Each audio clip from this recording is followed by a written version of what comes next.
Welcome here, everyone, to yet another day of the NACL Split number 2 Promotion Relegation Tournament Open Qualifier. That is a mouthful, and I'm sure the players are more than excited to get underway because now we are in that do or die moment. We are in the lower side of the bracket where elimination from the game means elimination from the tournament, and I could not be more thrilled to cover the next two BO3s. My name is Orbital, with me is Quacks, and we'll be your casters across 2 series. Quacks, how you doing? I'm doing really good, Orbital, and I like how you put that. The nets are gone, the gloves are off, everything is on the table. You cannot afford to leave anything on the rift, as like you said, a loss series is a loss here in the lower bracket, and you are eliminated from the tournament. And these are two teams, these are two organizations that I think have really opposite stories to tell, Orbital. On one hand, you've got Calamity Esports. This is an org that has existed for a really long time, hasn't really had a huge breakout result in their tenure in tier 3, or even in things that might be a little bit lower on the totem pole in tier 3, things like your average elo thing, your average elo stuff like Titan, Aegis Esports, right? All of these things, ACL, all of these things they have participated in, but have really yet to get that breakout result in. And then you've got Syndicate, a brand new organization looking to leave their mark on the tier 3 ecosystem as a whole. And they're doing it with a pretty fun roster, in my opinion, Orbital. Yeah, it's going to be a silly one. Let's go ahead and pull up that roster for Syndicate themselves, as they are looking to bounce back from a loss in the winner's side after they lost out to, I believe it was Lotus. It was 2-0. Yep, Syndicate, of course, coming out. Karsak, as well as BB, Fools, Sagewabi, and Calamity. A lot of players that you do know and love in there. No real subs to talk about, but of course, we know this squad can play. We absolutely do. I think that Syndicate Esports, one big thing to consider when looking at this roster is this is a roster full of, I would say, rising stars and rejected prospects, Orbital. You've got the top side of Karsiak and BB. BB in particular was on AMI for the Aegis Champions League, but then immediately got replaced after, I think, just a couple of series by Low Jazz, and then proceeded to join Mint Esports as a sub, which is where Fulls is, or was, as I believe they are also eliminated in the ACL. But he's been a really good jungler. I think that BB, aka BB Swag, aka formerly Diamonds, over the past year since his rebrand has looked really, really good. And then I think Fulls as well, who is also newer to the scene, has not only shown his mechanical skill, his prowess in the laning phase, but also backed it up with a really fun personality on social media. The rest of these Syndicate Esports players, Karsiak, Sagewabi, Calamity, have either been really new to the game, or in the case of, I think, Sagewabi, the oldest member of this team, Orbital, has really struggled to get that breakout performance that sets him above the rest and really gets him recognized over all other ADCs. And that's the unfortunate part, because down here, I mean, yes, there are eyes on you, but maybe not as prominent as you wish, which means that you got to move on if you want the larger eyes. On the flip side, though, as you were mentioning, Calamity going to be shelling out with a team of their own. We got Trey Dog as well as Halls, Loney, Icade, and Aspen to rock on out here, hoping to put the Calamity into the side of Syndicate and take them out of this tournament.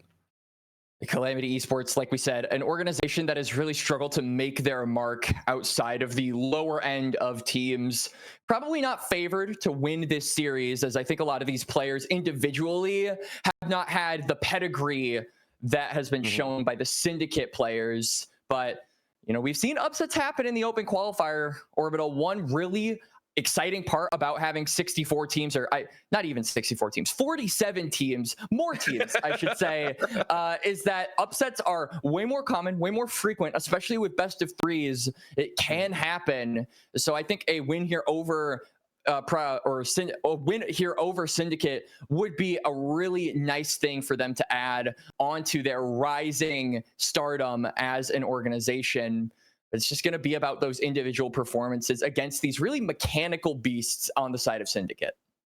That's the scary thing about it. Now, keep in mind, as we said, there is going to be another BO3 series a little bit later on, which is actually going to follow the winner of this series facing off against the winner of the other side of this bracket, which is Ducky Getters versus Team Trees. We'll update you as we go along, but we do want to take a look and see who is going to be coming out on top of that one as well. So it's a long night of League of Legends ahead of us, which makes me very, very excited. As you set it up, though, Quacks, some eyes on this matchup specifically, and as we dive into the draft, we do have Syndicate on the blue side to start start things off, baiting out the Gragas immediately. Calamity on the other side. No Clam here because they're set for the first bans. I think that Syndicate are just trying to make it so that a lot of these lane neutralizers, such as Gragas, these ones that can kind of stalemate you in the first 14 minutes of the game, those aren't available, because I think that Syndicate have shown they really like to micro diff you in the first few minutes of the match. They really, I think, have good mechanics. This is especially apparent with Foles, who I think is really well known for playing those front-loaded damage comp mages and even bruisers, right? Whenever I think of Foles, I think of things like the Yone. I think that he has really pioneered that pick, but there are also some other mages that are really good in that department who have that really front-loaded damage. I think Aurora is the most prominent, and making sure that you ban away things like the Gragas, allow those to thrive when they're supposed to, is a big key for Syndicate, not only in the draft, but just to win this game in general. I think they need to be proactive in the laning phase. That is the strength of this team at the end of the day. Yep, start off strong, continue the momentum onwards, and take that first game immediately. Set yourselves on a good path because you know it's a long night ahead of you. So far, bans are a little bit slow, but we appreciate the time being taken on both ends, saying, okay, we really got to make sure we are safe. A little bit of focus now into that bottom side, focusing against Aspen, making sure the Bard isn't in play. We know how tricky a Bard can be, and giving that over immediately in a game one can be very dangerous and decisive if you're not careful.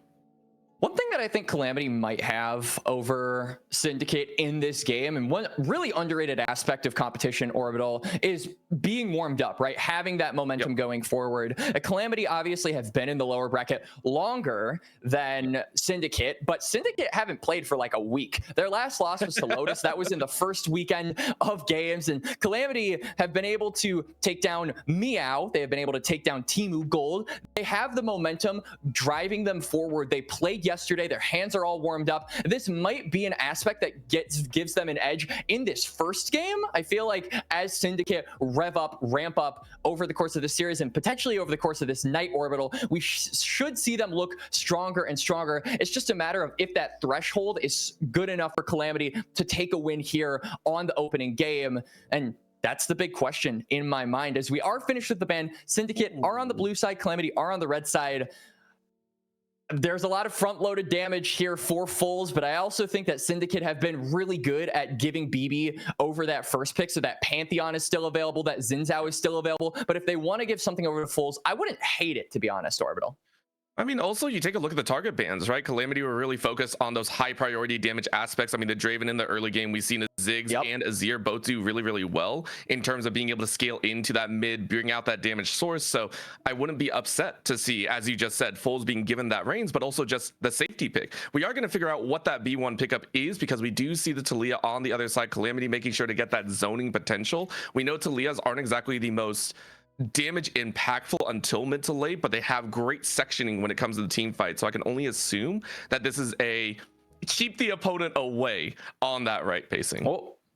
All right, so it looks like the draft is a little bit broken, so we're going to pause for a bit until we see the picks remaining. I would imagine, because it was just an instant snag up of the Taliyah, that first pick was actually probably mid Orbital. I think that you ideally want to save counter pick for mid and top. Support has been a little bit more popular lately, and it is the Aurora. So this is what we expect from Foles. This is what we said he's good at. This is what said makes him thrive. But meanwhile, Calamity, they're just picking up one of the best mid-jungle duos on the entire patch, Orbital. Obviously, we've seen the very granular nerfs come through on Pantheon jungle over the past few weeks. That big spear shot damage was reduced from 105 to 95 on camp. So it kind of weakens his clear a little bit, but clear is never why you're picking Pantheon, right? You're picking him for that guaranteed lockdown. You're picking him for the Grand Starfall. You're picking him for the presence, and you are going to be joined up. That Grand Starfall will have a wall connected with it, Orbital. That should be able to have a lot of implications for this team's movement in the mid game, being able to leverage those level 6s to cheat a lot of tempo and get to places a lot quicker. Which is actually a little bit surprising. I am surprised to see the Aphelios come out, because it is such a statement, I feel, saying, hey, I know you picked the Taliyah, I know you picked the Pantheon, I will get jumped on, and I'm still going to win out at the end of the day. It's granted, there's not a whole lot of ADCs to pick from. I don't think you want to drop to an Ezreal here by any means in game number 1, but you go ahead and see the Wukong coming out here. So Syndicate building up their own team fight prowess, saying, hey, if you're going to join in on us, we are going to bring the fight nonetheless, at least with the damage. Calamity rocking out with a Jinx at the end. Okay. I think this is a really good pickup from Calamity, if I'm being honest with you, Orbital, because so far Syndicate haven't been super preoccupied banning away a lot of supports. Now, though, they might go into panic mode saying, okay, we have to take away a lot of these good pairings. I think the Lulu is one that screams to mind. Jinx Lulu will always be deadly, will always be disastrous to face off against if it can get those early leads, but particularly Jinx is kind of just good with any sort of support. So the Nautilus could also work. There are a bunch of pairings that you could put with this champion, and Syndicate only really have 2 options. Calamity actually going to help them a little bit because they banned Braum, but this does mean most likely a deadly pairing for Calamity on the bot side given over. So dangerous prospect for Syndicate to be facing down. They know where they have to focus, and Calamity, they know that this Jinx, if it gets ahead, that's a win condition. It never fails to just carry a game. Yeah, what's scary as well is you look on the other side, and Aphelios can do somewhat of the same thing. There's a reason we used to call this champion 200 years, and it can also feel the same, which is actually why we see the Lulu. This is what I was wondering about. Calamity are saying, hey, if we grab one of those utility buff up supports, we're going to get another one slammed against us, and we don't want to deal with that because the Aphelios can bring so much damage as well. They don't want to take that 50-50. It also primes up the fact that, like you were talking about, bring that CC action, bring out the Nautilus, bring out some extra forward momentum along with the Talia and Pantheon. So I like that indication. Syndicate, though, focus on the top lane. They banned out the Mbessa. Now with that support ban as well, maybe you do look down there. You say, hey, the Karma's still an annoyance at the end of the day. That's a double Draven ban, which I really like. Listen, nobody likes Draven in here. Okay, it's Mundo. I'm sad. All right, so Mundo, heavy top side emphasis. So Trey Dog not going to get their comfortability just yet. I feel like Calamity are more likely to pick up a support pairing for Jinx here, just out of fear that Syndicate might deny them a good pairing, and they also just want to make sure that top has counterpick. It's going to be the Thresh, so putting a lot of onus here on Aspen to be the guy that makes those plays happen, and Syndicate are going to join it up with a Nautilus plus Orianna, so we're going to be having Hook City here in game number 1. I think that really draws the battleground here for who is able to find more picks, should be able to propel this game forward in their favor. Calamity, though, now have to decide with that Orianna being picked up. It means that it's a Aurora top and a Wukong in the jungle with the Orianna mid. So knowing that, Calamity have the opportunity to go for a tankier option, right? Negate that front-loaded damage that Aurora can do. Throw down the Scion. I really like this. I think that this is a really good response from Calamity and Trey Dog. It gives you a lot more agency to be present in the bot lane as well, knowing that Pantheon is saying, all right, my top laner is cool. He's a tank. He's doing his own thing. I'm going to Grand Starfall, get my Jinx ahead, and my mid laner is going to be doing the same. So these global presence ults, I think, are going to be really effective at just putting pressure constantly on that bot lane. And for the side of Syndicate, it's a dangerous thing to look at, especially when you are that immobile AD carry. I think a big part of this game is going to have to be particularly on BB, the guy who was on CCG Futures, was booted from AMI, the guy who has been rejected, and frankly, not a lot of people talking about him. He is going to force us to remember Orbital. He has to make those counter ganks possible, and he has to protect Sage Wabe with his life. And that's the scary part, because you're looking down that line and you not only need to protect Sage Wabe, but you have to predict where Halls and Loney are going as well. Calamity, we just mentioned, running the lower bracket, having that history of maybe not making it as far. This is their time to show up. This is their time to prove that they have what it takes. And with a statement as well in terms of the draft, heavy emphasis on that Jinx Talia Pantheon. And I give credit. I was not expecting the Thresh to come out here. There are so many higher priorities, but the glue all around, it's a very nice, I think, R4 pickup. You know, you have a little bit of that safety in there. You have a little bit of engaged, so the Jinx isn't fully thrown to the wolves in that aspect. There's going to be a lot to watch here. And this, as you mentioned, this early game for both these squads, for Syndicate and Calamity, will be one to watch for. I think level 6 is going to be a really big break point for this game. Those ultimates being unlocked adds more power to these compositions. Obviously, we've already mentioned Calamity having that Grand Starfall, having that Weaver's Wall, but in the case of Syndicate, I mean, having that shockwave is always effective in the team fights, and you have multiple ball delivery systems, that being BB and All Calamity. As I am getting word, Orbital, that it is actually going to be Fame and Glory in the AD carry role, so it is not going to be Sage Wabe. None on the other side, it's Pentius instead of Aspen in the support role. So we were fed some false information, my friend, but nonetheless, doesn't change anything. I still think that these teams are going to be operating at max capacity. Again, it's all about that bot lane matchup. Aphelios versus Jinx, 200 years versus the arcane Fame herself. Who's going to come out on top, Orbital? Yeah, this is going to be a treat and a half. Again, if you are fans of either of these squads, keep in mind it's only a BO3. BO5s were played out earlier in the winner's side, and you only get that honor if you stay on top of your game. Taking a look here, though, as you mentioned, the Jinx and the bot side, we know there's going to be a lot of action on that bot lane, and I do appreciate the fact that we're not seeing those unsealed spellbooks. Obviously, I don't think a Nautilus or a Thresh would want to run that unless you see utility, unless you're needing to make your way around the map. But the Aftershock is going to be a nice little buffer to help out with some of those heavy fights that we know are going to go down there. A large reason why you take Unsealed Spellbook as a support is to get access to that teleport and make those cross-map plays that you mentioned, Orbital. And like we said so many times, we're not going to be seeing much action on the top side. It's not about that part of the map. It's about the bot side. It's about the Jinx. It's about the Aphelios. And both junglers seem to understand that as well, as they are starting top side. Halls on the red side will have easier access to the river, just needing to get into that banana bush after he finishes blue. So I think if we're going down to a crab fight, it should be the Pantheon able to get that just little bit of CS up over his counterpart first. But in relation to the bot lane, it means that we might see an early 3v3, Orbital. I'm not just an early 3v3. I'd almost expect a 4v4. I would expect there's going to be a lot of action. You know what? Screw it. 5v5. The top laners have teleport too. Yeah, just bring everyone. Listen, if you're rocking a Jinx and a Aphelios in the bot side, like, someone's got to get a lead somewhere. Yeah. Unless you really want to dip in and just say, hey, 30 minutes farm fest, go for it. Except that's what the Scion would say. So, you know, everyone to their own. At the current moment, though, top side starts for both junglers. They're going to opt in for that lower side, as you mentioned. But a gently faster clear by BB will give him, what, about 10, 15 seconds extra? Might give him, yeah, something like 7 to 10 seconds, give or take. And you can already see that Fame and Glory and All Calamity are the ones pushing up as Pentius. Ooh, I like the little poke. Nice hook back, though. Pentius allows IK to throw down a little bit of extra fire. Nothing crazy just yet. I mean, you're hitting a Nautilus of all things, so it's not going to hurt too much. Certainly isn't.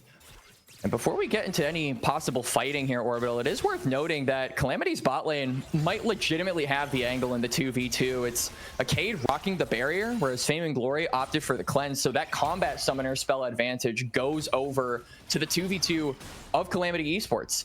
I don't know if they're going to be able to utilize it right away, but maybe if there is a Herald fight on this bot side, could come into play at some point, as we are seeing Halls actually think the better of it, knows that he doesn't have prio on bot side, so just veers on up toward that top side and decides to trade the crabs. I can appreciate that one, and you also see the immediate Arcade and Pentius saying, okay, we don't want to force this. In the mid lane, though, no mana on the side alone, so fully stepping up to duke it out. A little bit of a show by Halls gives a lot of information for the rotational value of Calamity as well as Syndicate, which means this recall is going to be nice. However, you're doing it straight in lane, so Fame and Glory and Al Calamity forced to stay in lane for a little bit longer, not being able to utilize BB's presence to get a fast recall off. Halls. Oh, what a flash in. Halls makes the better of it. Flash out from Fully, though. Good there from Fulls to respond with a flash of his own, not over greed, trying to keep the summoner spell.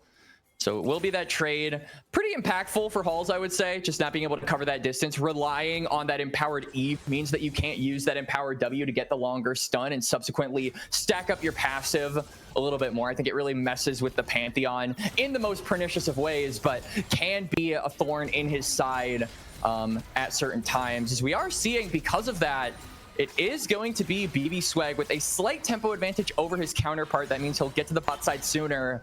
But nothing on the bot side currently happening, as it looks like Syndicate's 2v2 want to reset. By the time they get back to lane, the Wukong should be finishing up his second full clear, so maybe there is an angle for them. If they get that angle, then we get to see first blood, and then the snowballs start from there. That's what you and I are both actually waiting for. This is the primer. This is the start. We all know that this is like the standard League of Legends, but we also want to see the cap pop off on the aggression. We want to see all the fighting break out. We want to see the defeat of Warfare. We want to see everything go down. What we are actually seeing right now is a Duke on both sides. Actually, top side was getting a little bit low. Bot side is where we're watching. Pentius getting rocked down, and that's a flash for flash right now. Good shielding to come out. There's only so far you can go. So fame and glory will get the fame and the glory of the first blood. The first blood going over to fame and glory, has to use that flash. They should be able to shove out this wave and finally get the reset that their hearts have been desiring for the better half of a minute, I would say, as Calamity. I like this. Go ahead, no mana. Tap on in, and the last auto gets it with the electrocute proc 2 in the bank across the map for Syndicate. Traydog didn't have ult for the unstoppable, or didn't have mana for the unstoppable onslaught, wasn't able to get away, wasn't able to fight back. Calamity as well had that flash, so even if he did have the ability to turn that 1v1, the Aurora probably would have been able to dance around it a bit. A good restraint though still from the Scion not to use that flash, accept his fate and understand that there's no real way to get out. Will be pretty useful if Halls ever wants to visit toward this top side. And now that Between Worlds is gone, it's just one less tool that Aurora has to actually get away and be that slippery little bunny that we all know and love, sometimes hate. But you know what we really love, Orbital? It's the lane swaps, my friend. Yes, the 4.5, 5.5 minute lane swap, 6.5 here. But of course for Fully, it's not exactly a lane swap just yet. It's a rotation of, hey, there's a support entering my lane. Massive wave on the top side though. So a lot of value coming out for Syndicate's side. What is this? This is about 3 waves total. Plate going into their pocket. Traydog is actually going to miss out on a lot of this possible range CS. I'm wondering if Calamity is trying to dance in front of it. Nice little slow as well. Bot side though, big thing is Calamity are sticking with their plan. They haven't been able to push a wave at all. So Fame and Glory and Calamity are getting a lot from this one. It's actually on the back end as the dragon is being taken. So Hall's taking full advantage, understanding the current state of the game, getting that Infernal for themselves. BB doesn't have ult, but they're going to go for the dive anyway, knowing that Traydog has flash and ult. Yeah, and that's going to be the call down. Nice unstoppable onslaught though, as Calamity is taking a lot of damage, but a flash short of Traydog denies the tower dive, and BB has to walk away. Massive mistake coming out of Syndicate as Traydog not only stays alive, but gets a kill back. And Syndicate just didn't have the right conditions for that dive. Traydog had everything in his arsenal to be able to withstand that 1v3 as Carshiak has to flash away, as he is going to take a lot of punish from that. You didn't have the Cyclone. Aphelios didn't have the purple gun. You didn't have the CC necessary to lock down the Scion, prevent him from actually moving around. And because of that, he gets a trade. And now Halls might be in a bit of trouble. He's way too far up here. Oh, but what a nice wall to come out here, forcing a fight over the wall, but it still comes out on top for Syndicate. Now it comes to play though. Carshiak says, Cade is not enjoying this one, but they barrier out. But the minion still gets to get barrier times out. RMC, what are you doing in this game? You're messing with us. Carshiak says, thank you very much. Gets double at the end of it, and Syndicate are now 5-1. And Syndicate, they erased the bad play with 2 good ones. A win up on the top side, catching Halls in the act of trying to take the blue buff. And then Carshiak in the 1v2 manages to slay Calamity's bot side. The Grubs will be their prize on the top side as well, so they'll get an objective for their efforts. This will be a lot more effective at just getting gold into the Aphelios. Fame and Glory on top of that kill. He's going to reset. He's going to get some more items. He's going to return to the bot lane, and it should be a lot easier to acquire those plates, especially with BB, you know, pathing toward that bot side. This Wukong can even pay some reinforcements later down the line. I mean, that was a wild turn of events, and it feels like Syndicate kind of they wiped the sweat from their brows, saying that could have been really bad on the top side. That could have been awful in the long run, but they say it's okay now. However, keep in mind, dragon stacking is a possibility for Calamity. They lost out, don't get me wrong, but they're about 1.6 behind. They can make this up. They can try and bounce back a little bit. They have the scaling factor in their pocket if they wish. They can meet them in the end game. Of course, it'll be a coin flip at that point. But it's not the end of the world. At least they can say they didn't give everything in the kitchen sink. I think the dragon is going to be a really important aspect of this game. Is hang on, Pentius. Ooh, nice little shove coming in here. So that will be Fame and Glory getting locked down a little bit. TP coming in for the backside. So a good is trying to dance flash. with that Fame and Glory saying that's all mine. Slow TP in as Karsiak has no worries. Cade is able to round back. So that's a kill into their Fame. But the pocket can only hold so much as Syndicate take 3 for 1. And at the end of the day, I think it's a decent win for both sides. Sure, Calamity end up losing in the trade, but they get a kill into a Cade. Finally, this Jinx is given some gold, but Fame and Glory is given more. He gets the double. Is now going to go back to the fountain, completes that collector. About 1 minute and 40 seconds ahead of this dragon. Having that item spikes for your AD carry significantly increases your chances at actually being able to fight for that contest. And I think in the case of Calamity, they really want to secure this second dragon. They really want to keep that scaling aspect going, like you said, Orbital. And Karsiak doing the exact same, just dancing on the top side, 3-0 right now. So happy about the current state of the game. So Syndicate, they're looking to try and power onwards. They're saying, hey, we got a lot of a lead. Not only that, we got the grubs in our pocket, all 3, which now amplify this tower taking pressure. And you know, you remember, Quacks, when I was saying, hey, Calamity can fight back? I'm starting to doubt that window of opportunity very, very quickly here. This is just so disgusting from Karsiak. He's actually going to just insta shove that wave in, get a reset, and, you know, force Trey Dog's hand. That Scion now has to teleport, which means that he probably won't be present if there is a fight in the dragon. Karsiak, though, has the luxury of being able to join up with his team. So Syndicate could create a numbers advantage if things look a little bit dicey. The best thing Trey Dog can do is use that unstoppable onslaught, but that's pretty choreographed, or telegraphed, I should say. The Syndicate should be able to sniff that one out. Drake up in about 30 seconds, and you can already see that Syndicate are first on the move. They're just being more proactive than their counterparts, and they're pinging down to the bot side. So Cade has to be very careful. Doesn't have that flash, so this Jinx might be in a bit of danger if a fight at Dragon actually goes underway. The thing is Cade actually has a lot of info here, because if you take a look inside of that riverside, there's a ward that actually escaped the pink ward. That there was a ward just sitting right inside of the river, dead center, and the pink ward didn't pick it up, so Cade got extra info. However, on the top side, there is no info extra, as there is a huge investment in here. Grand Starfall bringing the Doom shutdown over to Halls. Really good recognition there from Halls, understanding that he can't really fight on that bot side. There's just really no vision for them to play around. They would be going in blind and going in against a Aphelios with red and white. That is just a death wish. So they make the smart move. They go to the top side. They're going to give some gold back into Trey Dog. They're going to possibly threaten this turret. They're also forcing Foles to respond here, so maybe they can look for some type of a turn. They're gating the Orianna from actually going into the lane.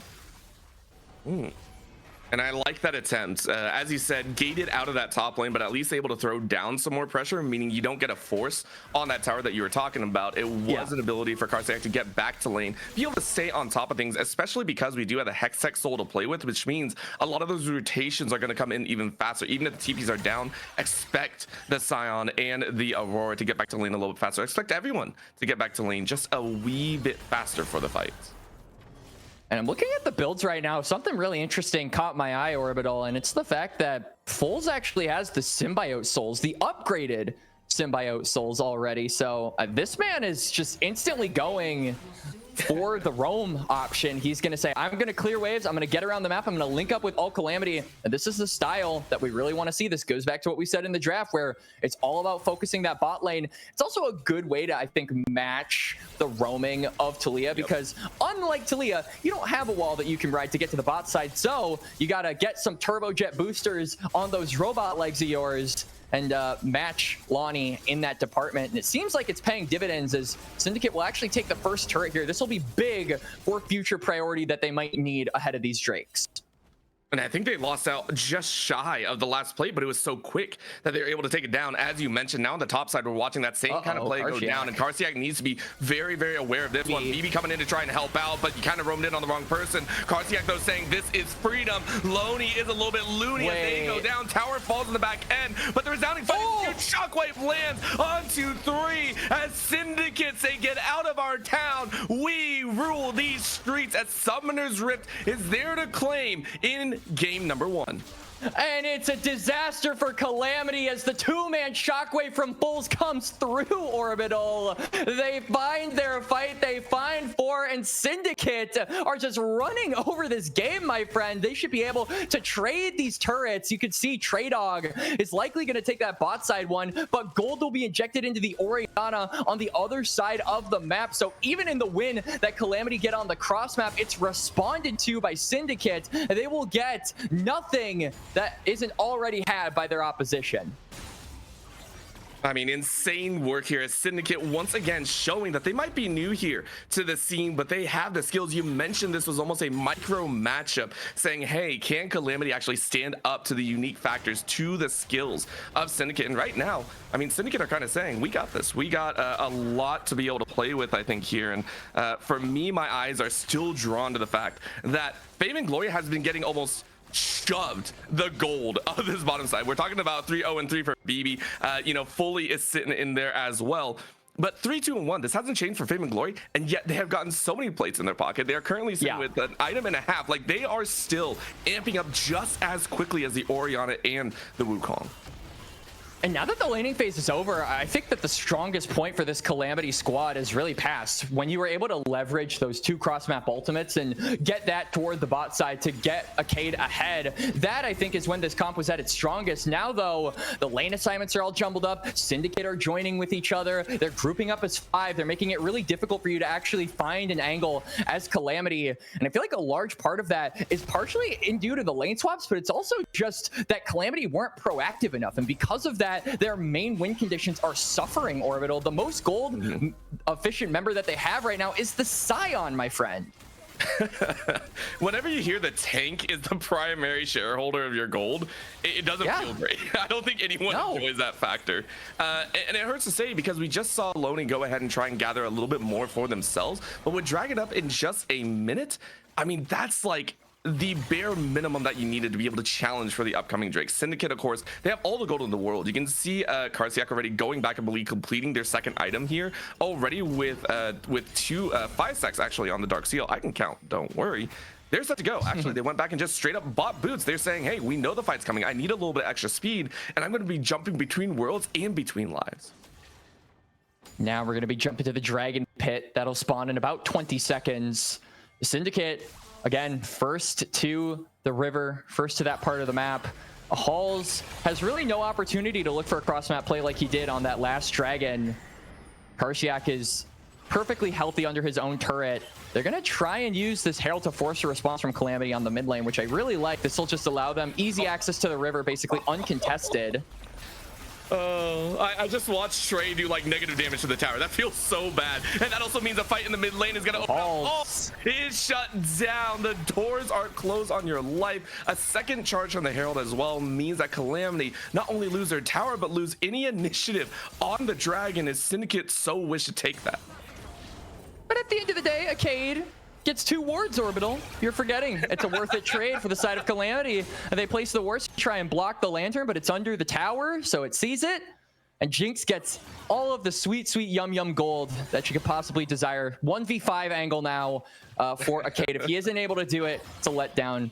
Get this guy now. But Syndicate are going to get themselves their second dragon of the game. The Karsiak may be in a bit of trouble. To be fair, Karsiak has been the only one I think picked on so far and has done extremely well in the situation. Yeah. 4-1 and 2 now has a bounty on their head of 100. They've drawn a lot of attention, and this is where we start seeing that cycle. You mentioned Syndicate getting that early lead and now starting to push that advantage. I can fully expect them to just start pushing down some of those inhibitors if they so wish within the next minute and a half. For sure. I think that the Baron is going to be a timer that Syndicate really want to play on, but won't come up for a decent amount of time. It'll also give, I think, the Aphelios a lot more opportunity to just get that economy up. You can see that they're going to shove Fame and Glory into the mid lane. I like their lane assignment here. I think Foles being on the top side, having TP, and then Karsiak being on the bot side, also having that teleport. If there is a play to be made by Calamity in the mid lane, like right now, I mean, that's a hook, but are they going to get a little bit more? Rocket out, but Barrier. actually shooting to happen. Barrier, that was actually a cleanse, and that's going to be kill number 1. Reset number 1, reset number 2 on the way. Shut down in the hand of Cade. Are they going to get a little bit more? But there's going to be the wall shoved backwards as in comes the Grand Starfall. But it's only a clone that you watch for, so a little bit of a misstep does give Calamity a chance back at gold. That wall was a little bit unfortunate there from Lonnie. I think it did the opposite intention of what it was supposed to do, as it gave Syndicate's remaining members a chance to safety, a pathway to get out. The Calamity, though, still really happy with that trade. They get to, they find the overstep by Fame and Glory, and now they can transition that into warding up on this top side. You can see that line is extended for Calamity. They should be able to gather information ahead of this Otacon spawn. They also burn the flash from Fame and Glory, so if there is another chance to find this Aphelios, they sure as hell are going to take it. With those wards, they should be able to sniff out where the AD carry of Syndicate is. It's pretty costly play for them, but they're still going to just rip it. They're saying, we're still stronger. Even though our AD carry goes down, we can still fight. And they're pushing all their way to the top side, Orbital. I think they're also, as you said, yes, we can fight this, but they're also baiting. Take a look at that ward, double ward actually, inside that tri-brush, knowing that someone's going to come by the way. And I love the fact that Trade-Dog has TP. Is actually on the back is belted. as well. Yeah, it's gone. That's the problem. You mentioned they saw the damage, and it's there. Rocket from the side, almost taking it away, but a nice hold on that smite. It will be the Otacon going into Syndicate's way. No problem at all. BB's life, his jungle career flash before his eyes. Can't let that Jinx rocket get you so many times. I, as the jungler in the call Orbital, have experienced that more times than I care to admit, and more times than I'm proud of. But nonetheless, BB gets a little bit more job security with that smite. Will pick up the Otacon, and Syndicate now with a massive influx of damage and levels. We'll see how they're going to leverage this, as we're about 2 minutes away from the Drake. Fame has to be very careful. And at this point, I love the focus on the Fame and Glory, right? I do appreciate the fact that they're willing to tower dive this, but the problem is the amount of shielding that comes out. Calamity making sure to deny. Moonlight Vigil actually goes wide there. So Calamity will go down once again. The pick composition coming out from Calamity, yielding yet another result. Calamity get themselves another kill. It's more gold into their coffers, but 90 seconds ahead of the Dragon, you really want to be thinking about preserving those ultimates. Lonnie was forced to use his Weaver's Wall. That's a pretty damn long cooldown and a pretty impactful ultimate if you can find the correct angle to place it on that bot side river. So if Syndicate can find a way to circumvent that, not really give the Talia an angle to use it, especially when it does come off of cooldown, there will be that very brief window for them to utilize it, I would imagine. Still though, Syndicate are up gold. They are up dragons. This would be soul point for them. So something that Calamity really want to try and prevent, especially because it's just more opportunities to get your Jinx ahead, Orbital. Every fight that they can take, they should take at this point. Problem is, they have to start it on their own initiative, and this one is not so. A Cade, that's rough. That's a hook back. Maybe you can get the to the jungler, but no. Very nice flash sideways along Fame and Glory to do some extra damage. Guy healing back side though. So Loney offers up a reset. A Cade now chewing through some damages on the back side, and that's Loney to set up a double kill for themselves. That's 3 in the face of a dragon.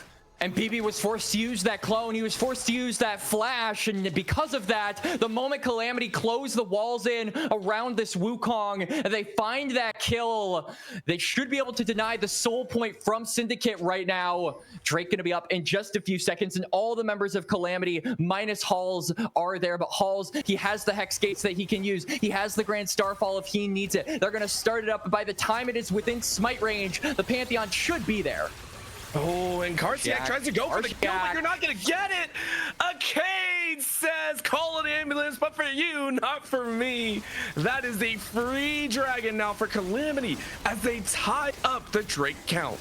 And it's so much gold into the Fed members of Calamity, particularly a Cade is going to reset, should be able to get that third item. This Jinx is starting to rev up its engines, Orbital. We were questioning how Calamity would play around this pick, especially when it was looking so dire for them. But Syndicate, they have overextended, they have overstayed, they have greeted, and Calamity have been right there to capitalize off of it every single time.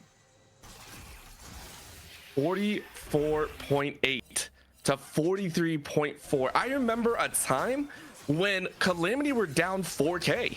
I remember when they had almost no gold to play with. And now look at this. Second one to hit 10K. First in the current gold score. Arcade is chilling like an absolute villain on that 4-3-4 scoreline. Keep in mind, everyone, it doesn't matter about the kills. It matters about how much gold you get, how many stats you have. And the hyper carries are hyper carrying. And now, kind of looking into the future, that Baron will be up in just 10 seconds or so. You can see that Syndicate are trying to push out these side waves to get some vision, but maybe Calamity have an angle onto Foles. Oh, and that is poor Foles now emptied of their HP, shut down in the hands of Traydog. And guess what? Traydog is like, yo, you talked about my gold last time. Well, the unstoppable onslaught bridges a path straight into the Baron if we so wish. But that was a really costly kill from Calamity. They have got to rip this Baron ASAP. They used 3 ultimates to get that pick onto Foles. They won't have it if a fight breaks out on this top side. Karstiak as well has the teleport and the availability to get in on the action. Oh, are they gonna find it? TP coming in here. Baron though, very, very low, and that's gonna be reset number 1 if you need it. BB has to run away. Moonlight Vigil only lands on 1 though. I don't know if it's going to be enough, but you red, white. Those autos available. Loney though saying no dice. We got every piece of the puzzle. Fame and Glory able to get the chakrams going, but you can only kill 1. The rest of Syndicate will fall as the Calamity unfolds here in the mid game, as that's 2 and a Baron for this red team.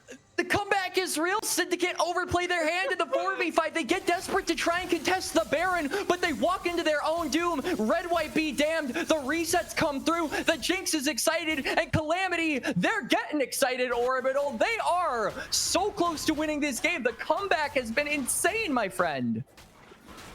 Only going to continue, because keep in mind, Fame and Glory was untouched near that entire battle. I want to point out that Syndicate watched their entire front line melt as Fame and Glory was allowed to auto, and the chakrams did near nothing. Not only did Syndicate overplay the hand, but Calamity's front line, it is 4 frontliners in a row basically, if you count Loney with the unraveled earth and all.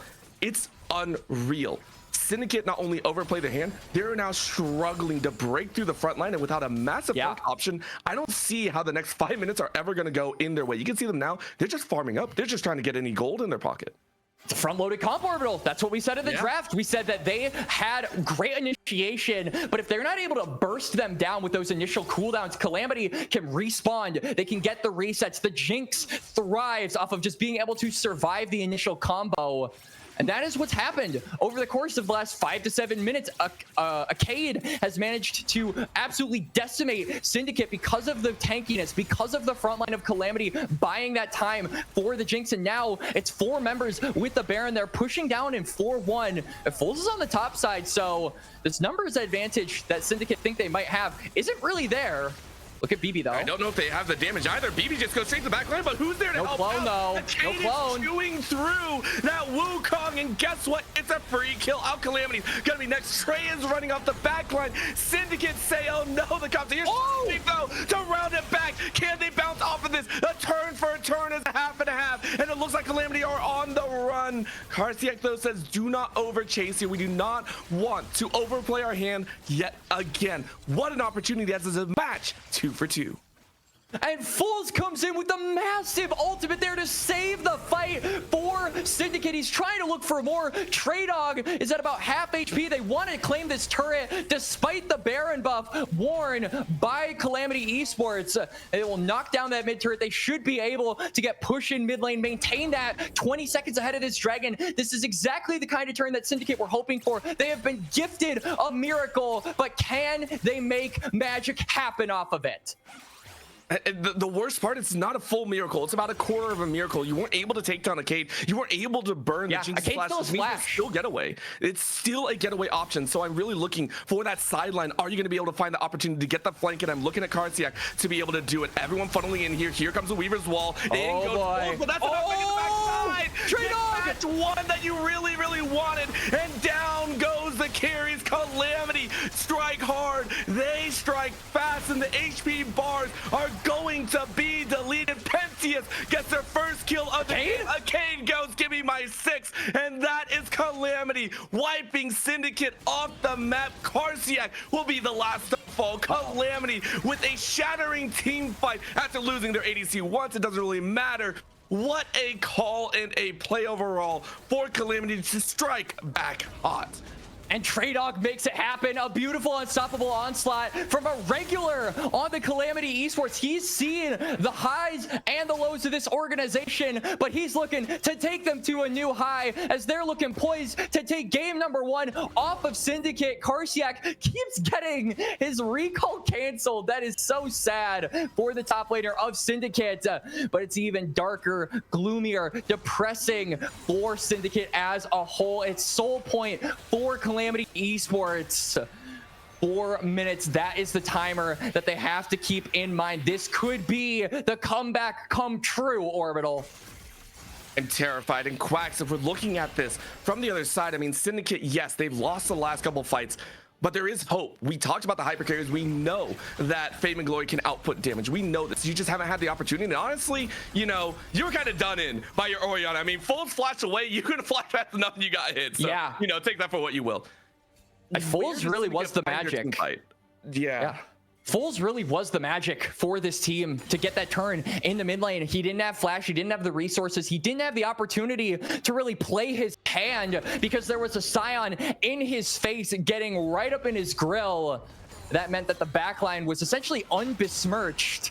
Calamity are coming up big here. It's almost a full build jinx. That's really when the doomsday clock will hit 12 for Syndicate. They've got to try and make a play ahead of this dragon. There's a Baron coming up in about 30 seconds. You can see they are playing around this top side. Karsiak is pushing that top wave. Halls, though, is also looking for a pick. You have to be wary of that single target damage that allows those resets to come through.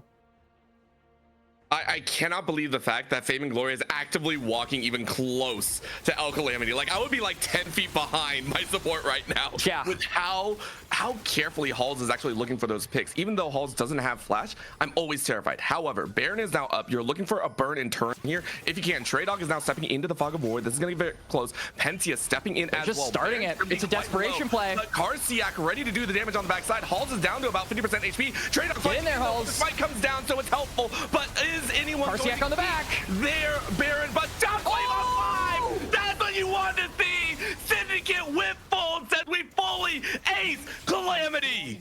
And Calamity gets shockwave to oblivion. They get shell-shocked by the mid laner of Syndicate. Foles fulfills the miracle that the team needed. It is a beautiful sequence of events in Calamity. Through the build-up, through the hype, through the energy of the comeback, it is not enough. Syndicate, 4 members strong. They'll take game number 1.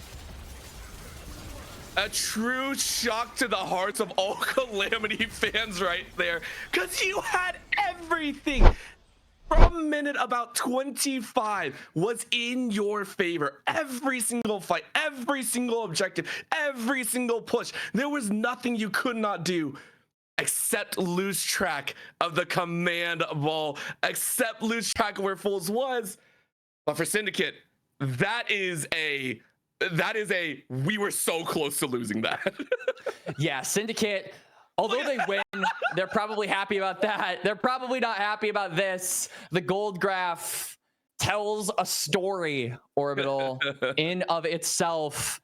I think really something that Calamity lacked in that game, even though they were ahead, even when they were in the driver's seat for this game number 1, at times, Syndicate could just straight up rip an objective, right? We saw them do that with the Otacon, where it was basically uncontestable for the side of Calamity, even when they were around even in the gold department, in the damage department. They weren't able to step up because they hadn't claimed that part of the map. And then the Baron, the thing that ended it all, the final thing, the illegal play that should have been for Syndicate, that put the nail in the coffin for them, ends up switching coffins and putting it in Calamity's for game number 1. I think going into game number 2, we have to see Calamity play a little bit differently, play better around these objectives. You cannot afford to just let Syndicate rip an objective whenever they want and allow for an opportunity to come back when they shouldn't be able to. crazy amount of work at the end of the day. So safety net is gone. Calamity have one more chance to pull away a victory and push us to a game 3, or they are out of this tournament. The open qualifier will continue in just a bit, so do not go anywhere.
And they say I have a grim sense of humor.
Once again, back at it as we just saw a wild topsy-turvy game see Syndicate take game number 1. But Calamity were not without their fights as well, coming very close to a victory, except they forgot about the Shockwave. Moving into game 2, they don't got to worry about the Shockwave, and they also don't have to worry about Blue side as they are taking it for themselves.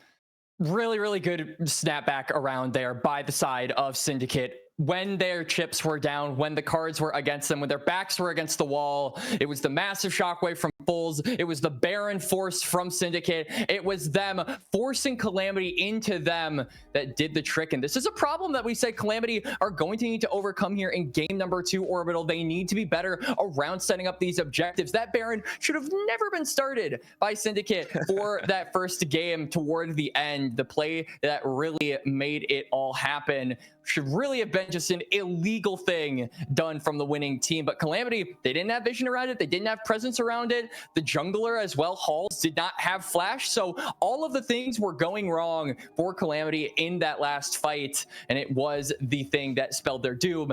Going into game number 2, again, we want to see them set up or better around these objectives. I also feel like going into game number 2 Orbital, we need to see a little bit more agency from Arcade in the laning phase. Obviously, that Jinx was able to scale up, was able to rev its engines over time, but needed that time in order to actually start swinging in an effective manner that made Syndicate bleed. Going for the second game, I really want to see more onus on Hulls, more onus on Lami. Get these guys down to the bot lane. You had double global ultimates, and you did not utilize them in ways that I think got your Jinx effectively ahead. You don't have those global ultimates in game number 2, so it's going to be a little bit more difficult, but you still need to accomplish that mission if you're going to be giving a carry over to your ADC.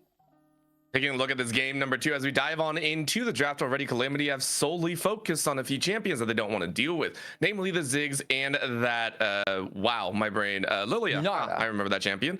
On the flip side, though, one that was not banned last time, which is surprising to see here, Syndicate banned out the Yunara. Of course, Yunara has been on a little bit of a coin flip in terms of which teams do prioritize it. The fact it wasn't banned out in game 1, but now picked up here in game 2, does show some respect handed over. Double ADC ban, though, because a Lucian banned away third by Calamity, and then the Azir, of course, just got to keep that off the table.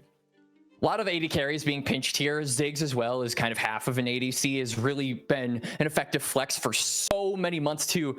Honestly, it's been like over a year at this point, Orbital. I think that Ziggs has been a pronounced bot laner. I should not say months, I should probably say years at this point, but has also seen a little bit more presence, particularly in things like the LPL in the mid lane, at just being able to outrange a lot of the short range scalers that really rock that Roa in the mid meta, as Calamity on blue are going going to give over the Varus. This really is a double-edged sword whenever we see it locked in Orbital. I feel like Varus, on one hand, is basically a jack of all trades. He does good damage early, mid, and late. You can play him in multiple different styles, in multiple different ways, but what really matters is the pieces you surround him with, because he is immobile. He cannot get away. If he is caught by Syndicate, then he is just going to die. He will flatline. So we want to see space makers on the side of Calamity really go with this and allow Varus to leverage that range and that DPS that he has.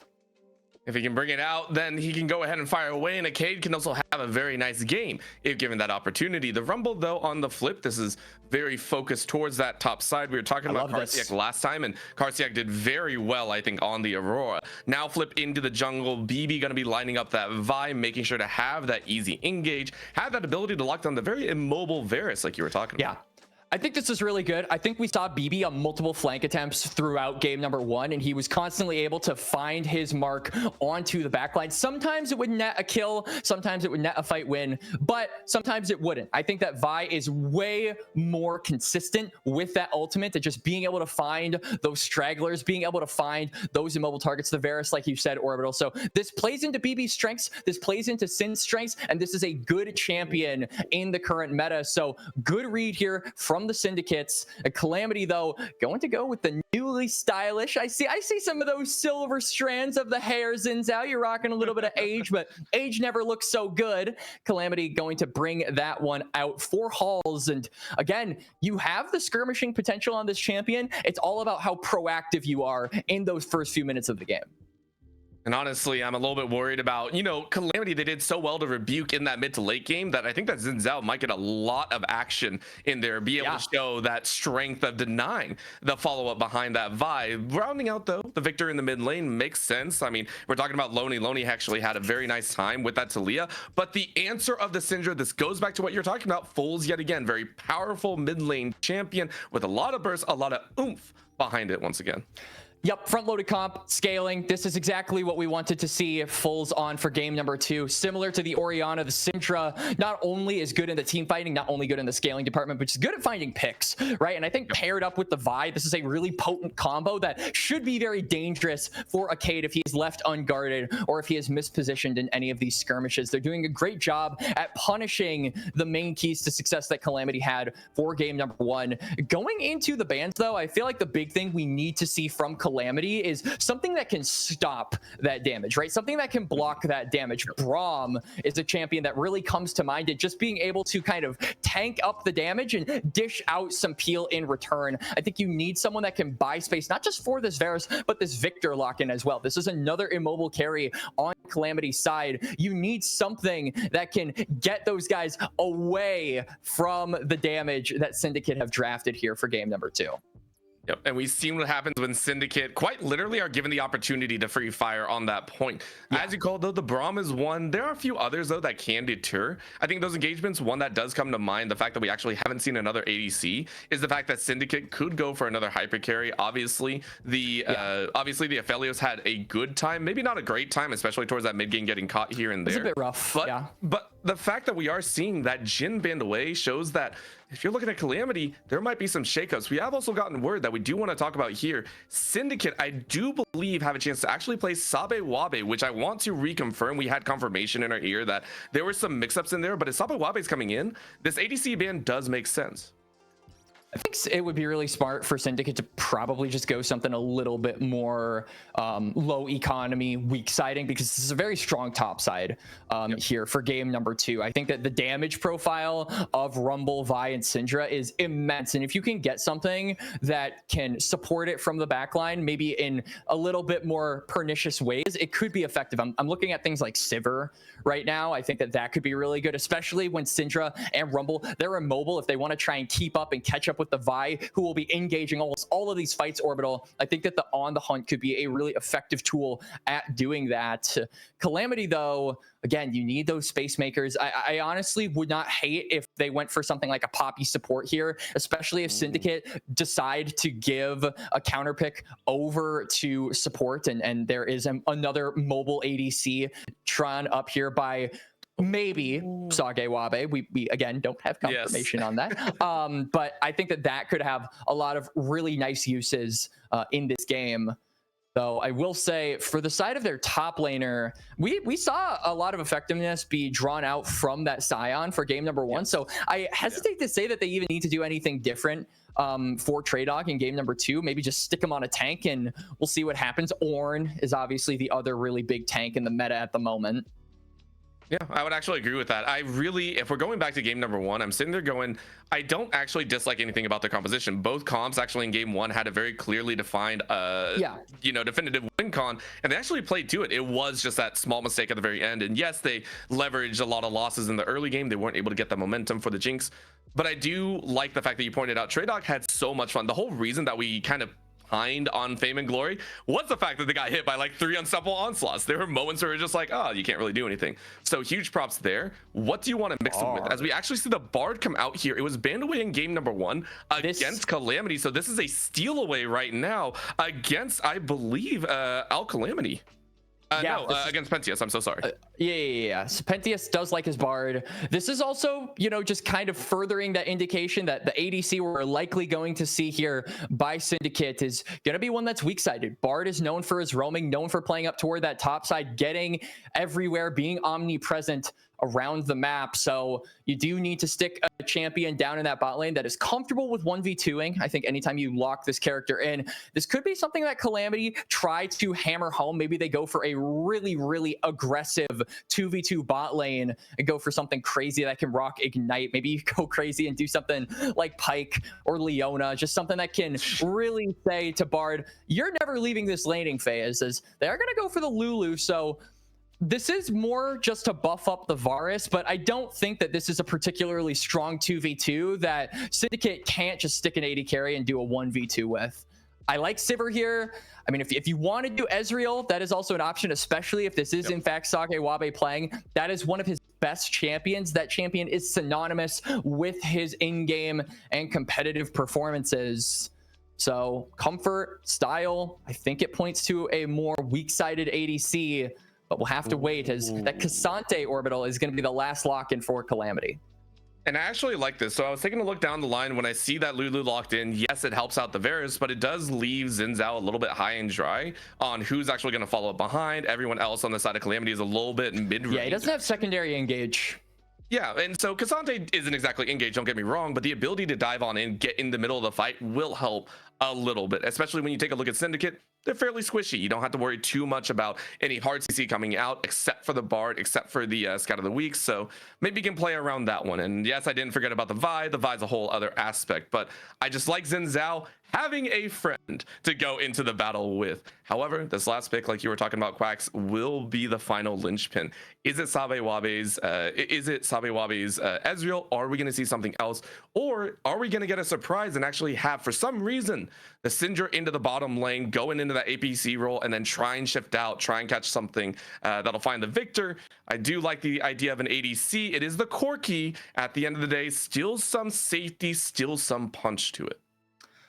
It's a good pick. I think obviously, like you said, has the damage profile in order to actually back up Syndicate. And Syndicate, particularly on this top side, they are very engage heavy. They're the team, the comp that wants to go in. Corki has no problem doing that, right? Even his escape, that Valkyrie is a weapon, is a tool to actually deal down the damage. Some would say is his best, but it feels kind of difficult to imagine a Corki being able to just free hit in this game. We talk about Syndicate's ability in game number 1 to free fire, and I feel like Corki is going to have a really hard time doing that with how short range Calamity's comp is, minus, of course, the Varus and the Victor, who will keep their distance. I think that Calamity has a good distance between them and Syndicate. If they can maintain that sort of gap between them spacing wise, they should be able to come out on top. Again, it really just circles back to those immobile carries, right? The Victor, the Varus. You have to play for these guys. You have to make sure that they're not getting punished by Syndicate, because especially now with the Bard being locked in for all Calamity, it means that you're going to have another threat stacked on top of already a difficult game that Vi is going to be in your face. That Syndra Scatter the Weeks, you constantly have to be aware of those. The Bard might be a few too many plates for Calamity solo laners to juggle, but it's one that they're going to have to do. if they want to have a chance at getting back into this series and tying it up, Orbital. Yeah, this is going to be a chance and a half. Calamity looking for their moment to push us to a game number 3. For Syndicate Esports, though, they're hoping for a clean 2-0. If they win, they have another series on the horizon, and they want to keep their energy high for that pace. Very interesting matchups as well. Obviously, I believe the Vi might not be going inside of that mid lane. It'll be a little bit different there, but the mix-ups and the matchups are there. If in your eyes, Quacks, where are you hoping Calamity actually come out with the victories? I know we see the Varus and that Lulu in the bot side, but do we see Halls angle for a different option? Do we see that mid lane focus, or do we even see the top side visited a bit more? I think it's really just got to come down to these middle 3 champions. Xin Zhao, Victor, and Varus are the keys to success. I think that Trey Dog's main objective this game is to get one of either BB or Sage Wabe away from those threats. You're going to have to use that all out in order to peel away carries in these team fights. And I think that that is a really good usage of Cassante, a very underrated usage of Cassante, is just being able to use that ultimate to essentially eject a threat out of the fight entirely and also give you an opportunity to 1v1 them, because Cassante, when he actually pops that all out, is very strong. So I'm looking at Lonnie, I'm looking at Arcade. I feel like the plan is still what we've drawn up in the draft so far, Orbital. But for the side of Syndicate, I'm looking at Fulls. I'm looking at Karsiak. I think that Sage Wabe, obviously on the Corki, is a little bit more high economy, but you don't pick Bard to play for the bot lane. You pick Bard to play for the soul lanes. You pick Bard to play for the top side. These very high economy players, such as the Rumble and the Syndra, really want those grubs. So if you can roam up your Bard and allow that numbers advantage to shine through for Syndicate at around the 8-minute mark, and you can get that gold onto the solo laners, I feel like they'll be in a really good spot, even with the Syndra, even with, I'm sorry, the Varus and the Victor being ahead. None of that matters, because at the end of the day, what is a dodge to a point and click execute from the 1000 AP Syndra, my friend? Not just that point and click ultimate. It's also the cease and desist, right? It's also, BB's got a point and click. Like there's dodge this. So much. Dodge this. No, you're praying for, what is it, like a Seeker's arm guard maybe for Loney. You're also maybe wild growth coming out of Pentheus. second item, Victor Seekers. Yep. Oh god, I would cry so hard. Honestly though, not the worst in the world. At the end of the day though, it does come down to the players themselves. Calamity hoping to make their mark and not let their run end here, hoping to make a better mark than they have in the past. But for Syndicate, it's all the styling coming in as a second seed into this tournament, already knocked down in the lower bracket, saying, well, this can't be the end of our run, right? We can't put the higher seeds to rest just yet. And not only that, we are still waiting for the winner of the other side of the matchup, Ducky Getters and Team Trees. Whoever wins that one will be moving on to face off against the winner of this. So let's go ahead and dive on into the Rift for game number 2. Syndicate one more win and they'll be able to advance into the lower bracket. Calamity, though, a loss here would be the end of their run, and we probably won't see Calamity for a while. They weren't able to get that top 16 in the ACL, at least in summer, and that is still going on. So not a lot of facets of competition for you to flex if you are a tier 3 esports org. So I think a promising result here will get a lot of people talking about you. As Syndicate, it is going to be BB throwing down that ward. It gets immediately taken by Calamity, so it's a bit of gold, but at the end of the day, that doesn't matter. What does matter, though, is the information that you get from it. Syndicate probably going to anticipate Hall's pathing toward the bot side. I think it would be very wise for BB to match that. And similar to game number 1, just play around these 80 carries, right, for the time being. I think until those grubs become at the forefront of your priority as a team, Syndicate should realistically just allow this Corki to be as beefed up as possible before the Bard inevitably abandons him. Well, maybe not abandoned for as long as we assume unsealed spellbook rolling in. Bro, on the he's Bard, getting so. milk. Listen, it is what it is, okay? Every 80 carry understands the assignment of Bard. How many cartons of milk do you need in this point? That's my big question right there. I mean, what kind of milk are you getting? Oh, true. Milk are you? There's a milk esports in this tournament, so I feel like we have to consult them. Right? Is it 2%? Is it whole? What color cap is it? I feel like is the more like 5-year-old version of the question. No one cares about calling it 2%. We call it the blue cap. No one calls it 2%. No, nobody calls it whole milk. I remember it by the red cap inside of the store. That's all I remember. I don't care about anything else. So maybe I am 5 years old, maybe 7. I don't know. We're taking a look though as the lane assignments roll out. Both junglers starting on the top side, which will inevitably lead to a bot side claim. Remember last time though, it was BB as well as Halls saying, hey, let's go ahead and kind of shake hands with Halls going for that top side scuttle. This time around, I'm wondering if we're actually going to get some juice, some actual fighting between the two.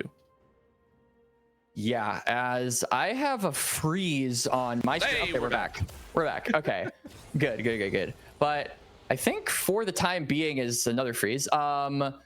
Really what I have to be looking at, similar to what we said in game number 1, Orbital, I think the level 6s will be a major breakpoint for both of these teams. In the case of obviously Calamity, you get that all out, and that'll be really effective if you're trying to fight toward the top side.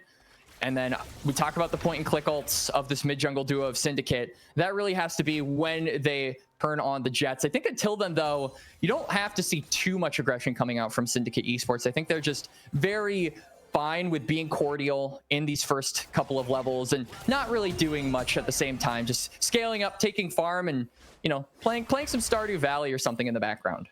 Let's see if they can complete the museum in time. That or the what is it? If you go on the good route, it's the town hall, right? Not the museum. I just thought of Animal Crossing. I just showed my age a little bit right there. Oh my lord. Yeah, that's it. The town hall, more ways than one. Lonely though, getting much more than they bargained for as they're kind of shut out of lane here. That is Foles making sure to land a lot of that beef early on, and for me that actually makes me very excited. I mean, Foles was the mainstay reason, the only reason I think Syndicate really won that last team fight in game number 1. Yeah, this time around, I mean, you want that damage early, get a lead in the mid lane, and that's huge.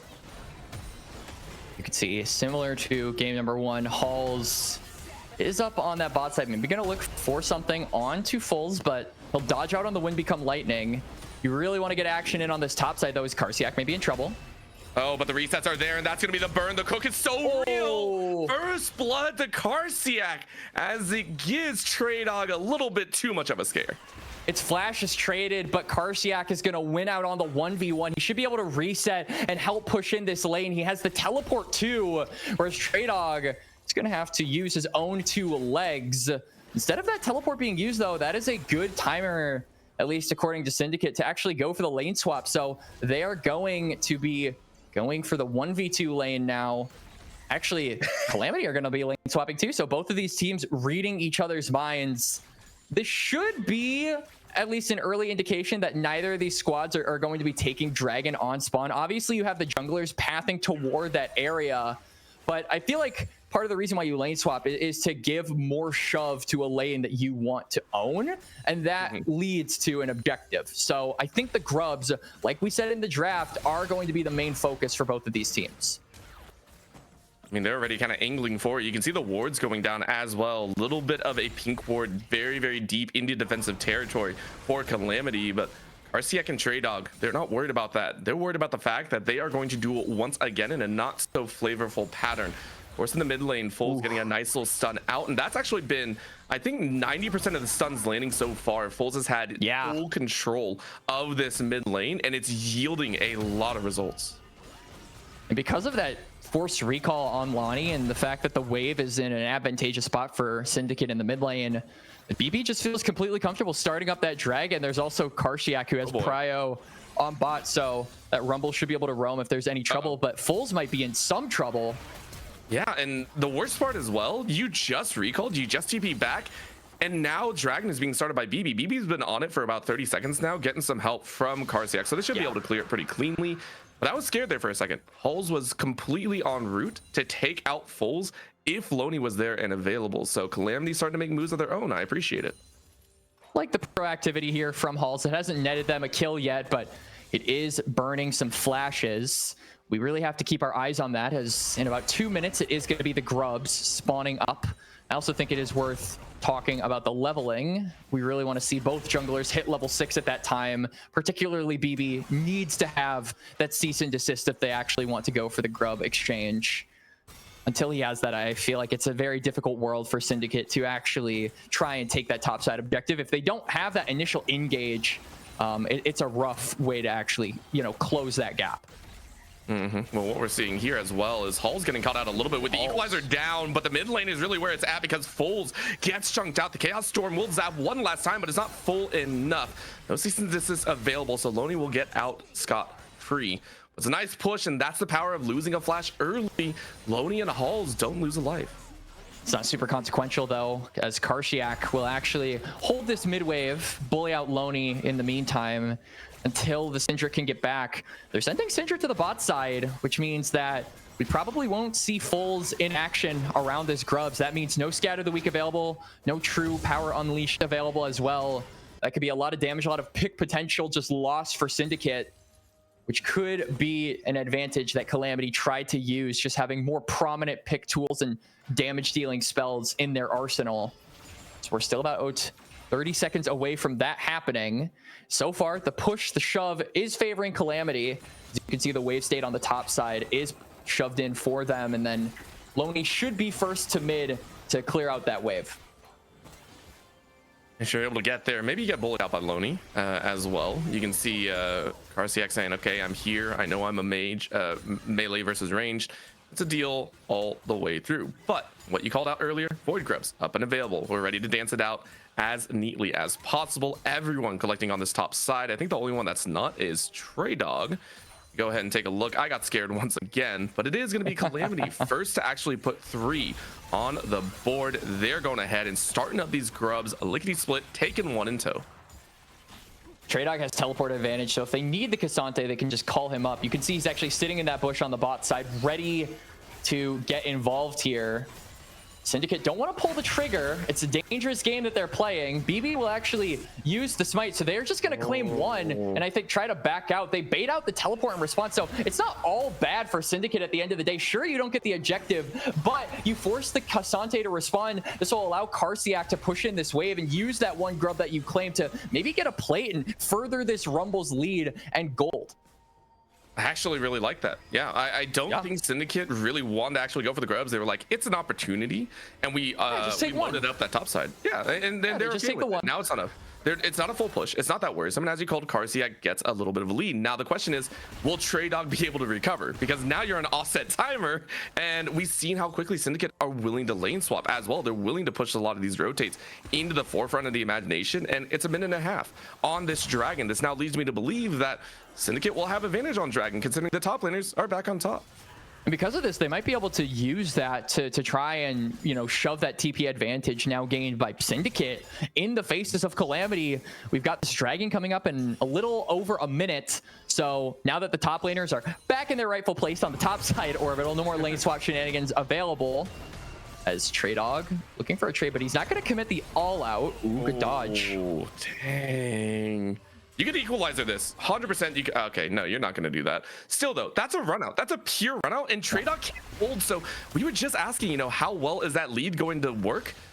Karsiak is like, it's going to work great. I don't know what you're talking. Plate diff right there for everyone to see. As now Trey Dog is kind of just forced under his own turret. He doesn't have teleport. This means that he can't really recall. He can't really join up with his team. This Dragon is going to come up in about 30 seconds. And Syndicate, because they have the ability to get this very beefy Rumble down toward that bot side, I feel like it's a foregone conclusion that they should claim the second one of the game, Orbital. And I think they're going to be real happy about that one. First one was an Infernal. Nice to hold on to. Loney, though, getting jumped on in the mid lane. Okay, they got him. Dodge out from the left side, but BB doesn't want to dive underneath the tower, which I can appreciate. However, that's a jump on in. Our Calamity is out. Nice little push and a nice little fight just to test the waters. Trey Dog trying to, at the very least, knock down the Rumble damage or HP a peg. But both ultimate committed from the Rumble. Oh, we saw it setting up. We knew Karsiak was setting up. We were just wondering when the trigger was going to be pulled. That's massive, because now if Karsiak can push in this wave reset, he probably gets one item. He joins up with his bot side. But Calamity are trying to make a play before that's even possible. They are just ripping this Drake on spawn. They've got to hurry, though. This Rumble, the clock is ticking. He can join up with them at any moment. Yeah, I don't like this. There's a TP. There it is, the channel. This is such a dangerous call. BB Swag jumps on in for the fight, but that's an immediate explosion. As Full says, you're gone. Cease and desist on the back end. Halls will fall double and more. It might as well be an extended ace for Syndicate as they take everything on the map. The Syndicate just absolutely destroy Calamity. They're desperate to try and make a play on the other side. They know they're on a timer. They panic and they get put down. Syndicate with a 5-0 across the map. That elongated ace, like you said, Orbital, plus the dragon. Everything is going right for them here in game number 2, and Calamity are suffering. And guess what? You want to know the best part? Calamity, 1 assist. Didn't do anything in there, but didn't take the kill as well. Not what I was really pointing out. I thought it was funny. Foles and Sagewabi, though, are the ones to really reap the benefits, plus Karsiak. Not only did the fight go your way, all the gold went into very specific members that you are like high-key happy about. Whenever that happens, it's a collapse of everything. You're just so happy the gold went to the carries. Oh boy. Karsiak though, maybe in a bit of trouble. He has ult. Maybe he can try and 1-for-1 this. I mean, he's gonna look at it, but it's a 2v1 at the end of the day, and you are a little bit burned out here. You're able to dance a little bit further. Nice dodge to the side. Karsiak gonna burn away, but there's the Bard ulti, not gonna land in time. Maybe he can walk on an Calamity's like, maybe I get my kill here. Nah, you're not worried about it. So a nice claim back, but it's a consolation at the end of the day. I like what Calamity is actually doing here, though, in response. Sure, he's not quick enough to get that Temper Fate to possibly save his top laner, but he does hold the wave. And this means that Dog is going to have to commit more resources to actually pushing it in, which could put him in a bit of danger. You can see BB Swag is actually roaming up toward that top side of the map. So if the Vi wants to capitalize off of this, if Foles even wants to capitalize off of this, they could find a pick onto Cassante. Dog is really overstaying here to try and make sure that this play is advantageous as possible. Ooh, it might be a kill. He doesn't have all out. He does have flash, though. He's going to look for it. A little bit of a pinch. Walks it back, and now you see everyone. BB ready to go. Nice buffering with the unstoppable, and it will get you out scot-free. No need to flash. But now it's bot time for Karsiak to return to the lane and maybe get a plate before they fall in just a couple of seconds. Still, though, really good movement there from Calamity, forcing Dog to overstay. It doesn't result in a kill, but maybe results in a tempo advantage for Syndicate later down the line, as that teleport was, again, used by Dog to just cover his own lane. And a Kinetic Root Current already being built by Dog as they TP'd right back in, but burn, baby, not burn. a full commit. Yeah, this is the Leandri's power play that we were talking about, and that plate lead plus the 3 kills in your bank will be leading to a tower. It's only how much more are you going to lose as well. Lulu's around the corner though, so Dog has a little bit of safety behind.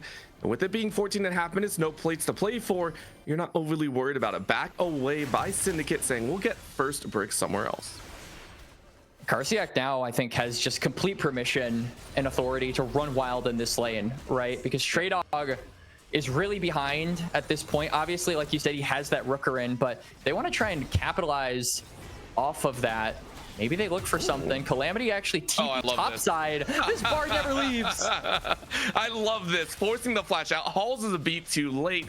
And that's the power of the Bard. I mean, Pentius knows what's going to go down. Was probably calling it, but now a dive in the mid lane. It's a 1-2 punch, and the liver strike lands. What a call. Lost a second. Pentius, no. You can look at a tower dive. Bard ulti just to secure. Play made on top. Play made in mid. Syndicate, take it all. And you could, you know, the meme on TikTok right now, Orbital, where it's like every birthday party, I'll be there. Every Christmas, I'll be there. That's all Calamity and BB in this game is now. Karsiak in a bit of trouble. Okay, well, maybe you're not there for the happy times. Calamity's there for the bad times. It doesn't matter, though. That was a full commit from Calamity. Calamity still managed to get themselves a kill, but they'll lose 2. They'll also lose the Herald. Syndicate, especially a minute ahead of this dragon, they can use this to force Calamity to respond. They're maybe looking for more, but they've got to be careful. This is annoyance at the highest fashion, by the way. That is rude. Calamity not only TP'd, but has portal 3 times into the top lane. 3 times to the top lane. Calamity not leaving that top side, never leaving Karsiak's side. Now Syndicate 2-9 in kills.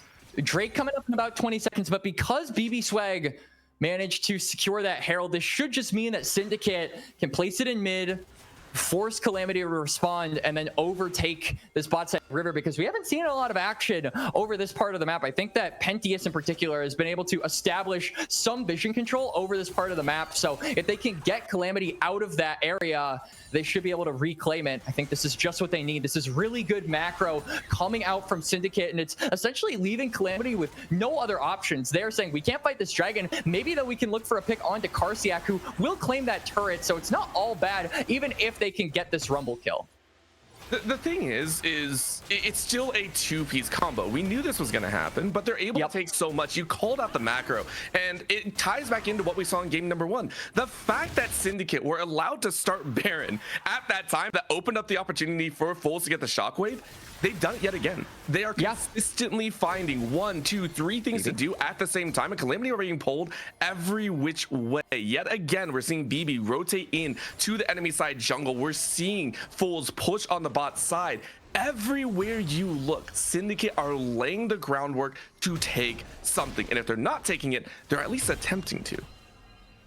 Right now, I feel like the big objective for them, just set up vision around that bot side. You can see that all Calamity with those 2 deep wards, just trying to gather information, especially now with Fools, I think, getting closer and closer to those 100 splinters of wrath.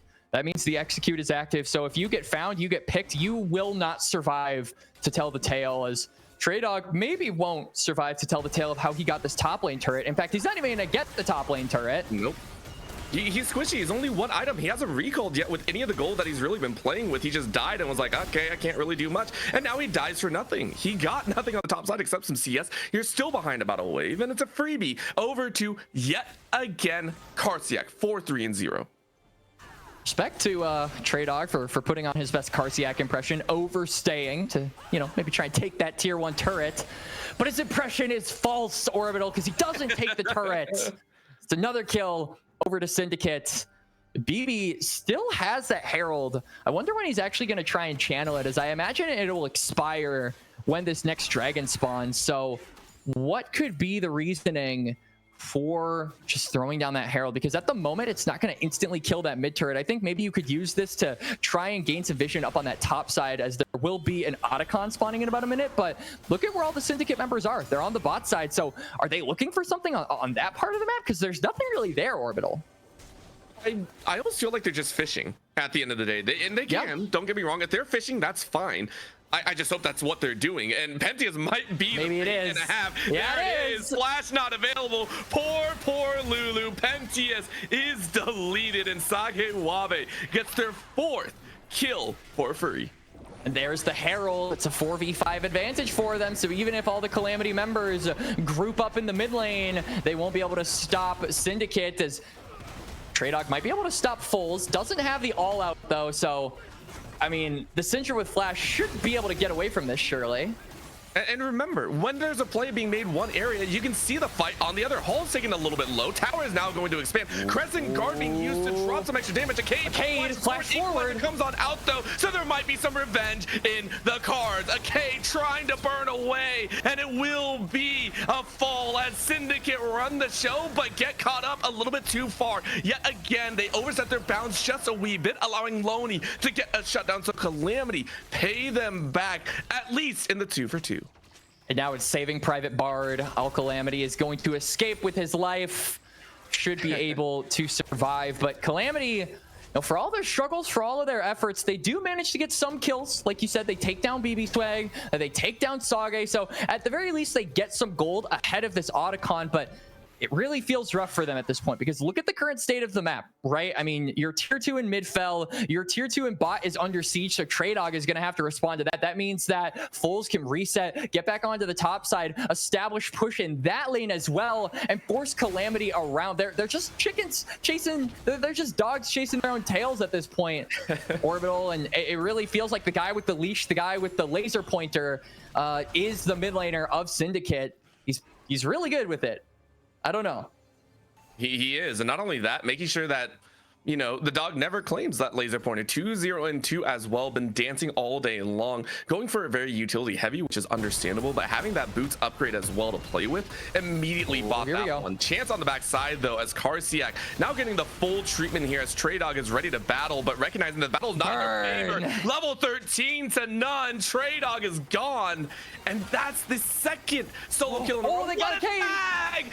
Calamity setting the Cade up for failure. Cease and desist buffer, the final rocket to land, and it will be the call down. Of course, a little bit of organization as BB is staying alive for far longer than you wish, and Lodi gets locked against the wall. Fools locks him down. TP in from Karsiak as a makeshift battle ends in a 4-for-1. Syndicate rock this show.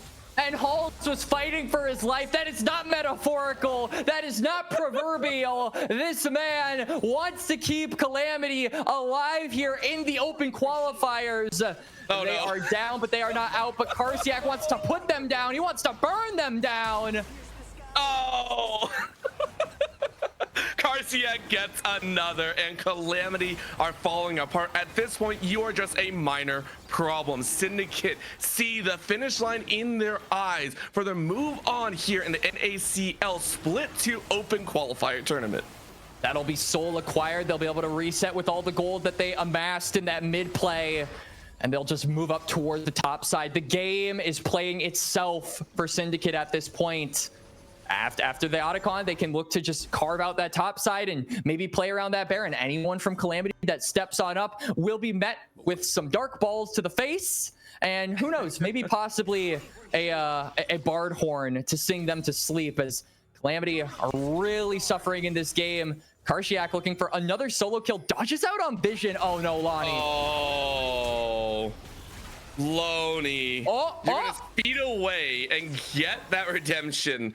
But my God, at this point, it would have been what, like only 150 in the bank for Karsiak? It's still problematic to see. Topside, we're seeing Foles flash away from that knockback, and now Calamity ready to dance on top of it as well. Reinforcements is arriving though. Oh yeah, Avengers level action here, as that's a jump forward. Hall's taking a lot of damage. On the flip side though, in comes the Corki, and you know Sage Wabe brings that consistency. That's another catch onto poor Arcade. There is no room for movement. Even Karsiak dancing in the mid lane doesn't get the kill, but the top side is being pushed in with the Otacon falling. Syndicate will lose a tower but gain a permanent buff. I mean, that is just small little consolation prize for Calamity at this point. All Calamity is going to try and stop these backs, allow Syndicate to take everything on the bot side of the map. Foles should be able to claim this turret. The Otacon as well is a foregone conclusion. Syndicate are just playing the fights better. They're 7,000 gold up, almost 8,000 gold up at this point, and that really matters when you look at the mid lane. I mean, we didn't mention it, but Foles actually went for a first item Horizon focus. This man knew that poke was the answer. He knew that vision was key. He has been playing both the main character and the supporting cast throughout this series, and Syndicate are just demolishing Calamity because of it. These multi-dimensional players who can play both sides of the coin when asked for it. Orbital feels like it is just too much for Calamity to handle. They aren't going to be able to handle it for much longer, as this game is slowly but surely slipping away from their grasp. And the thing about it is it's almost fully out of their grasp right now. The only way that I can see Calamity coming back is Syndicate start to get cheeky. Now, we saw it back in game number one. We saw the issue of them kind of overstepping. Now, this would have to be a massive overstep. It wouldn't just be a towing of the line of victory. It would be, hey, we take like 7 steps backwards and like give you a chance to catch up. I don't think they're going to do it, but that would be a chance for Calamity on the play on that. But Calamity are just like taking the bot side. They want to try and knock down this turret, but there's a Baron on the top side that Syndicate are like, okay, you're gonna commit 3 to that part of the map. I mean, I guess so. We'll just take this for free. You can do nothing about it. And now the siege should really start, right? They'll be able to reset with that gold, with those Baron empowered recalls, and get back onto the map with double teleports and just completely spread Calamity thin, because they have those response tools from the solo laners.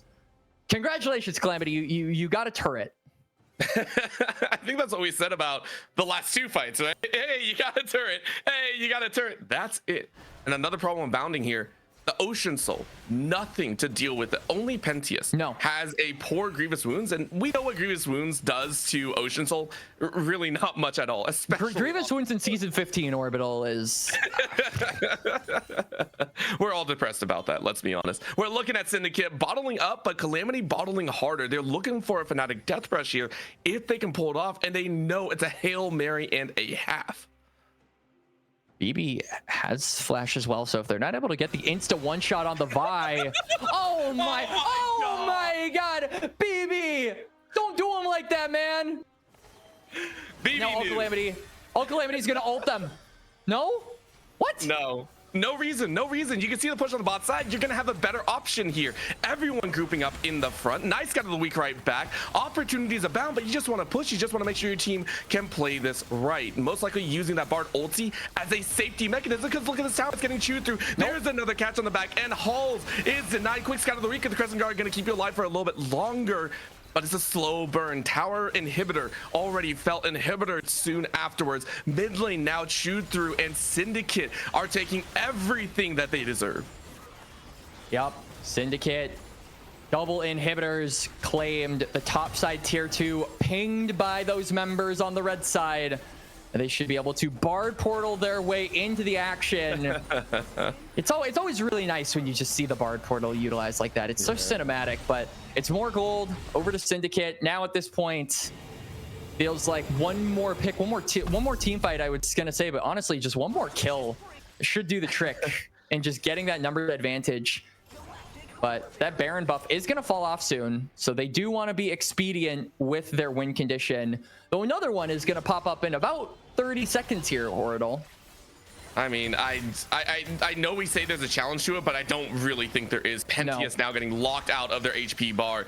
BB even looking for an all-in, but says, no, I don't want to force it just yet. Level 16, though. You can play for anything right now. I like the fact that you called it out, though. If you wish to really secure your victory, go from a 90% chance of victory to pretty much a 99. You get that Elder, and that's exactly what they're looking at. Clear out the vision, clear out opportunities, look for a death pressure yourself, and focus down the opponent. Poor Trey Dog even trying to frontline here as a tank, but you only got 8,500 gold. That ain't gonna stand to the nigh almost 12 to 13k in each of Syndicate's pockets. Syndicate are just playing the most dirty combo. They're saying they're putting up with the Fnatic Death Brush plus the no U card. Oh, Calamity. Where did Pentius go? Pentius is gone. Scatter the weak right behind as well. Unleash power to delete, and bye Calamity. The problem has been solved as Syndicate rule. No Elder in sight. Ace for Syndicate Esports. And we only saw like half of how they got there as the feed was a little bit choppy, but it doesn't matter about the journey for these guys. It matters about the destination. The Sin win will continue as Calamity are put into the Sin bin. They're trashed. They're done. Syndicate reigns supreme, and they will move on in the qualifiers, Orbital. Beautiful way to do it. 26-7. Not only that, 4 dragons to their name, and we mentioned how comfortable they were in a lot of these matches. We talked about Syndicate being this team that obviously rated very highly by a lot of those analysts, by a lot of those watching this tournament, fell down to the lower bracket, but needed a statement game. They needed that moment to say, hey, we're still alive and we're still going to battle it out, and they done so in awesome fashion. A 14k lead by the end of it, and you can see after that minute 3, never ever turned in Calamity's favor. Yeah, I mean, game number 1 was close, but game number 2 was just Syndicate proving once again that they are capable of running the lower bracket, that they are capable of challenging teams much more highly rated and with much more pedigree than Calamity. So really good performance overall, I would say, from all 5 members. Though I will say, if I had to give a really big shout out to any of them, I would say Karsiak is the player that I would really like to highlight. I mean, this is a guy who has only played in a couple of OQs before, played on bad people with BB last open qualifier, and they got knocked out pretty easily by Gravity in a 1-2 fashion, but has slowly but surely built up his resume, is also a really impressive top laner in the ACL, and I think has been getting some more eyes on him, and performances like this should turn people's gaze toward that top side. It did turn mine, and frankly, if Syndicate can keep putting on performances like this, they'll turn heads, Orbital. Yeah, more ways than one, because they're going to turn someone else's head, as Ducky Getters have actually won out against Team Trees 2-0 fashion. And now their heads turn over to Syndicate, who both have looked very, very good. I'll be interested to see who exactly comes out on top of that matchup. But of course, we go to a very short break as we wait for the rest of the matches to finish up here in the qualifying round, or in this round of the qualifier. We'll see you back at what should be, I believe, 1600 PST. That'll be 8 o'clock PST. Gosh, no, that I lied. That is 4 o'clock PST. I can do 4 math, o'clock don't PST. worry. So in an hour. We'll see you. Yeah, we'll see you in a little bit once all the matches are done. And when we come back, we'll have our next BO3. Don't go anywhere. We'll see you a little bit later.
Dragoons Goons. They managed to make it all the way to the top, not once, but twice in those 2024 Summer Open qualifiers. And they've brought back a couple of members that were the keys to those success. Rough Beans and Hiccup. Hiccup obviously maintaining her role as the support of this team, but then Rough Beans, the mid laner originally, now in the AD carry role. And then they've got a new top side. It's Hyperton, Institutional, and Plastic Memories, aka Subaru, for those of you who might not know about the rebrand. This top side, not super familiar with it, Orbital. I have seen Institutional around here and there, but the solo laners, an enigma to me going into this series. And that's going to be the treat here on the day. They have also been trying to make their way through the bracket. I believe got knocked out in the same round that we actually saw, I believe, Syndicate as well. I want to double check. Flamingos knocked them out. Yeah, it was a rough one. But overall, they are looking for the victory. As you said, a little bit of an enigma in the solo lanes, which has me a bit worried as we look at the direct matchups, right? Hyperton going up against the likes of Karsiak, who Karsiak looked like a menace, and at the same time, Fools going up against Plastic Memories. It's going to be tough for Ducky Getters to really try and beat overall. I think if we were to give MVPs to the individual matches of Syndicate for games 1 and 2, game 1 would definitely be Fools, and then game 2 would probably be Karsiak. So the solo laners have had their moments to shine for sure in this day, Orbital, but now it's a different series, it's a different team, and it is a different set of players to go along with it. Obviously, we're going to talk about the Syndicate solo laners a lot relative to their performances in that first series, but Ducky Getters, as far as we know, Orbital, this is a team that has a really, really fun to watch bot lane. I think that even though we aren't sure about Rough Beans' current level in the AD carry role, we are sure that he is going to pull out some dark technology. He was famous for that when he was their mid laner last year, pulling out things like the Ivern, pulling out things like the Cho'Gath, never being afraid to get a little bit wacky, a little bit weird with it, and really put Syndicate in a confusing state. I feel like we'll see some unorthodox strategies come out for Ducky Getters because that is just the way this organization works. That is just the way we have known them all of this time, Orbital, and that is the way they could try to win this series and advance in the lower bracket. I think they're hoping to do so. As we go ahead and get into draft, you can see that Kennen immediately banned away here, targeting Hyperton in the top side. I really haven't seen Kennen that much as of late, but to me, hey, listen, if it's ban worthy, it's ban worthy. Same thing with the Azir on the other side. Heavy emphasis, though, on that top lane as Camille is the next one off the table. Hyperton getting a lot of respect here. And this might just be setting up for a good counter pick, a good matchup given over to Karsiak. I am wondering, though, how the draft is going to play out here, as Syndicate have been, I think, very okay with just first picking their solo laners. They haven't really had a ton of onus of counter pick on the on Fools and Karsiak. So that leads me to believe that they're just looking to throw something out. They have something in mind that they want to play, and they're trying to take away any bad matchups for it. What that pick is, though, remains to be seen. Ducky Getters, though, targeting their solo laners. We saw what they were capable of in that first series. That Rumble will be locked away. That Azir that has been banned away from Fools throughout the day, throughout the tournament, even going a little bit further than this one individual standalone 24 hours Orbital, has been pretty consistently banned away from him. I think, though, going into B1, I would imagine Syndicate either are going to give Fools or BB the first pickup here. I would assume so as well, considering we did see it last time. We saw the likes of the Pantheon, the Wukong. I believe Pantheon was actually played on the side of Calamity, but it was utilized before. And so we'll see if it happens here one more time. Last ban to come out, though, is that Lissandra. It's such a stark difference than we're used to seeing. A lot of those power picks, the Varus is available. You know, you're talking about the Yunara, even if you wish, but even the likes of the jungle, the Pantheon, the Wukong, the Xin Zhao, these are all up and available. There's the Yunara banned away, so maybe I talked a little bit too fast, but for Syndicate, world's your oyster at this point. Syndicate, what are they going to first pick again? We have known that Fools likes the front-loaded comps. We have known that this guy likes to hand stiff you in the laning phase. They could just go back to what worked in games 1 and 2. Give him the Orianna, give him the Syndra, allow him to have those mages with the burst potential. But they're going to go and adopt the strategy that Calamity did for game number 2 on that blue side. They're going to first pick the Varus. Again, this is a double-edged sword. I feel if you don't have proper pieces surrounding this carry, he's not going to be able to deal that DPS. He's not going to be able to create that space. He's not going to be able to find those picks. So it really all is a question of what do Syndicate surround this Varus pick with, and Ducky Getters, what do they punish it with? As we did see a lot of punish come through by the side of Syndicate for that second game. Things like the Vi, I think, really made it difficult for the Varus to move around. It looks like Ducky Getters are more in line with just trying to outrange Varus potentially, as that Ziggs will be a lock-in for them. And considering it was banned away so prevalently by Syndicate, I believe in the previous series as well, it's a high emphasis on it. Now, with the Lulu locked in, though, it feels like Ducky Getters are ambling a little bit closer to a hyper carry in the bottom side, something like a Jinx, something like if you want to get a little bit crazy, it's Tristana. If you want to run the all Yordles composition, please don't actually do that in a professional game by any stretch of the imagination. I will probably catch a lot of flack for that. Nautilus, though, to round out with Varus, strong bot lane locked in. Yep, Nautilus Varus, good 2v2. Now, though, is the question about where Syndicate really want to go. I feel like at this point, you probably just pick your jungler. It's pretty uncommon to see jungle on 4-5 at this point in the meta.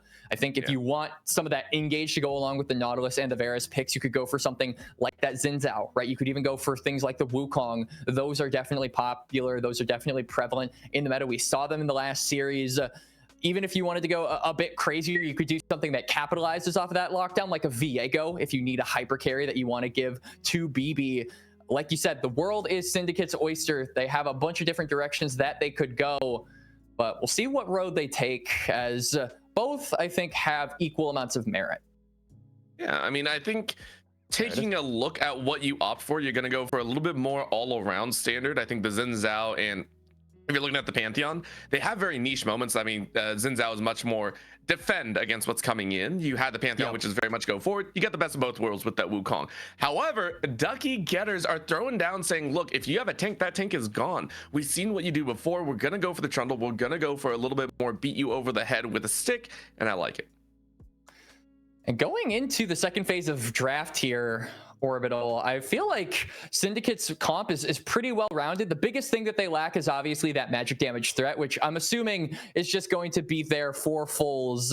Karsiak as well has also been able to show that he can play the AP solo laner, so I don't think we're going to want for any kind of lack of damage for the side of Syndicate. But on the other side, Ducky Getters don't really have a ton of engage. I feel like this comp doesn't have a snap go button, and they're going to need a solo laner that allows for that to happen, particularly looking at a mid laner, as we're probably expecting the top laner to be doing his own thing. I think that Karsiak, a common trend that we've seen from him over the course of this day, Orbital, is that he really likes to gate his opponent into the 1v1. He leaves them on an island, he duels them on an island, and that kind of means that your top laner won't have a lot to do relative to the rest of the team. So if you want some form of engage in the mid lane, obviously there are things like the Galio that you can go for. I also think that's really good for something like Trundle, who wants to get a little bit more aggressive in the early game. But the caveat to that is blind picking Galio has never been, I think, the biggest strength of the champion, especially if Fulls, who, like we said, is very front-loaded in the damage department, knows what he likes, could just go things like the Yone, who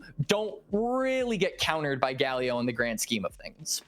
Yeah, I'd 100% line up with that one, and understanding that, hey, you know, these matchups are going to shake out. As we go ahead and take a look, the Orianna, the Aurora, both champions utilized previously by Syndicate, literally in the last series, but the Sivir and the Gwen, both these targeted at that top in ADC. I was actually a little bit surprised. I would have liked another ADC man. When you see that Lulu just take away a lot of those hyperscalers and kind of nuke the composition that way, but Ducky Getters have a lot of options still available. You had the Jinx, you had the Aphelios, you had so many different opportunities to work with here. What are you going to select? I really don't want to see a basic champion to come out. I guess that's the best way to put it here. Yeah, let's see what they opt for. I think they need engage, especially with, I think, the Ziggs flex still being possible. Rough Beans was a mid laner, now he's an AD carry. Ziggs falls into both those categories, but they're just gonna throw the Ziggs in mid. It's completely blind now, so This gets me a little bit worried. You were talking about the need for Ducky Getters to get a hyper carry, but they really have no way to engage a lot of these fights. So the big million-dollar question now is, what are they going to give Hyperton to try and start these fights? As Syndicate are actually going to get some heavy damage dealers of their own. The Scion and the Rise locked in here. Rise, not necessarily the best matchup into Ziggs, as Ziggs notoriously outranges him and can just kind of create that space that makes it difficult for Fulls to potentially trade on back. But what is going on here? Silas, Orbital. Up? This is a really weird. Is this Trundle top and Silas jungle? Is this the Ducky Getters way? I think that's it. There have been inklings, right, of some adjustments being made in League, which actually calls back to the old days of League. I believe there was talks of adding a lot more opposite side ratios, APs to ADs, ADs to APs. Silas crit has been a huge thing recently in the solo queue era and everything. They did patch that though. They did, but there's still inklings there, still sounds of, you know, taking champions in awkward areas. Either way, it's either a Trundle or Silas on the top side, and that gives us the same idea and the same problem as well that you're talking about, Quacks. Where's the engage? Quite honestly, if it's only Silas, this does worry me as well. I really do like the Trundle matchup into the Scion, though. This is obviously something that every Scion player fears. Really is interesting that Syndicate actually opted for just a pure tank, especially with the Wukong already likely going to be that front-loaded engage. But I agree with you. I think that the biggest issue for Ducky Getters here in game number one is that lack of go buttons, right? That lack of engage. You have a lot of pointed it all the way at the beginning too. You literally lined this up and like pick one. and you have a lot of damage, but if no one is able to actually initiate that combo, if no one is actually able to initiate that skirmish, then you're constantly going to be fighting in disadvantageous situations that Syndicate will constantly be able to dictate. The one part where I think that this could really damage the Ducky Getters is around those grubs. They have a Ziggs, they have a Trundle, they have a Jinx. You have a lot of champions that not only do really well with having a ton of gold, but also are really good at taking those turrets, right? You think of the Satchel Charge, you think of the Chomp. If they're not able to get that gold, if they're not able to get those grubs, then it feels really difficult to imagine a world where they can come back from the team fighting behemoth drafted here by Syndicate. And I feel like that's also just Syndicate's win con, right? You are a meatball comp. You've got the Varus, you've got the Space Makers, you've got the scaling. Group up as 5, fight as 5, win as 5, and put down Ducky Getters, who really, I think, have a much harder game, a much harder set of hurdles to overcome if they want to win this first match. And I feel their first hurdle is quite literally win the early game. Like, that's the other side of it, is like, when you have a damage overloaded comp, it hinges on win early, get lane dominance, force the opponent to come to you, and then siege from there. And even that is a high hurdle. And we just watched Syndicate kind of take over. And I love the fact, I really want to look at them this time, the fact that they drafted so much CC specifically. One of the things that we talked about before is they have CC, not a whole lot, but they make it work. They're so good at making those shot calls at the end or beginning of the game. And this time they have way more go buttons. You have the Realm Warp to get the Cyclone in. There is silly Silas top. Oh, okay. So we'll see what builds out. It looks like the regular Conqueror, so it's going to be a stylized style. But Silas top, also, I don't know how Silas jungle works right now. Either way, though, Hyperton on that one. Regardless of if it's Silas or regardless of if it's, hang on, maybe a level 1 here possible for all Calamity. Oh. Ooh. That hurts, being forced to run Satchel early. Yeah, that's going to be rough. That basically means that Plastic Memory is going to be pushed in on waves 1 and 2. This should give Fulls an opportunity to free himself up from the lane after he hits level 3 and maybe make a play with BB right from that first pernicious move on the side of Ducky Getters. That's not a kind of situation you want to be in as Institutional in particular. Trundle wants to be on the map early, wants to get stuff done, especially when you take that PTA, you are banking on being able to snowball your lane. So if your mid laner is the one constantly getting shoved in early on, that really limits your ability to actually make that happen. Auto attacking as AP carries is not always what I like to see, but they've done so, at least a little bit. Trade of the HP value, about a quarter HP gone on either. Top side, though, we are going to watch Hyperton. How well do you deal with the Scion in for, I think for Karsiak also, for the first time not playing a lane dominant champion. I mean, you are not going to have that major damage spike. It's more tank. You're just going to duke it out, although you are trading quite well in this top side so far. He absolutely is. I think that Hyperton has to be really aware of the grasp stacking coming out from the Scion. That's what gives him probably the edge in these early trades. Really, as Sylas, you're just looking to get level 3, and that's where you ideally have the trading power over the Scion. But until then, it's really rough, as we're seeing. That's a flash forward. Another knock is there. That's it. Garciak, why'd you make me sound like an idiot? Solo Bolo for Garciak in the top lane. You can take the aggression out of the champion, but you can't take the aggression out of the man. And Garciak is a prime example of that. Solo kill onto the Scion. Flash is burned from both members. Probably not going to see too large of implications on that for the foreseeable future, as both junglers are pathing to the bot side, but still a really nice sequence of events for the top laner of Syndicates. And the worst part as well is Hyperton tried to fight that once again, and Garciak's like, no, you don't get that one for free. Knocks him down back 50%. Yes, you have refillables, but to burn that so early, and now Garciak is gonna go proxy. Oh, wow. I love this call right now. This is Garciak getting messy with it, and you clear the wave. That's easy work. Finish off a couple hits on the back. Don't tell me. No, don't tell me. No, not again. Oh, so close. But it's still Hyperton on like 1 HP.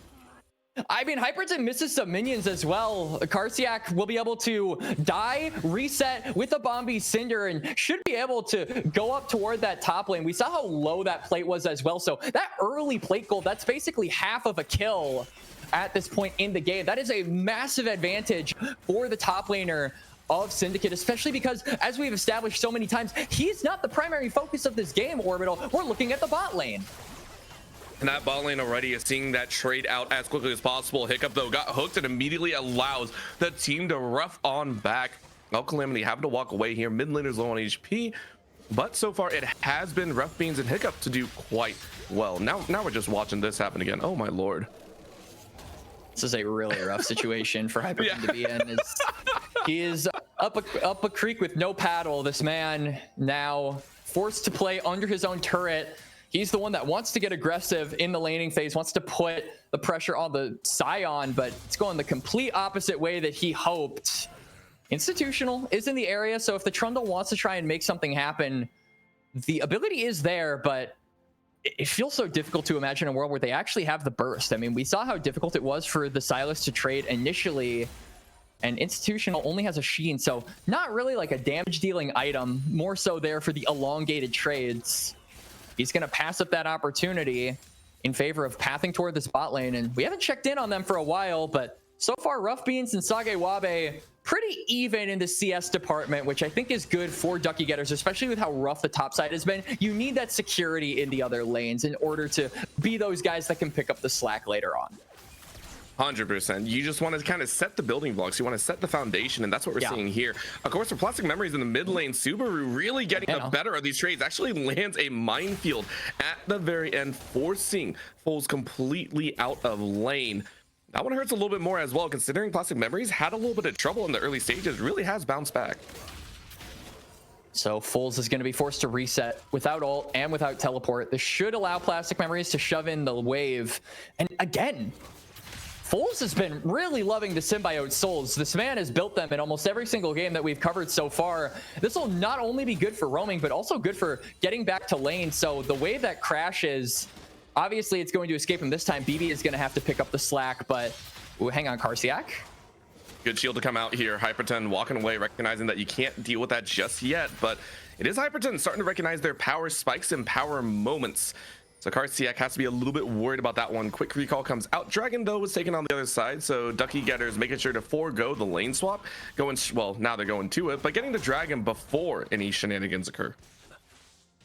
And off of that Drake and off of those resets, we're seeing that Rough Beans and Hiccup are moving up toward the top side. Syndicate are doing the same. So the lane swaps are going to be initiated about a minute and a half ahead of these grubs. We're really going to have to look at those R keys being available for both teams. Neither the junglers nor the supports have dinged level 6, but particularly for the Ducky Getters, I think you need those ultimates if you actually want to be fighting for this objective. That subjugate can be so huge for whittling down the frontliners of Syndicate, and then additionally, that wild growth can just be massive for allowing Rough Beans to continue his escapades in this fight, continue to hit with that lethal tempo. So those are the big things we have to look out for. We also just have to make sure that nobody on either team is getting picked. Obviously, Ducky Getter's more aware of that because there is a Nautilus. So push your lanes and don't go into danger land. Don't go into no man's land where you have no vision. Yeah, it's just play within your means. Right now, the means are in proxy for Karsiak, but a top side pinch as well for BB and Foles. Both of them cheating up towards the top side, followed by Subaru. But you know, it's a clean little start here. Plastic Memories, of course, just a memory of that follow through as Foles was not able to really make a play, but I love the look. However, Karsiak is still doing Karsiak things, and I will love this all day long. Extra damage. He missed the cannon, not worth. He did miss it, but he got some damage down, and you know what? He's getting grass stacks, which is just as impactful. I will give him credit for. Institutional, though, with his first meeting of the minds, quick little pillar in. Look at BB. Side. BB, though, looking for a chance. There's a Cyclone and a knockback into the back side, so Institutional is taking a lot of damage. In comes the Realm Warp as well, and yet again, it shows the face plan by Institutional as they get schooled on what part of the wall you can flash over. And we're just seeing the lack of engage come through in real time, Orbital. We mentioned this in the draft, but the pillar is not going to be enough for you to start out a fight. Syndicate, they have a Cyclone, and they are knocking heads left and right. It'll only be Institutional going down at the end of the day, but the Grubs are a massive reward for them, a massive denial for the Ducky Getters, who we said needed this objective if they wanted to propel their win cons ahead. Here's also the terrifying thing. We've seen what Syndicate can do when they get a lead. We've also seen what they can do with a healthy lead. And when I mean healthy, it's like ace level clear. Now, they haven't gotten that just yet, but they've repelled Ducky Getters once. And we saw what was a Calamity crumble at a single repel. I just want to point that out. There was a reason why we saw that teamfight ace go by. If Ducky Getters get into their heads a little bit too much, I will be very worried for how this game one rolls out. However, we're at 9 minutes, not too bad. Lane swaps go back to normal. They do. Still, though, the 80 carries, the big late game win conditions of both of these teams haven't received too much gold. Really, the only advantage for Sage Wabe over Rough Beans has been that one tiny little assist, which hasn't netted too much. I think really what they have to be looking for at this point now is Institutional doesn't have flash. The Trundle is very vulnerable, very susceptible to getting aggressed onto. If you can roam Sage Wabe up to a lot of these action-packed plays, get the lethality Varus he's actually building, you know, just some early amount of gold over his counterpart, you do set yourself up for a really good mid to late game, as Hyperton is going to be in the face of a beating. The chain landed and Hyperton absolutely did not want that. I'm sorry, just like Karsiak shouldn't be winning this. I don't think it should be like even, in my opinion. It's a Silas, right? You should be able to kind of dance around it. Just these trades have not been going Hyperton's way, and you're now down 15 CS in this laning phase. Like it's the hurts to see. It's the Senator Armstrong meme at this point. Hyperton is punching him, right? But Nano Machine, son. Bobby Cinder, son. It's getting worse. Of course, the Trundle is on the way, and I think it's spotted out pretty understandably by Karsiak, so you back away. Don't force anything. However, now we get to see the rest of the lanes. You can go ahead and take a look at Sage Wabe here on the bot side. A little bit of a brush hide, but there's going to be the hook and more possibility. Out Calamity, though, getting ready to body block, and Sage Wabe just eats the damage. That ult is going to go wide from Rough Beans as well, so some resources expended by the Ducky Getters bot side. BB as well on this part of the map.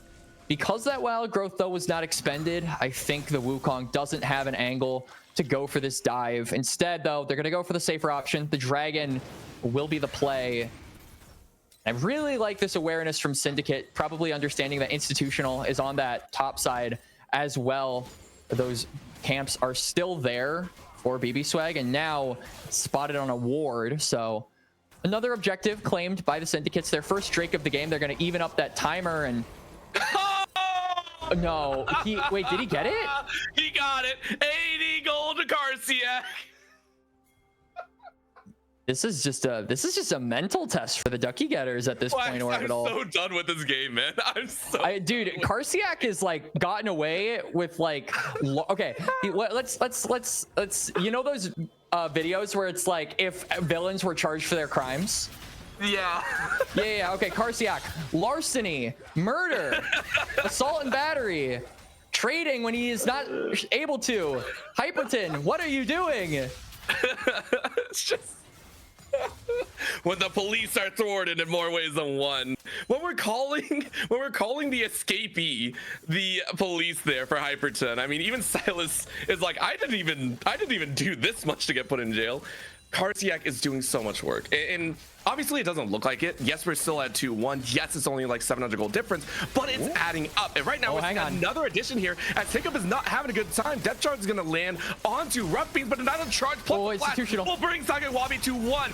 In comes the Mega Inferno Bomb, but it doesn't matter because guess what? In comes the Team BB with the save, decimates the life of Ducky Getter. Run! Oh! Train for train as this is now in the backside. Hyperton finally gets revenge, but it costs the other side of the map. Oh, Calamity. Oh, what a flash hook. Oh no. Barrier. No, it doesn't matter. BB's going for it. BB will die for this all day long. That is going to be a shutdown handed over as a fall through in the mid lane happens as well. Fools goes down. So Syndicate don't actually get as much as they thought. As if it was only one death, that's fine. Ducky Getters actually get so many. It's action all across the map, but frankly favoring Syndicate, I would say. They still have those grubs, so the picks that they are able to get lead into tower plates, and that just means that Ducky Getters aren't able to really respond with that gold at the same time. And we saw it on that bot side play yet again. Institutional wanted to be there for the engage, but you don't have engage, and BB Swag just does it better. He uses the Cyclone, he buys the space, he buys the time, and he brings the damage. This game, it just feels like that one glaring weakness on this Ducky Getters comp is shining through so prevalently in this first match. The question really is, how are you going to circumvent that? Obviously, you've got loads of DPS. Are you just praying that Syndicate go into you and that you can try and tank the damage? Because that's good for things like the that's good for things like the Ziggs, but that's not really the ideal way to play someone like Jinx. Getting engaged on is not the comfort zone for any immobile AD carry. Yep, 100% agree with you. 1000% even. If you're getting engaged on as a hyper carry, like it's never a fun time, even if you get the kills back. Now, granted, there is a point where no flash on you're looking for more, but yeah, BB is here saying that chance ain't now. Another bop on the back of the head. We're hoping Fools can get some fun, but take a look at the mini map. Institutional is here as well. If you don't clear these kills very quickly, it's gonna be a problem. Rough Beans trying to kite out, but kites directly into melee damage as Calamity is looking for another. This is fight on fight on fight. Institutional flashing over the wall, gets a little bit of helping hand, but Plastic Memories goes down. Now you're making new memories in the realm of death. BB, BB trying to get a chance as it's a point and click flash with the team coming around the corner. Institutional gets a freebie as well. All of a sudden, things are turning around in more ways than one, but the slows are a little bit too powerful. Minion blocking at its point. As I don't know who really came out on top as BB decides not to face point, but instead point and click flashes as well. I mean, Institutional gets plenty of gold and maybe is looking for more now as Sage doesn't have flash. Oh, what an interrupt. And a polymorph as well. Allows Institutional to pick up the freebie kill. And that's just destruction. It's both of them to Hiccup. She becomes the carry in more ways than one. Fools trying to dance away from Hyperton, who does have red buff available, but it is that trade back. Oh no, Conquer is up and available. This is going to be a problem. Another slash in the face. God, one more combo can do it. Fools. Hyperton gets the dash, and the King Slayer slays the king. We've been memeing on him the whole game, but Hyperton had a 3-1 scoreline with that Roa. That is just something you cannot underestimate as Rise. You have not yet hit your stride. You are not yet the late game threat that everyone knows and loves. So the better angle is the top laner of Ducky Getters. He finds the 1v1. Somehow, Ducky Getters are finding ways into this game despite the lack of engage. The fights are just sporadically happening around the map orbital, and every single time they're ready to play, they're ready to clown. Hiccup though has to be careful. Hex Flash being channeled, and it is going to land as well, so Hiccup will go down here. You have a little bit of help from the rest of the team if you wish.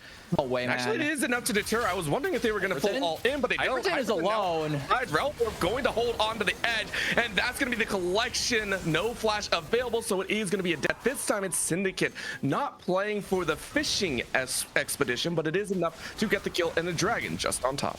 And Hyperton just really over-aggressing. Should not be at that part of the map. You just had your support narrowly escape death.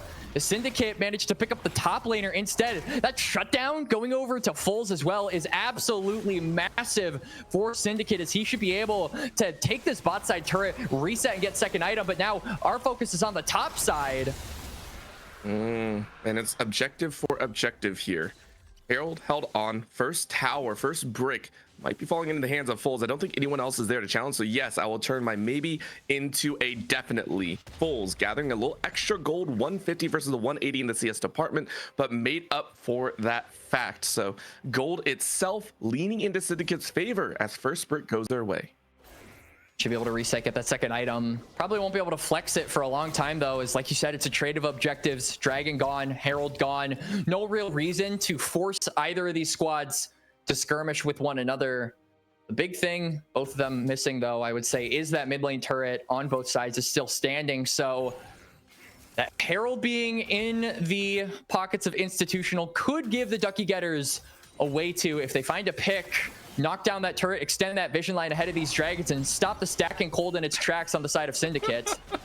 Oh Karsiak? no. Okay. Karsiak might have gone a little bit too far. Get some help from the team, but really didn't want to get caught there. Ultimate for ultimate, and thankfully the team was able to bail him out.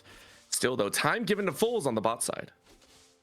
Fulls now continuing his split push escapades. Hyperton realistically should be the guy constantly matching him. I think that Plastic Memories is way better suited to be there for the siege, right? Now that you have the Ziggs unlocked, closing in on that second item, dealing a lot of damage and being able to push those waves out pretty effortlessly. The real goal needs to be, what can we use with that satchel charge? Can we knock down that mid turret with that satchel charge? The Herald plus the Ziggs W is basically instantly just evaporating a turret. So my question is, when do Ducky Getters actually want to make that play on the Rift? Because Dragon is up in about 3 minutes, but I think the Herald is going to expire before that. Yeah, I wonder where it's going to be played, as right now BB is yet again helping out. Nice round warp steal, but it's CC'd down. So Hyperton going to try and lay down as much damage as he can, turning it around on BB, but there's only so much you can do. Great pickup once again. Syndicate starting to get the game a little bit under their control. There's a Herald though, dropped in the mid lane, just like you called. Yep. Because they commit 2 to the bot side, Ducky Getters have permission to overplay this mid lane. The turret should fall down. There it goes. Yeah, now Calamity recognizes that maybe I don't want to do that. Institutional actually charged in once again, so that allows Calamity to get out scot-free. That looks a lot more scary than I thought it was, but it is a tower for Ducky Getters as they're starting to get the gold back in their favor. You can see that Fulls is actually really overextended on that bot side, really is relying on that level 2 Realm Warp to get the job done. Instead, he's actually just going to teleport. It's a couple of seconds until the Otacon.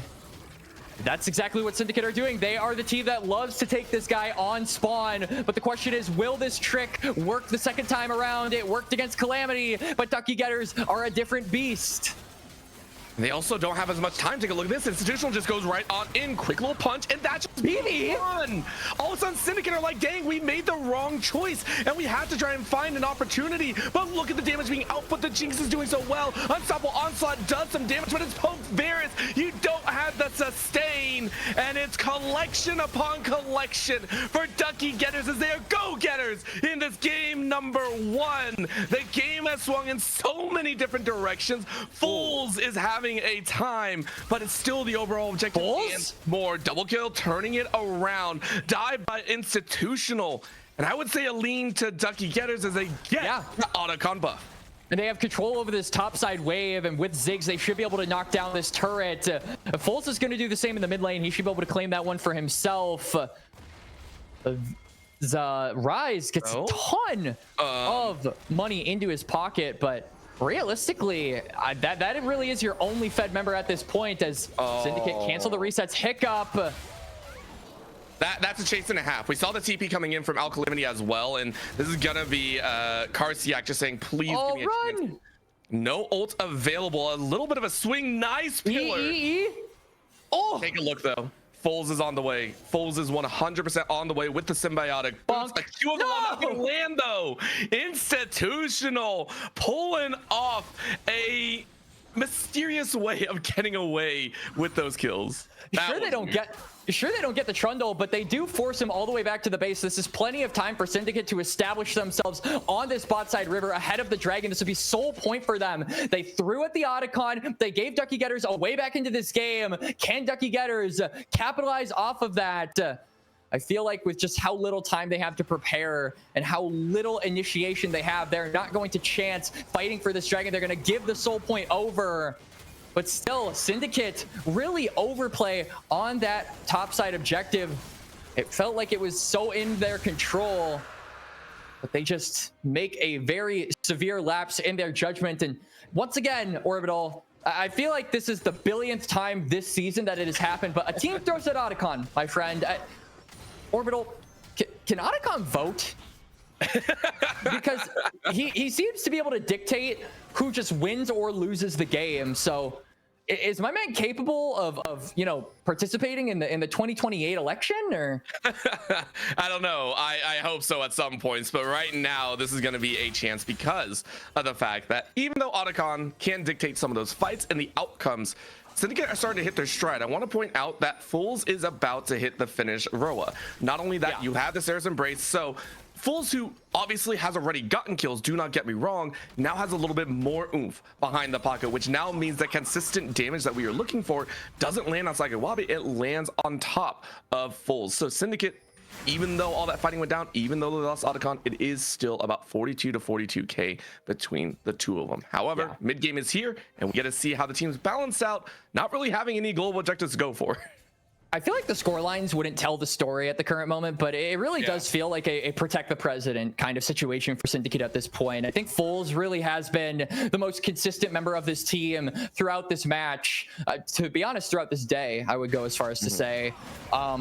You look at the score lines and like obviously you could say like, what about BB Swag, right? On this Wukong is starting to fall off. This guy only has 2 items. I think that the Wukong is really treading on dead air at this point. So it's really all about just playing around their mid laner for Syndicate. We were just talking about voting. Maybe Otacon voted for the Rise. I mean, a lot of people voted for the Rise in a lot of situations, which is why he's like has the most skins, or one of the most skins in the game, probably the most reworks in the game. Times there. Yeah, that's he got impeached twice. That's like the League of Legends version, right? We don't like this guy. He wore a mustache and a wig and said, "I'm running again." Yeah, you know who also doesn't like a champion right now? It is going to be Karsiak, who just gets melted in the HP department. Rocket out to finish it off, and a reset and a little bit of extra attack speed. BB trying to run in the interim, but it's not going to happen. Institutional still all the way in the front. And more chasing? Okay, they're saying we're not stopping anytime soon. And it's Ducky Getters that are like, great, let's go get the duck. The big duck, the worm, actually, as Baron spawns on up. Fools is on the bot side of the map, has that level 3 Realm Warp, but probably is going to use the teleport in order to cover that distance. With Karsiak down for about another 10 seconds, this is a good opening for Ducky Getters, but they have to be expedient on it. They can't give Syndicate a way back into this game. That's going to be a sprint. Fools looking, but that's going to be a very nice shitting in the back. Hyperton is down. Gone.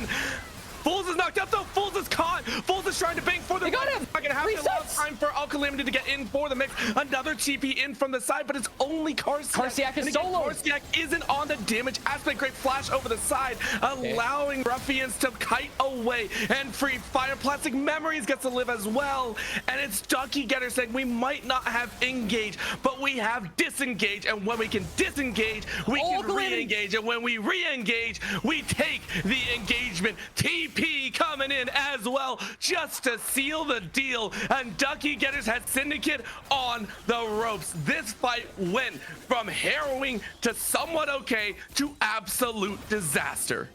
It's mayhem for game number 1, Orbital, but the Ducky Getters win out on the fight, and I gotta give credit over to the defensive flashes of the Ducky Getter squad. They were pinched between that Tribush and the topside river, but they manage to circumvent that. They get over the wall, they completely reposition themselves, and they allow for the chase. It doesn't net any more kills, but it keeps the Ducky Getters carry safe. It denies the gold from Syndicate, and it keeps their chances at a game 1 victory alive. I hate this game. I hate this game. Haven't heard that one before. Yeah, I don't know who's winning, and half the time it's like Syndicate. We watched them win last time, but Ducky Getters are doing the exact same thing. They're winning team fights, they're rolling on, and yet neither team seems to have that steering wheel just yet. Now, granted, we know who has that gas pedal, which really does feel like Ducky Getters, and they're pressing it yet again. Sagawabe eats the entirety of the open. Look at the immediate burst of Folds yet again. The Wombo combo yields results, and it's a Realm Warp to help out as well. Just as I talk some smack, Syndicate remind me who they are, and it's a 3-0 for Syndicate Esports. They can't keep getting away with it, Orbital. Game number 1 had the 4-man Shockwave to get them out of a losing situation, and now it's the 5-man Cyclone. BB Swag gets the flank of your dreams. Bulls is there to follow up, and Syndicate have marched onto the Baron. Okay, thank you, Carson. Calamity's like, bro, help, bro, please, I'm about to die. But they do a 2-piece, and this is also the other side. When a team is allowed to 2-objective a game, it always feels so bad for the opposite side. Syndicate, Ducky Getters, Ducky Getters have been playing an exceptional defensive reactive game, and we just watched them power through. But you called it. I think the words were so right. They can't keep getting away with what feels like robbery in an endless cycle. It seriously feels like the Ducky Getters, with a comp that has been so optimal, with a style that feels unsubstantial, they have managed to claw their way into a position where this game is getting close to 30 minutes. They have been winning out in the skirmishes for a majority of that timer, but one play from the jungler of the Syndicates turns that all around, and now they can siege with their Baron. They've got the soul. Every advantage you could possibly want as a late game team fighting composition has come alive, and they're able to death ball. This is what we said their comp wanted to do in the skirmishes, in the 5v5s. This team is so difficult to overcome. Ducky Getters, they don't have the engage, they don't have the damage. Rough Beans needs a reset, but if Rough Beans doesn't have flash and he doesn't have the peel necessary to get those, he just goes down, and there's nothing he can do about it, Orbital. And I hate to say it, Ducky Getters' main goal here, their best option actually, is just let the towers fall in the most graceful way possible. You know Syndicate are going to push, but once again, it harkens back to literally what we said at the beginning of this series. In the beginning of this game, they had no engage. You're not going to cut this Baron off. You're not going to be able to do anything. You just have to let things fall as we go. And you can already see Syndicate going, we know what your game plan is. We're reading you like an open book because the book has been open for the last 3 minutes. We're going to start pushing down this bot side. We're going to start looking at just powering through the rest of the space because we know you're not going to do anything about it. It also kind of just felt like a ticking time bomb. Obviously, Foles was side laning for a majority of this game. The president was on tour. He was golfing. He was hitting those hole-in-ones with the minions, chilling with his posse. And it's leveled up significantly now. He's level 18. He's 2 over Plastic Memories. Practically full build on the rise. All of that time in the oven comes out to a 3-star Michelin chef cook meal by the Syndicate's mid laner, who yet again constantly saves them from these dire straits that they find themselves in. 100%. And this is why we go back to talking about, you know, some of these key players every single time. It feels like Syndicate makes something out of nothing. And whether it's Karsiak, whether it's BB, whether it's Foles, it's always someone stepping up to bat. And that's what you need when you're in the lower bracket on a chance of getting eliminated. Chain of Corruption lands. Hyperton is okay tanky, has that Riftmaker in pocket. And honestly, Ducky Getters are making sure to save this tower, save both these towers actually in a fairly concise manner. With the wave cut on the bot side, Karsiak has no way out. You are going to get shocked. Nice dodge at the very end. Yep, Cloud Soul value there for Karsiak. Gets him out of the 1v5. That is the ultimate dropped from Institutional as well, so won't have that for a little bit. Should come off of cooldown relatively quickly. It just goes to show how difficult it is for the Ducky Getters to find a pick. That was their main source of income around that mid game. They would find someone off on the side. They would punish them for overextending, like now how Institutional is about to get punished. Oh, poor Institutional. There's no way to go. This is one of the feels bad moments. Not only that, full straight up deletes Hyperton in the top side. And the cookie crumbles even more. Quick TP to the bot side. This is going to be a 2-pronged battle. No objectives to play for just yet. But Syndicate have cracked Ducky Getters yet again. Now Ducky Getters have to defend on two fronts. The Baron buff may be gone, but you're staring down a 5,000 to 6,000 health Scion who can just tank up and keep the wave safe enough to get what is likely to be double inhibitor. They can use this. They can get those supers pouring in, and this will just give them so much more priority around the Baron. Oh my God. They're gonna look for it. They're realm warping in. All right, here we go. Bounce special. There's going to be a charge to get hook onto that side lane. Ruffy's is actually caught out. Ruffy's is gone. The staggering of death continues, but they're out of minions. They're going to hold on. Hiccup is ready with plastic memories. Down goes the second Nexus tower. Institutional is going to come around the side. They're going to try their best, but it is about Nexus, not the Vlad. Actually coming down to save them. Ducky Getters are trying to hang on to their base, and it looks like they will be able to pull it off. Hyperton, though, recognize. Oh, baby! Syndicate turn it around. They were just waiting for the cooldowns. Full says chase the kills. I got the Nexus, and in a shocking turn in fashion, game number 1 will be Syndicate Esports win. And Syndicate, Giga Chad Foles actually doesn't get the last hit on the turret, allows Zadie Carey to pad the stats with a triple kill at the end of that match. It was a bit of a turbulent ride, Orbital, for game number 1, but still, the Syndicates reign supreme.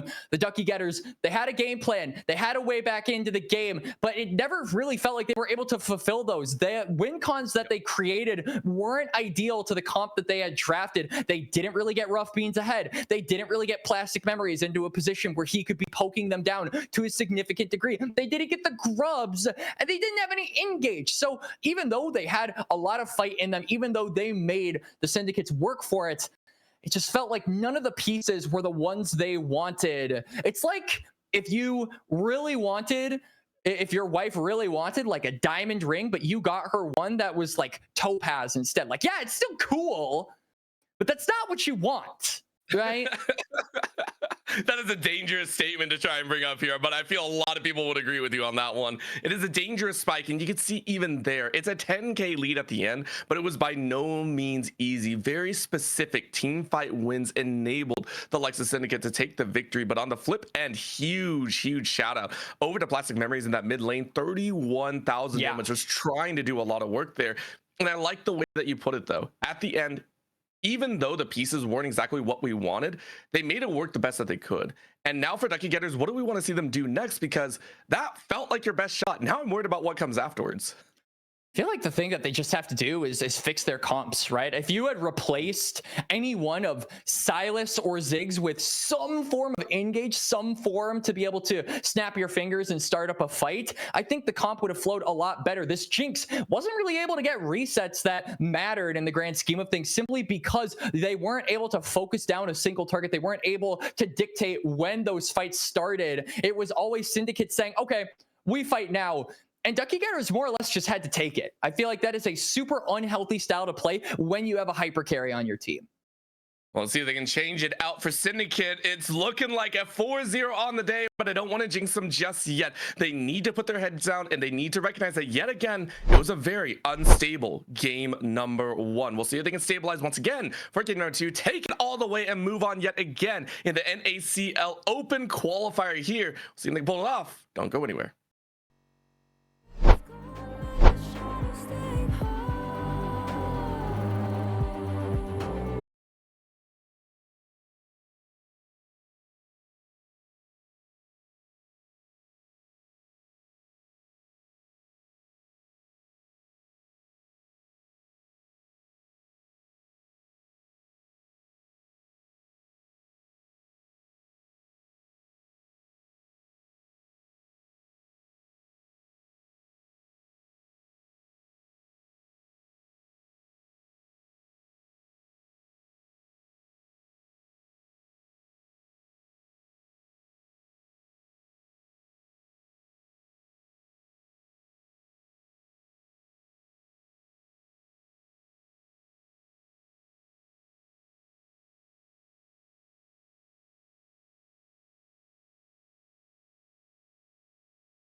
They've gotten away with so much robbery that I don't even think there's anyone looking for them. This has been, let's be honest, a ridiculous showing that is awesome, thrilling, but this there are some issues that need to be addressed here.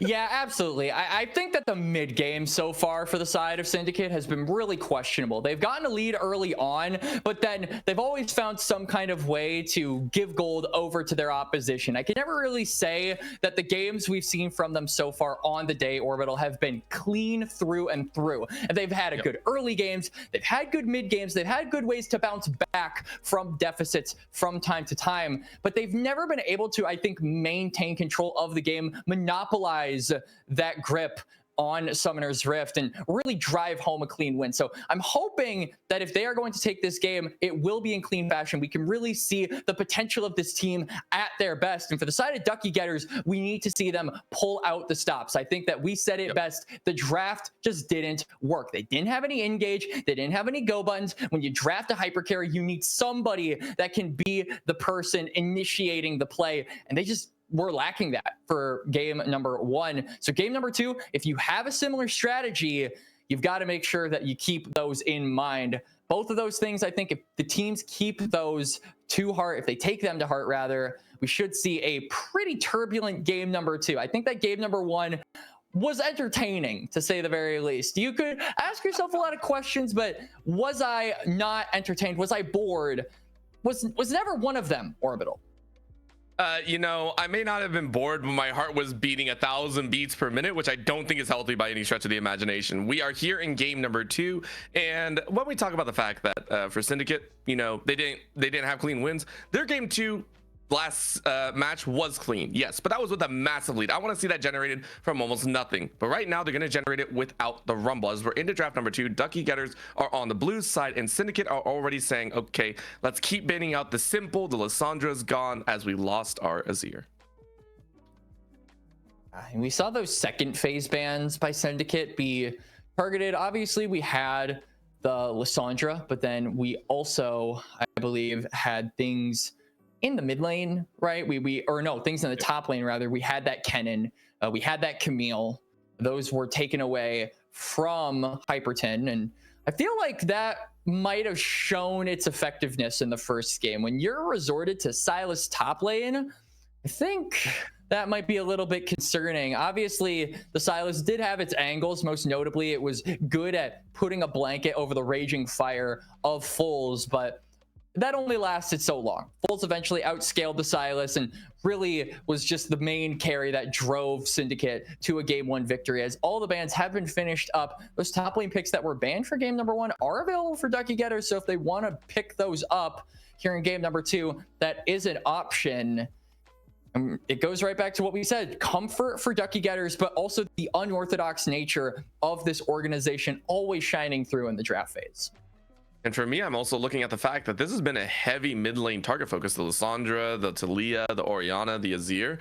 I'm also wondering if for Syndicate, it might be worth to actually bank towards the end, or if they're going to try and blind pick their mid lane once again. There are options available to them to work all the way through, but for Ducky Getters, they're going with the tried and true. They go ahead and lock in the Pantheon, which we've seen before, obviously. Syndicate, I'm sure, have a few answers in their pocket. Yeah, Syndicate more than likely going to throw in another bruiser jungler. Because we're only 1 game into Fearless, there are plenty of responses that Xin Zhao, I think the most apparent, did get away with some of the pairings in the mid lane. Xin Zhao Talia is obviously one of the most prominent in the meta right now, and a close second would be the Azir. Both those champions are gone, but we've seen that Syndra has been in the wheelhouse of full. So if they want to slam something like a Xin Syndra, that is an option. It's also a good way to play into your strengths, which I feel like consistently for Syndicate have been finding those picks, looking for those out of position members on the enemy team and getting them off of the board ahead of those objectives, namely. Yep, and we're still waiting for that next pickup. It is going to be the Aurora that was left open. We've seen this before. Understandably, most likely going to Karsiak in that top side, who was a decent menace previously, but the J4 immediate response, we're seeing BB start to go a little bit more comfort. The Xin Zhao was still on the table. There were still some other options, but I like the J4 as that go-between. Once again, an all-around solid pickup here for early game aggression.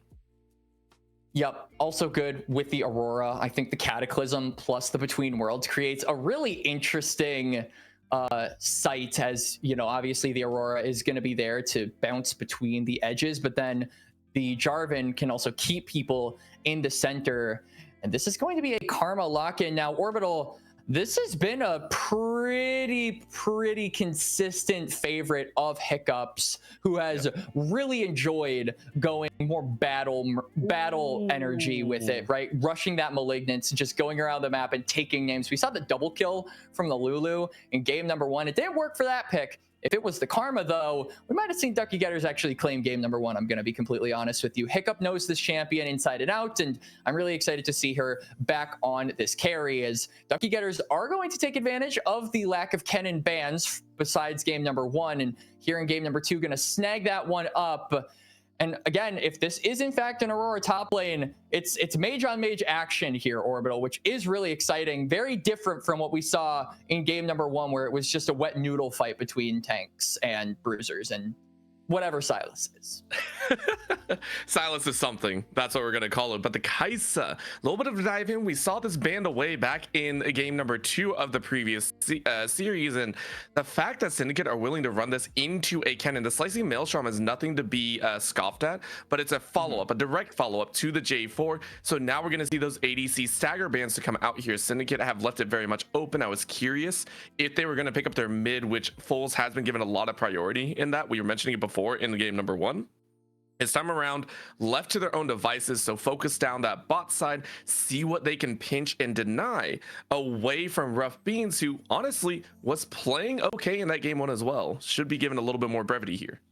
I think going and looking at these comps so far, Ducky Getters, they have that engage with the Pantheon, right? And also with the Kennen, they have the ability to start up these fights at their own volition. And my biggest concern is that lack of frontline. You're not expecting Pantheon to be a tank, especially in that mid to late game, where he really operates more as a pick tool and a bruiser who can carry the game if he has enough gold. So you need someone that can take the brunt of these Aurora combos, someone that can take the brunt of these Void Seekers. You need someone in that frontline that can really act as that tank. But looking at the Ducky Getters comp so far, I mean, you have your support drafted, you have your jungler drafted, and you have your top lane drafted. ADC is not going to be a tanker. Are we saying that Plastic Memories is going to be pulling out something a little bit more tankier? I wouldn't mind a Galio, especially against an Aurora and a Kaisa, who have a lot of magic damage in their innate kits, but it doesn't feel compositionally and stylistically accurate to what we've seen from Ducky Getters in the past. So where they lack the engage in game number 1, they may lack a true frontliner here in game number 2, Orbital, and that is a very scary prospect to be staring down, especially when Syndicate are very much so drafting for that engage. The Jarvan and the Kaisa points in the direction of them wanting to go in, and Ducky Getters, you can see with the bans of the Rel and the Rakan, understand that as well. Yeah, I mean, they are looking to flush on in, and they're also denying a lot of that follow-up engage as well. The Rakan and Rel both banned away. This is an understanding of like, yeah, we know what's coming, and we know there's a lot more options available, but we just don't want to deal with it. We cannot deal with the Rel right now. Yeah. We cannot deal with the Rakan, and it's rough to see because you were hoping to go other ways, and now you get that easy Bard lock in. This is Syndicate's. I mean, they did it before. Obviously, we mentioned it was Prentius before, who we were saying like really wanted the Bard, but this time, of course, it's still going to be in the hands of Syndicate. They played it just fine last time, and it's now a longer range initiation as well. That's the scary thing behind it. Duckies are just like, man, this is starting to hurt watching this draft roll out. I think that this is probably a response to the Pantheon. At the end of the day, you really just want to get another body that can roam around and stop the plays that might be made by Institutional. But I think that this is also kind of forsaking your AD carry. Kaisa is a champion that really wants to have an in-lane support at all times, making sure that she generates the gold, that she gets the kills, and that she is able to accelerate herself in this game. Bard doesn't really do that. So I do have some worries about this bot lane combination going forward, at least in the laning phase. I think that you, Orbital, put it pretty aptly that the late game success of Bard is apparent, as Ducky Getters are going to snag up their last 2 picks of the game. Yeah, very heavy focus and emphasis into that early mid, the Ahri and the Lucian. You were just talking about that Bard leaving the Kaisa, and this is a great way to bully that factor. We know how good Hiccup can be on that Karma. She's going to be doing work. Same with the Lucian. Rough Bean's going to try and take over that lane, and all of a sudden Syndicate are like, well, sorry, man, you might be left on your own down there. We're looking at that last pickup, though. Now that you know the Ahri is coming out, Syndra could be a huge one, and we are just... Is that really a Tristana? I think it's a Trist mid and an Aurora top. Yeah, this is that would be the only thing interesting. that makes sense. Yeah, I mean, you could do Tristana top. To be honest with you, No, Orbital, is anything really out of the cards because we saw Silas top in game number 1? True. Realistically, it is going to be Aurora in the top lane, which is expected. This Tristana, though, is a bit of a double-edged sword, kind of similar to the Varus, where on one hand, if you can get gold generated into fulls like we've seen for a majority of these games on the day, Orbital can really be a good secondary engage along with your Jarvan, and just, I think, really plays to the style that Syndicate have drafted for. I think this is compositionally a good pick, but if Ducky Getters punish it, right? If they get that lockdown, if you can connect the Pantheon W with the RE and have that CC train run over the Tristana, she's going to get flattened, right? That rocket jump is not going to matter. So that's a pretty dangerous thing for Syndicate to be going for. I think this speaks to the confidence level that they have going into game number 2. And hey, playing with confidence is half the battle, my friend. It really is, and I think for Syndicate, they aren't going to let game 1 bug them too much. Even though it was close, they've done it before, and this time around, it's more damage on top of damage. But for me, I am looking at Hyperton in the top side. Our eyes were drawn up to that top ledge. We were looking at the fight back and forth. Karsiak winning out, even with the Scion in some of those early engagements, and we know what Karsiak can do with a kill lead, with the plate lead, with the gold lead at the end of the day. With Hyperton on that OTP style cannon, I'm hoping results are going to show. But they didn't fix the big issue that we talked about at the first phase of drafts, Orbital. They don't really have a frontliner. This is a comp that is going to be basically very glass cannon-y and will be going in hoping that they just kill more people than they lose members. The Syndicate obviously do have BB as the tank. I think that Jarvan will serve as a good frontliner, but I don't feel like it's any better than the Pantheon. If anything, I would say Pantheon is better because he has that block, right? He has that shield to be able to absorb a lot of the frontline damage, or front-loaded damage, I should say, that Syndicate Esports have drafted. So I think this issue actually doesn't just go toward Ducky Getters. I think that this is a consistent issue with both teams, and that means that we're going to have to be seeing a lot of action in the early game. I think that the snowball potential for both of these comps is really apparent, and whoever manages to be on top in the first 14 minutes should be favored to just take the game. I don't think we'll see any outscaling shenanigans or comeback shenanigans like we have almost seen several times today, Orbital. Since we've seen so many times. I hate that that's even a statement for us. Like, yes, we've seen but it's true. Before. It is true, but I hate that it's true. Listen, just because we've seen it before doesn't mean it should happen again. I love and hate League of Legends all the same. Either way, though, if you are here as a fan, please go ahead, give us a little bit of love. Shout out to Aegis, of course, where we are currently streaming on and showcasing games for your enjoyment. If you want to see more, of course, there'll be more games in the future as we follow the OQs very, very closely. We'll be happening almost every single weekend as well. You can check out the full schedules on the socials as well. Right now, though, diving into the game for Ducky Getters.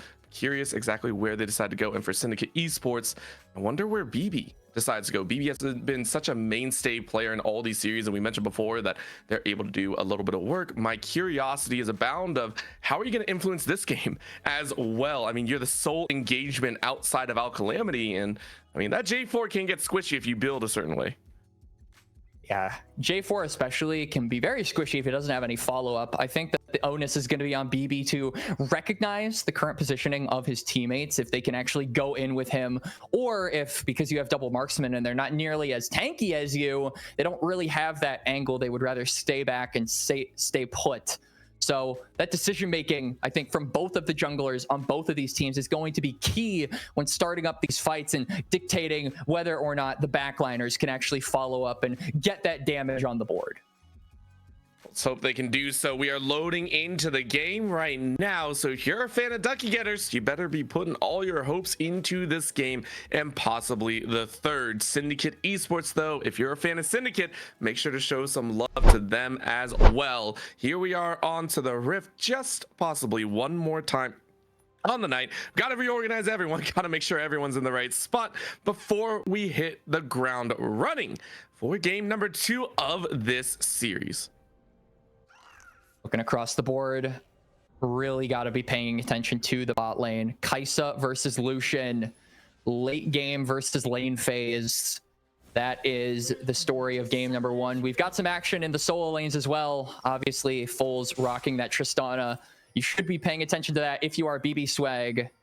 We talk about BB Swag's decision-making relative to being able to start up a lot of these late-game fights, but I also feel like his decision-making about pathing will be really important in this game, as I think you as Jarvan have to understand how fragile each of these laning matchups are, and you might need to forsake a camp or 2 or 3 or 4 or 5 in order to actually make your impact on those lanes, tilt them toward your favor. So if this Jarvan can be like, all right, you know what? I don't really matter. I may be the Prince of Demacia, but right now I'm going to play the role of the Jester.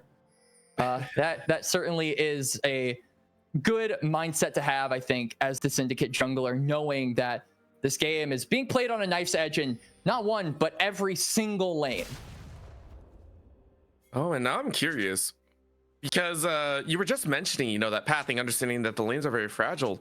Well, we're also seeing a little bit of a swap up. So keep in mind, in almost every game that we watched today, it's always been a top side start for both junglers, but instead it's actually a bottom side start. So BB Swag trying to match pacing with Institutional, who started on the red buff, blue buff start for BB. This is going to lead them straight towards the top side and possibly getting early advantages there. And I think that ward is a little bit unfortunate for the side of Foles, as that shouldn't spot out the Pantheon taking those Raptors. So Syndicate will actually be playing this game with a startling lack of information for the time being, whereas Syndicate, whereas Ducky Getters rather, had that ward on the red buff, so they know that BB Swag is starting on the bot side and that Institutional should meet his match on those top side crabs. So we do have to pay attention toward that top side. Karsiak versus Hyperton. Kennen versus Aurora, both rocking the electrocute. So I think we're going to be seeing a lot of these short trades, burst trades by those champions, and then trying to walk away before the other party can reciprocate that damage. It's all about trading out as cleanly as possible. Karsiak, of course, on the top side, landing a little bit of damage in the back pocket. Mid lane, we're seeing Foles trying to stay away from the orb, which for Blasting Memories is all about just, what can I tag out? You do have the electrocute, as you mentioned, but it's lethal tempo actually for Foles. So it's a wild twist of we're just gonna lay down damage and we're gonna pray that you lose out on that vein. But for Hiccup and Rough Beans, we kind of expected this one. No jungle support means it's a free push all day, every day. Foles is really going to try and shove in this wave so that he can get prio for his jungler ahead of this crab. You can see that both junglers are essentially starting up on their last camps here. BB actually has a pretty sizable tempo lead, so should be able to get to these to this topside river much quicker than the Pantheon. We'll see if that actually ends up paying out in the end. Not so much.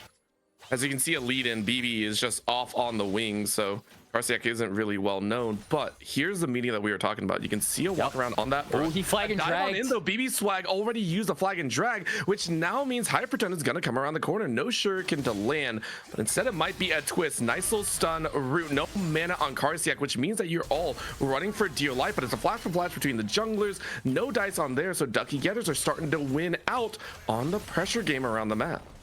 Institutional should be able to pick up that crab. Good aggression and good capitalization by the jungler of the Ducky Getters. But at the end of the day, it does delay him on the reset a little bit. BB Swag, despite not getting that crab, should be able to just go to that bot side, secure that for himself. And Hyperton cancels the back, but he takes a lot of damage in response. Is this dive still possible with no flash from the Pantheon? It's dangerous. I mean, they're going to try, and that's going to be a lockdown, but no, it's not. Karsiak yet again. It starts and stops at the top lane as Karsiak pulls out first blood. And Karsiak manages to play out the 1v2 tower dive. Hyperton took way too much damage. The Kennen wasn't able to be a factor in that play. Institutional goes down. Not only does BB Swag pick up the crab, he's going to pick up the tier 2 Raptors. He is punishing that overextension from Institutional. And this is one of those moments where you go, dang, you know, if there was ever a moment for things to go so right for Syndicate, this is it. Ducky Getters go, dang, we just lost out so hard. And Hybrid is already down at half HP. It hurts when a Wisp does more than your entire HP bar. And you're level 6, level 4. This can be a dive if you use a Wisp, but a nice down underneath the tower. As Carsiak gives it right back. It's a 1-for-1, but a massive wave crashing underneath with no TP in sight. I kind of feel like that's still worth it, right? You mentioned the teleport. Hyperton's not going to be able to get back to the lane. That entire crashed wave is going to go down the drain. Second wave behind? Yeah. Oh my God, second wave crash as well. Oh, that hurts. Yeah, that's brutal for the top laner of Ducky Getters. Sure, you get some kill gold, but look at what it nets you in the item department, right? You get some nice little Ionian shoes. Congratulations, you'll be able to run out of energy faster when you're flipping those shurikens. That feels so bad whenever you hear an energy user say that. It's like, oh dang, well, I'm out of energy. How? Well, I spammed it a little bit too much. Right now, a rocket jump in the mid lane though, as Plastic Memories is eating a lot of damage. You can see Full starting to get the better of the trades now at that level 6, willing to dive on in, has the Buster Shot available if they wish to get out of a sticky situation. Looking at this bot lane, Hiccup and Rough Beans have done a really good job at just setting Sage Wabe further and further behind in this laning phase. You can already see it's around 10 CS per minute for the Lucian, which is a huge benchmark. He hasn't even reset yet to buy his first items. So after this wave, I imagine they should, or maybe they're going to go for one more plate before deciding to commit down there. But it's leaded to almost a 30 CS gap between ADCs. So this Kai'Sa, who we talked about, who needed to be ahead, is just getting put further and further behind. And this is opening up a bot side play for Ducky Getters. They will take the dragon off of the prio that they've had basically all game. So the top side might be a nightmare, but they do have another part of the map that they can play for, Orbital. Yeah, that's a pleasant dream, right? At the end of the day, you are comfortable with that first dragon. It's something that Ducky Getters actually did, I think, in game number 1 as well, but they got the Infernal Drake and were able to kind of walk away from it. So this is not out of the ordinary. However, there is a lot more Otis. I love the fact that you pointed out that Rough Beans and Hiccup are doing very, very well for themselves.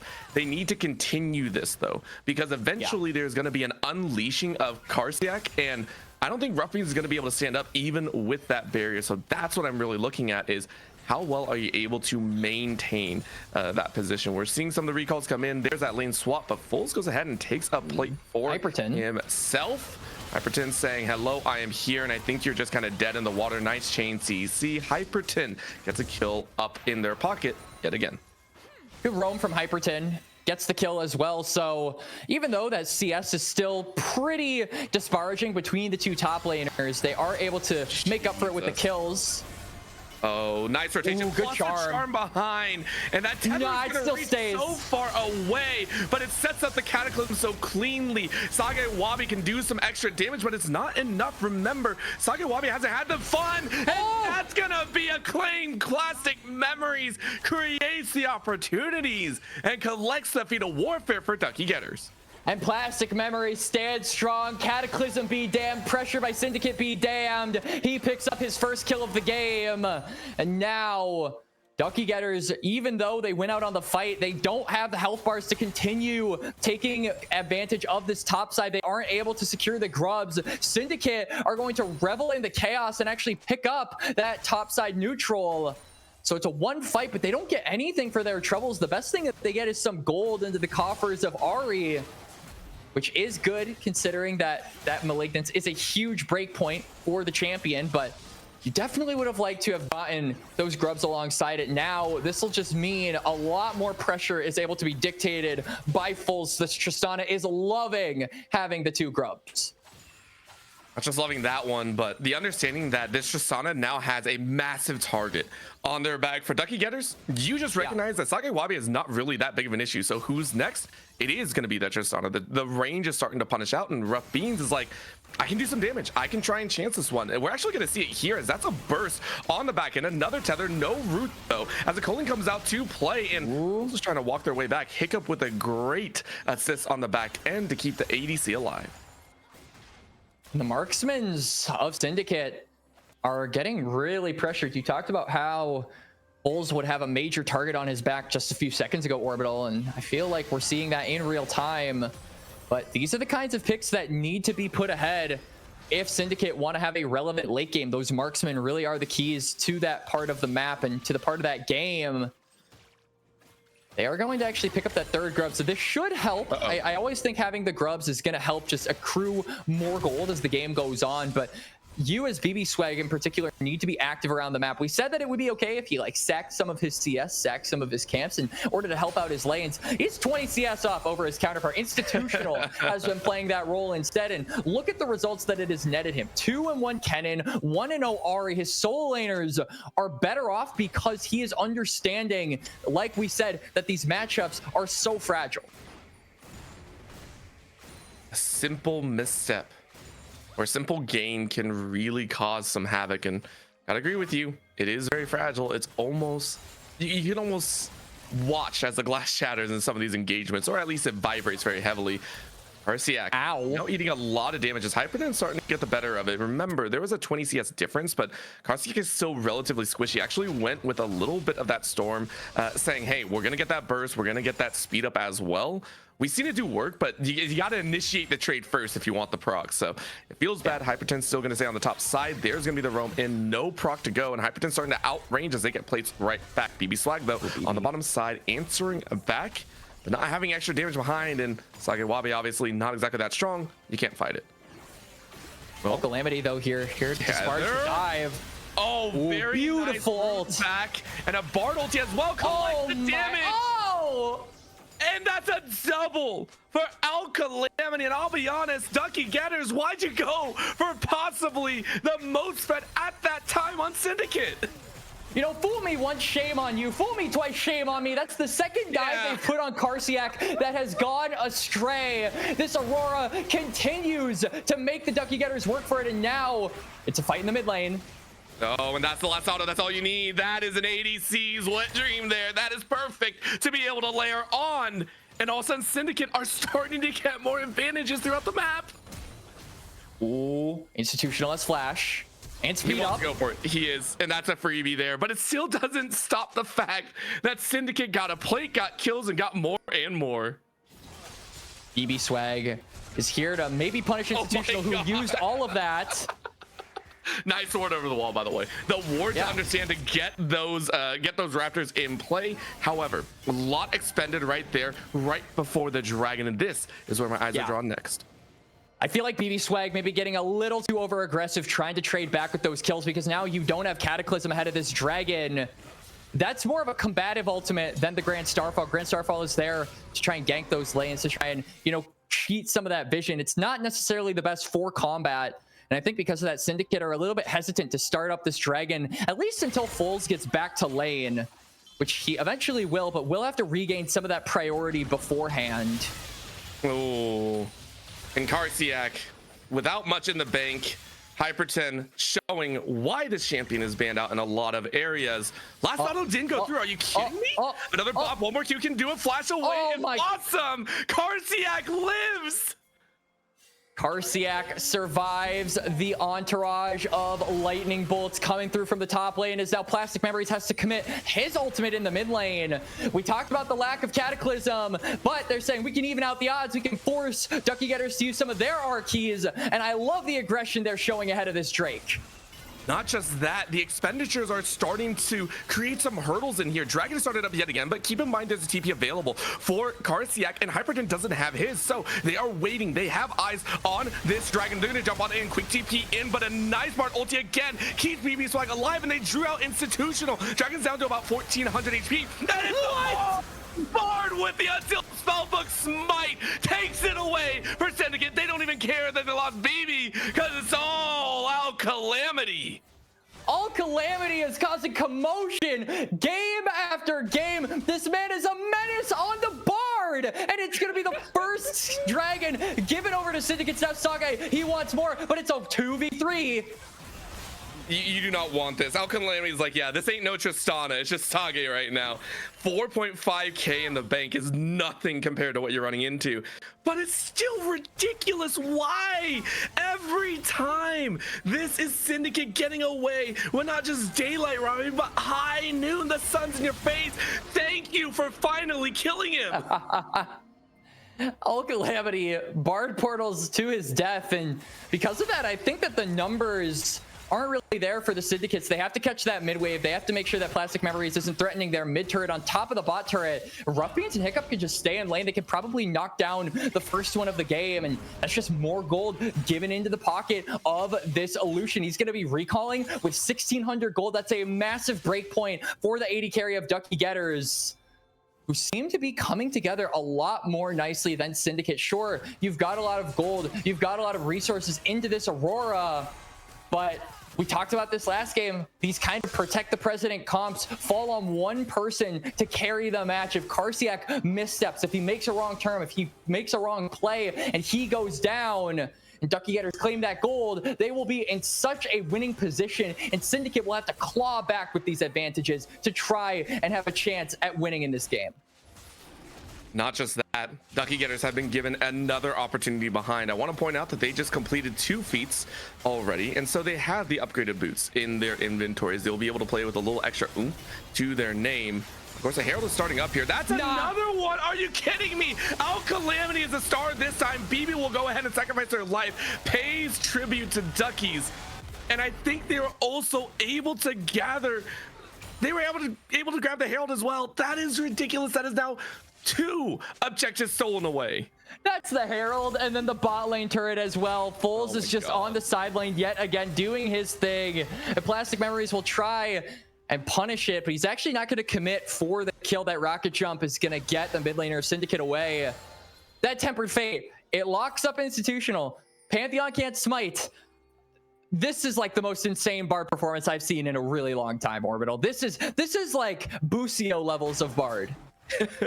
This, and the fact is, Calamity's making a better show this time than it was back in the first series. I keep calling back to it because I feel like Syndicate has had so many star moments, but Calamity is playing out of their mind. Bucio would be proud of these moments, and it's only going to continue. Keep that in mind. It feels like they're in the zone, and I don't use that term lightly. In the zone for League is a whole different story, I feel like, as Karsiak is about to be zoned out of this lane. Look, Hyperton is being surrounded and falls around.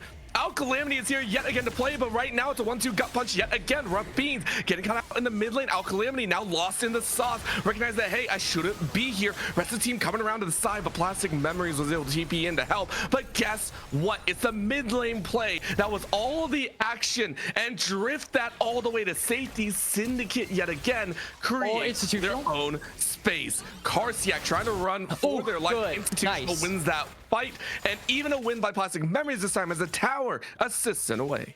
And it's 3 kills over to the Ducky Getters. 1 minute ahead of this dragon means that they should be able to knock down this mid lane turret, or at the very least threaten it. They don't have any grubs, so it might be difficult for them to actually finish that off. Yeah, they're probably not going to be able to get it. I think Saga can clear this wave before it is claimed. But regardless, they transition this mid play into a bot side river. They get some info around that part of the map and set up for the neutral objective. We talked about this. We said that Syndicate, so far, at least in that first series, we said one of the things that they got away with was just taking objectives on spawn. We saw it in game number 1 around that Otacon. It was punished by Ducky Getters. Now here in game number 2, Ducky Getters are being so much more proactive around the map. They're so much quicker around these objectives. They're so much better at setting up, and Syndicate, contrary to what we've seen all day, are the ones that actually have to walk into their opposition. And so far, they haven't really been able to make the difference, Orbital. No, they haven't. I mean, it's been steals upon steals, but we do have to give credit that Duckies are currently up in the gold count as well. 2.2k for their name. Plastic Memories also already sitting with that item completion. They are set to go for the fight, and a lot of what they have is gold. If they can recognize that and get ready for the fight, Hiccup even has a lot of advantages in there. Might not have the redemption, but it's enough to do some work. Because of that, Ducky Getters are first on this dragon. It's an ocean to play for, so losing this one out hurts Syndicate a little bit. For Ducky Getters, it's great. You're a squishy team. You got to get some regen in there somewhere.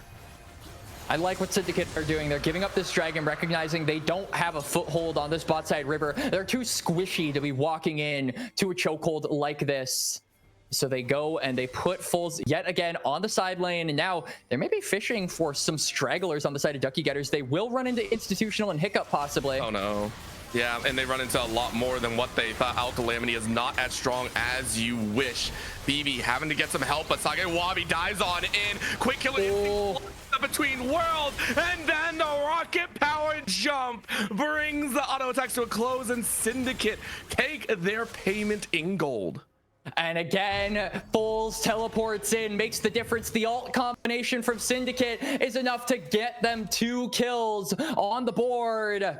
They can reset with their newly found gold. The one advantage where they have turrets and the opposition does not is in that mid lane and in that top lane. This will be really big for setting up around this Otacon. Question is, when are we going to get those resets in? Foles is actually really overstaying, I feel, on the bot side of the map. He doesn't have teleport, so this could mean Ducky Getters, who have now respawned, can get some vision on this top side ahead of this Otacon. And we've seen just how difficult it is for Syndicate to actually fight for objectives when they aren't first to the zone.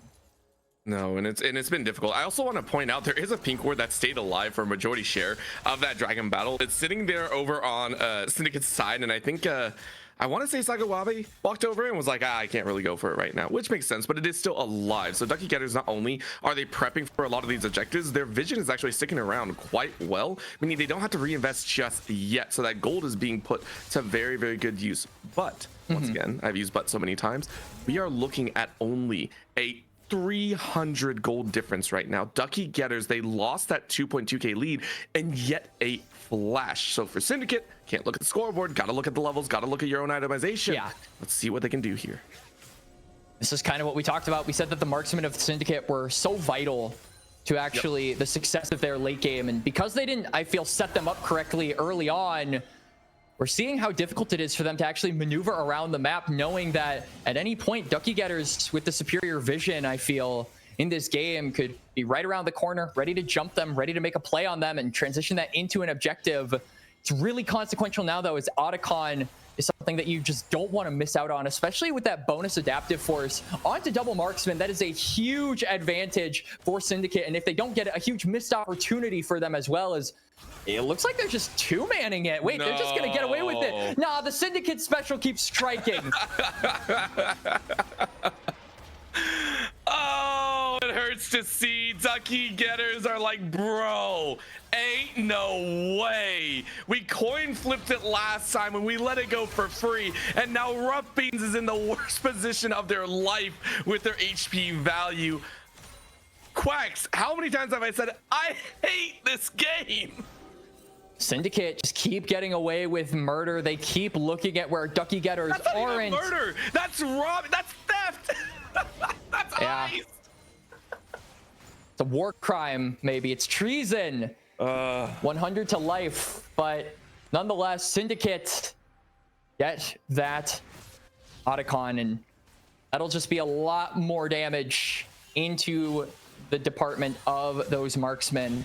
That's huge for just allowing them rain to free hit, allowing them to chunk through these squishier members onto Ducky Getters. We talk about that lack of frontline onto that squad, onto both of these squads, and now Syndicate winning out in the advantages should be the ones dictating when and where they can fight, and winning out in most of those cases. I'd say the big thing that they just need to do now is get this third dragon. Ducky Getters, they still have the dragon stacking in their control. If they can get this, it'll be soul point and will force Syndicate to possibly make a play in the next 5 to 10 minutes. That could lead them to make some mistakes. They've got to try and force Syndicate's hand. They're first to the river. And this has always been the key to success here in game number 2, I feel, Orbital. And not just that, Ducky Getters are also wanting to try and corral Syndicate around. I think Hyperten has been the one that has not had the greatest time.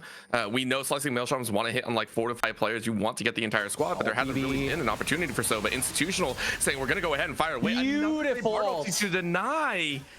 Granted, there wasn't much expended on the side of Ducky Getters, but BB gets to keep his HP moving into this dragon fight. But BB walks right forward again and loses their flash this time. So a lot expended right there for BB.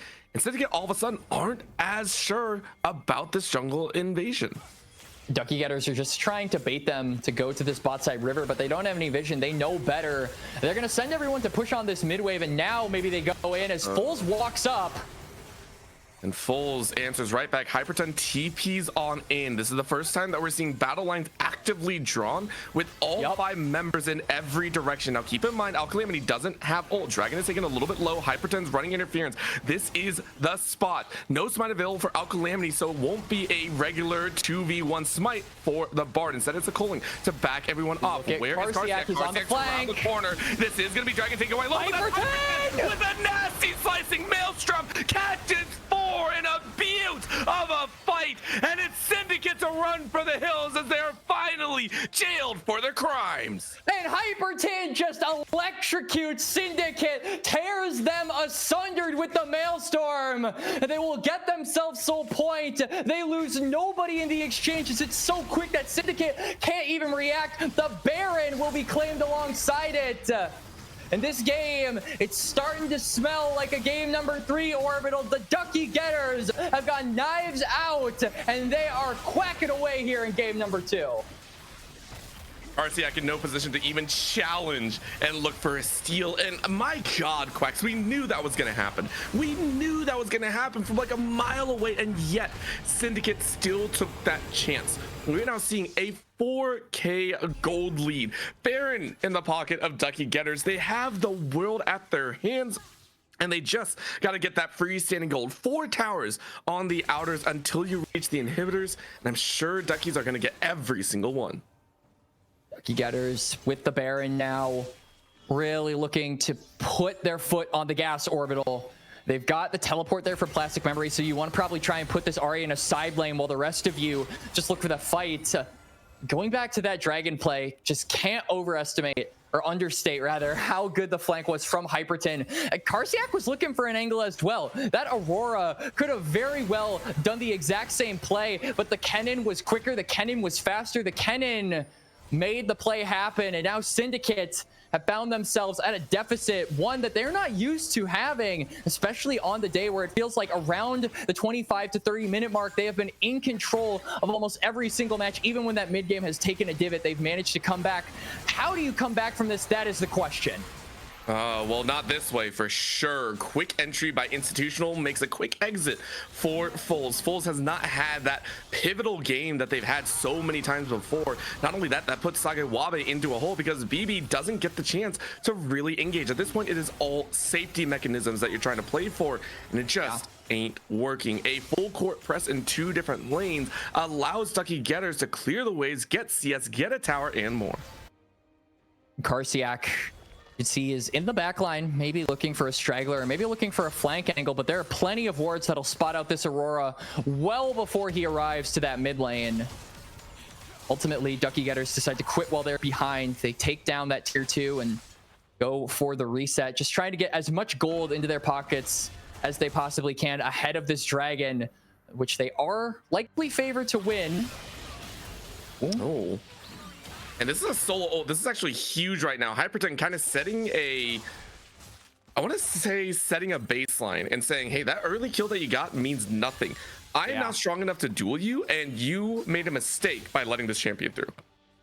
You can see BB really wants to try and punish that ult usage and lack of flash from the Kennen, but Ducky Getters are smart. They cover for their top laner. They're just looking to carve out this top side. There's a lot of standing gold still for the Ducky Getters, so I'm glad what they're doing. Even though the bot side is going to have to be the focus in about a minute or so due to that Dragon, they're more than willing to play for this top side and get that gold ahead of the game, which is what we said they needed to do, Orbital. Get as much gold as you possibly can before this Dragon spawns. That should be your objective as the Ducky Getters.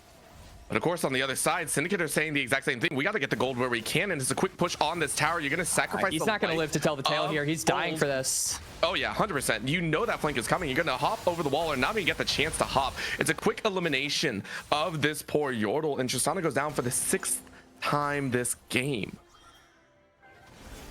I really like what is this? attempting to do is Calamity. That's going to be a dive into the backside. Maybe they look for him. But Hiccup keeps their ADC alive. We talked he mistimed the ult. Chance, and there's no chance on the back end. Killer Instinct not going to work, and Ducky Getters punish the last-ditch effort. Quick dive into the base, sectioning off Karsiak, and it is a 3-for-0 for Ducky Getters as they look for the base. It's 20 seconds on Fulls. This should be enough to, at the very least, claim inhibitor. Maybe they look for the game, and if Institutional can find all Calamity here. And that's going to be a quick stun. Route of the HP. Plastic Memories is godlike at 8-1-4. Fully stacked Dark Seal ace at the end of the day. Of course, Fulls is up, but you are not long for this world. You cannot stay where you wish. Next tower 1 falls. This auto attacks out the wazoo, but the charm lands in more ways than one. And you're still alive, but there it falls. Overwhelming damage is a way that I can put this one, as it's Ducky Getters to push Syndicate to the absolute breaking point and push us to a game 3. Ducky Getters go for the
payment has been made. Finally, Syndicate get punished for some lackluster moments, and yet it was thrilling to watch. At the same time, we can say the exact same for Ducky Getters, as this is going to be the decider. Game number 3, all on the line. Winner moves on, loser goes home. And it kind of felt like Syndicate were trying something a little bit new in game number 2, Orbital. Having Foles obviously play a marksman, going for a double marksman comp, but it feels really difficult. I think we've seen a common theme, Orbital, in that the comps just lack something, right? In game number 1, it was the lack of engage, right? You can see on the Fearless bands that composition from the Ducky Getters had no go buttons. And then for game number 2, neither team really had a tank, right? So it was all up to the early game on who would decide winning that match. And frankly, Ducky Getters, they had a more proactive jungler. I think Institutional played that Pantheon really, really nicely. It felt like the lanes were much further ahead in the laning phase as well. I think that Lucian Karma being up around 30 CS compared to the Kaisa really made it difficult for Sage Wabe to have any say in game number 2. Those first 14 minutes went to them, and then the subsequent minutes that followed just snowballed that lead little by little until it ran over Syndicate. And now we're at a point in game number 3 where I think for Syndicate, if they want to hope at keeping their chances in this OQ alive, they need to go back to their roots. They need to go back to basics. What we saw in game number 1 was classic Syndicate, that composition of just meatballing together and playing as 5. Game number 2, they stylistically went for a change, but it's time to go back, I think, for game number 3, when your back is against the wall, and it's not even a wall, it is just a cliff off into the abyss. You know, I forgot what song it was. There was a world song that was very, very peculiar about this as well. Listen, you're all on side of that cliff. It is 1v1. All you got is your raw skill and hoping to take advantage. I forgot what song that was. Hopefully I can find that meme later and not look like a fool. Either way, going into this game number 3, we got the Azir and we got the Lissandra band away. These have been the staples so far of the entire draft. But the fact that Syndicate had chosen red means that they got something in their bank here in just a bit. Yep, and then obviously from game number 1, because that Kennen is Fearless away, maybe Syndicate say, okay, we kind of underestimated how good Hyperton actually was. Let's take away that Camille like we did for the first few bans. But I am interested to see if Ducky Getters, if that Camille is left open, if they actually just blind it like they did the Kennen, knowing that obviously that Aurora could have gone top, but they probably read it and said it could have gone mid instead. Obviously, we knew better because we had seen Foles play it previously. But yeah, there are a couple of interesting options that I think Syndicate have been presented with here for game number 3. And I think mostly it seems like they're sticking to what they did for game number 2's bans, taking off that Yunara next. And I can appreciate this one. Still looking at that bottom side, which we do give credit. Bot side was rough, but not for Rough Beans. Rough Beans actually played the matchup very well. Hiccup on that Karma as well. She was making sure that Rough Beans stayed alive, and it was that Kaisa that just didn't click very well. We even mentioned it in draft. Same thing, like you were talking about, Quacks. So banning out the Yunara, not giving that valuable piece to the bottom side, and now it's actually the Corki banned away. Keep in mind, Syndicate banned it out last time on that red side, and this time it is a first round ban by Ducky. Ducky Getters finishing out their ban. Syndicate still have 1 more to go. Are they going to ban away the Camille? Are they going to leave it open? I feel like that is the big question. Again, we really got to see, I think, Hyperton at his best when he was given that comfortable Kennen. He really put that game-winning play onto Syndicate with that bot side river. They're going to take away the vibe, possibly hinting at what 80 carry Sage might want to go for here in game number 3, something a little bit more on the immobile side to get us to our last match. Ducky Getters, though, Camille is open. I think, though, the trend we've been seeing where junglers are almost exclusively picked first, now that a lot of the strong ones have been Fearless away, maybe that doesn't persist. But obviously, you've still got things like the Maokai, you've still got things like the Sejuani. Those tank junglers are still open and available, but the bruisers have been pretty significantly pinched, Orbital. Oh, they have, and one that has not been pinched so far is actually that Orianna, which, remember, Foles used very, very well back in the earlier series, and it's been banned away before as well. Like you just said, yes, 100% take it away. Make sure to give comfortability on the other side. It's just an all-around good pick. So for Syndicate, you say we lost out on the Orianna, meaning we can't go wombo combo style. There's still more in the bank that we could grab, though.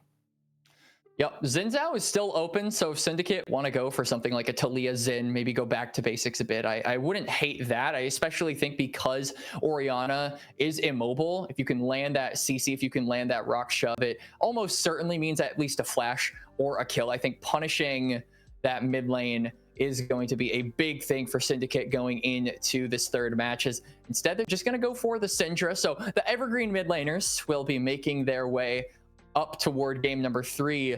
Pair this with the Xin. You could even pair this with, I don't know, something a little bit more tankier, like a Skarner. I think that's also an option. We did present the idea of a Maokai being there as well. Just something that can capitalize off of the scatter of the week, I think would be good for Sin. Doesn't really matter nothing else in my opinion really matters at this point. Yeah, I mean, you got the power picks, you got what you wanted, and it's all about matching up. There is that Jhin pickup, which we haven't seen before because it was banned away. This time it's first round, which does lead me to also believe that we are going to see that top lane held as counter pick. I think a lot of our eyes have been drawn to that top side. You mentioned the fact that Hyperton was so good on the cannon, and maybe that Camille comes out. We want that counter pick. And to me, when you draft both your mid and ADC, I'm expecting to see the jungle or support here. Either one would be good. To not pick all of your power picks in the first phase. I think Syndicate are probably going to get that last pick more reactively here for game number 3, as they're just going to fish out what Ducky Getters will pull here for their next 2 picks. Xin Zhao going to be the lock-in, probably the last of the bruiser junglers that have not been fearless away. So that will make its way onto the Rift. Good combo with Orianna, as well as just a good ball deliverer. Also very good at punishing immobile targets. So I think that this Jhin is going to have to be very, very careful about being able to understand where Xin Zhao is at all times, even in team fights where he could just use that Crescent Guard to block a lot of those curtain call shots. That is a really good interaction for the Xin Zhao, as Ducky Getters are going to throw Rough Beans on to the Sivir. So maybe just continuing to push the idea that this is going to be a more aggressive top side here for game number 3 by the Ducky Getters, and putting someone like Rough Beans onto a more weak-sided ADC such as Sivir, a more utility-based ADC such as Sivir, to support those aggressive topside laners. Yeah, and keep speed up as well. We've constantly kind of harped on Ducky Getters for not having the engage tools, not having that ability to move forward. And as we mentioned, Sivir is a nice little band-aid on that one. But for Syndicate, what are you going to do? Are you going to go ahead and draft your jungle? Are we going to see a blow per blow, a matchup here in the first phase? Or are we going to see that support focus? Because let's be honest, Calamity did everything that they could to try and win that game. It just didn't work out at the very tail end. So maybe getting a good matchup here would be good. At the same time, you try and get your jungle as well. I mean, I really don't hate going like Skarner here. I think that this is a really good move for the side of Sin Eternal Season. It lines up perfectly with what they want to do. Let your Syndra and your Jhin free fire on the carries, and that Impale literally pushes them in front of a moving bus. But they're going to go for a bit more of a carry style. This is kind of the other side of the coin. I was going to mention Viego, but I feel like it has not been what we have expected from BB so far on this day, Orbital. BB very much has been the engage guy, the guy who helps start up the fights, the man who literally is there anytime a fight is brewing. He should be there to get it going. Viego, though, isn't really that. Viego is more of a carry, so this will be cool to see from BB, who hasn't really had the opportunity to act as the carry for Syndicate so far on this day. And it'll be a nice litmus test to see if he can be on the other part of a jungler. You can be the engager, you can be the supporting cast, but can you be the main character, Orbital? Well, you know, the main character is always one to watch for, always has to step up with the spotlight, and the follow-up behind the scout of the week and that curtain call can be huge. What has me scratching my head is the fact that we do see the Ivern ban out here. Now, we've seen Ivern in a few precarious positions, and if you want to get silly, you can, but it's a Xin Zhao on the other side, so I'm kind of wondering if that was the expected ban, or if there is something that Syndicate know that we do not. Either way, Ducky Getters saying we are focusing that bot lane, really target focusing out Calamity yet again. And I understand that, I respect it. To draw bans as a support in this style, it makes any support feel good. And I do think that Syndicate do lack a front line here at the current moment. Obviously, you do have some go buttons. I think that Deadly Flourish is a really underrated pick tool that not a ton of people keep in mind. It opens up a lot of opportunities for the Viego, but I think you as Syndicates, if you are going to be sending the Viego forward, he has to have somebody that is pairing up with him. Right, you can't just be ulting forward and hoping that he can click on the soul faster than Ducky Getters can kill him before that happens. So I think an Ornn would go a long way here. I especially think because you have a lot of scaling on the side of Syndicates, if you can get those ornaments, those provide a lot of value. Right, you could even go for something a little bit crazier, such as the Jax or the Cassante. Obviously, I think Cassante, not necessarily a team fight tank through and through, but at least a body that can be around BB when he is trying to get those Heartbreaker resets. As the Ducky Getters, I think for them, we talk about main characters, Orbital. I feel like theirs has yet to be unveiled. I don't really feel like they have a pronounced carry so far. You don't think of Orianna and Scream carry. You don't think of Sivir and Scream carry. You don't think of Xin Zhao even in Scream carry, at least outside of the early game. So again, this just is more supporting evidence to back up that we think top lane is really where they want to attack here in game number 3. And I think it also shows that Syndicate are saying the exact same thing. That Alistar, to me, is not because they want to follow up. They want to engage, which they do need. Do not get me wrong. What my eyes are showing is that Camille, once again, if you want to talk carry, a great carry is a Camille. What counters Camille is the Alistar. And I think with the Viego in tow, Ducky Getters are looking at that damage overload again. You can't actually go face to face in a damage comp if you see that type of jungler come out here. But we do need to see the pickup specifically. Hyperton needs to rise up to the challenge here. Grab that Camille or grab something else to be an extra ball delivery system to go ahead and try and give Ducky Getters that victory at the end of the day. To me, though, it is still that Camille. I'll most likely be wrong, I'm sure, but if it gets locked in, I'll be very happy. I wouldn't even hate something like a Gnar here. I feel like this is a very team fight focused Ducky Getters comp, and I think that Gnar has a lot of value, especially if you're anticipating maybe something like a Jax, which is a pretty historical skill matchup, I would say, in the top lane. Other mains and critics might tell you that it's not, but the Ducky Getters are actually, nope, never mind. That might have, nope, that's not a Graves. Graves eat out of the draft right there. That's what happened. Graves smoke screened your vision. You didn't see him. It's Gragas instead. There we go. We don't get the smoker, we get the drinker. I don't know if that's any better, but honestly, considering the Gragas has been focused a tiny bit before, eyes out and seen, but this is still not carry to me. Yeah. Gragas is still okay. Well, if you want to get a little bit silly, you can go with the Seraphine. It's still not a carry, but the composition now comes together for Ducky Getters. I do see it wrapping up a little bit. I wouldn't hate if Syndicate went something like a Yorick here. It's a good matchup into the Gragas, and it also provides a side lane threat. Ducky Getters very much are trying to match Syndicate in their own comfort zone, right? They're trying to do what they do better, which is ball up, play as 5. And if Syndicate are saying, okay, well, we don't want to play against the Encore, we don't want to play against the Explosive Cast, we don't want to play against the Shockwave, let's just put our top laner on someone that can split push. I wouldn't hate that idea. One of the other split pushers that you could go is Jax, but Gragas is a horrible matchup for Jax. I favor Yorick here. I think it's a good option, and I think that it is one that Syndicate could soundly use in their composition. But they are going to not listen to me. Instead, they are going to put Karsiak, the savior of Syndicate, in so many scenarios across the day, Orbital, on the Aurelia, my friend. I heard inklings that they were trying to make... into a Gragas?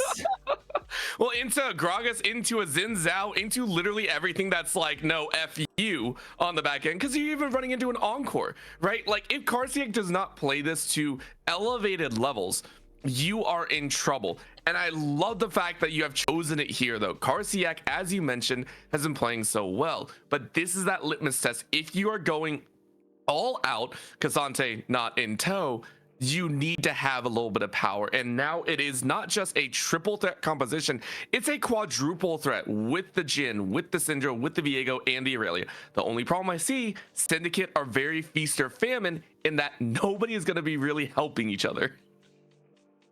Yeah, I feel like, again, this is kind of going back to the style that we said for game number 2, but feels like it is only for Syndicate.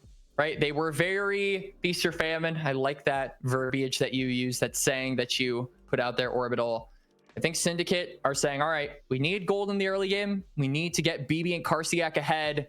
If we're not able to do that, then we might just be out of luck. Ducky Getters, though, have a good amount of early game pressure with Institutional on the Xin, and there's a good amount of crowd control backed up for that proactivity to be present, such as the Gragas just, you know, locking them down. Hiccup as well, I think, is really good for setting up ganks, but they also have the late game insurance, right? They have Rough Beans on the Sivir. They have Plastic Memories on the Orianna. I feel like this is a way more well-rounded comp that even if you mess up in the early game, you have that safety net of the late game to be able to fall back on. You have that team fight to be able to rely on later down the line. The Syndicate don't really have that. This is basically them saying, all right, let's play for the top side. Let's play for the lanes. And if we can't, then I don't know. I guess we deserve to lose. You know what Syndicate are playing for? It's the level 3 tower dive that doesn't go well for them. That's what Karsiak and Syndicate are playing for. They're just like, look, I know Hyperton and Institution are going to try and tower dive me. Just give me the most outplay champion that'll give me an extra 300 gold and I'll be happy. That's all I can see right there. But at the end of the day, I do agree. Ducky Getters have more options to get back into the game. And for the opposite side, Syndicate, it's out there. My eyes are now drawn to Foles. Foles last time when they played the Syndra was all encompassing. I think one of your terms that you used earlier was both the spotlight and the supporting actor all at the same time, and it worked well, right?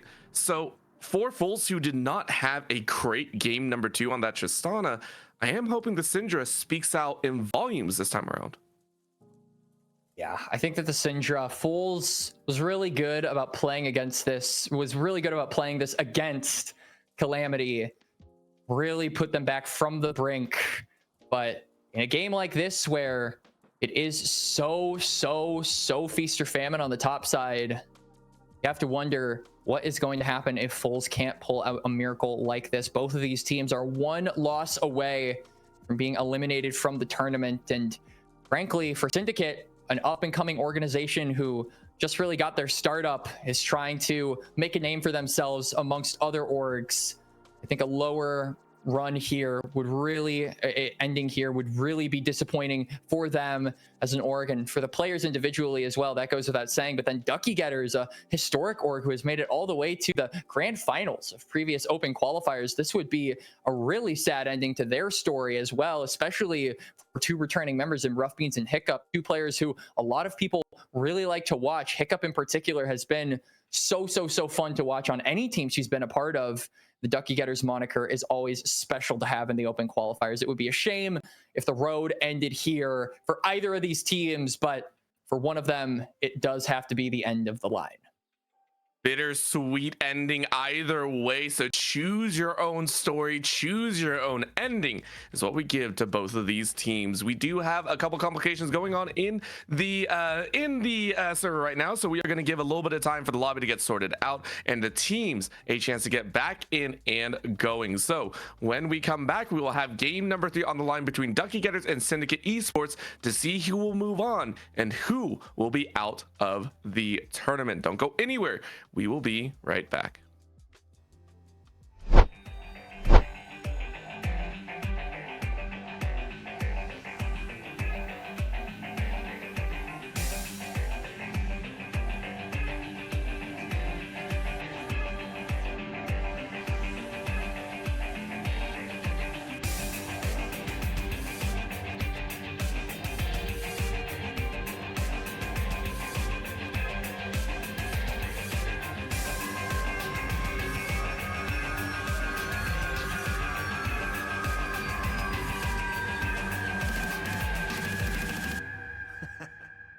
And they say I have a grim sense of humor.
It is time to crown a victor as Game 3 gets underway. Syndicate Esports versus Ducky Getters. One of these squads will be out and their run will be over. I don't think either squad wants their story over just yet, as Chapter 3 is here, and it doesn't start off to a great one as BB loses their flash at 40 seconds. That's really consequential for Syndicates, actually. It wouldn't be a big deal if it was any of the bot laners or hell, even Fulls. I feel like it would have been less impactful, but no. Oh, not again. Oh, Institutional jumping the gun a little bit. I wonder if you could have gotten a little bit more if you waited. Either way, Ducky Getters making sure to take control of the jungle early. BB, no flash available for the Viego. We talked about it in draft, though, Orbital. Again, we have to reiterate that this top side of Syndicate really is just the embodiment of feast or famine archetype here in League of Legends. Viego needs to get those kills, needs to get that gold. Irelia and Syndra are the same way, especially Karsiak on this Irelia.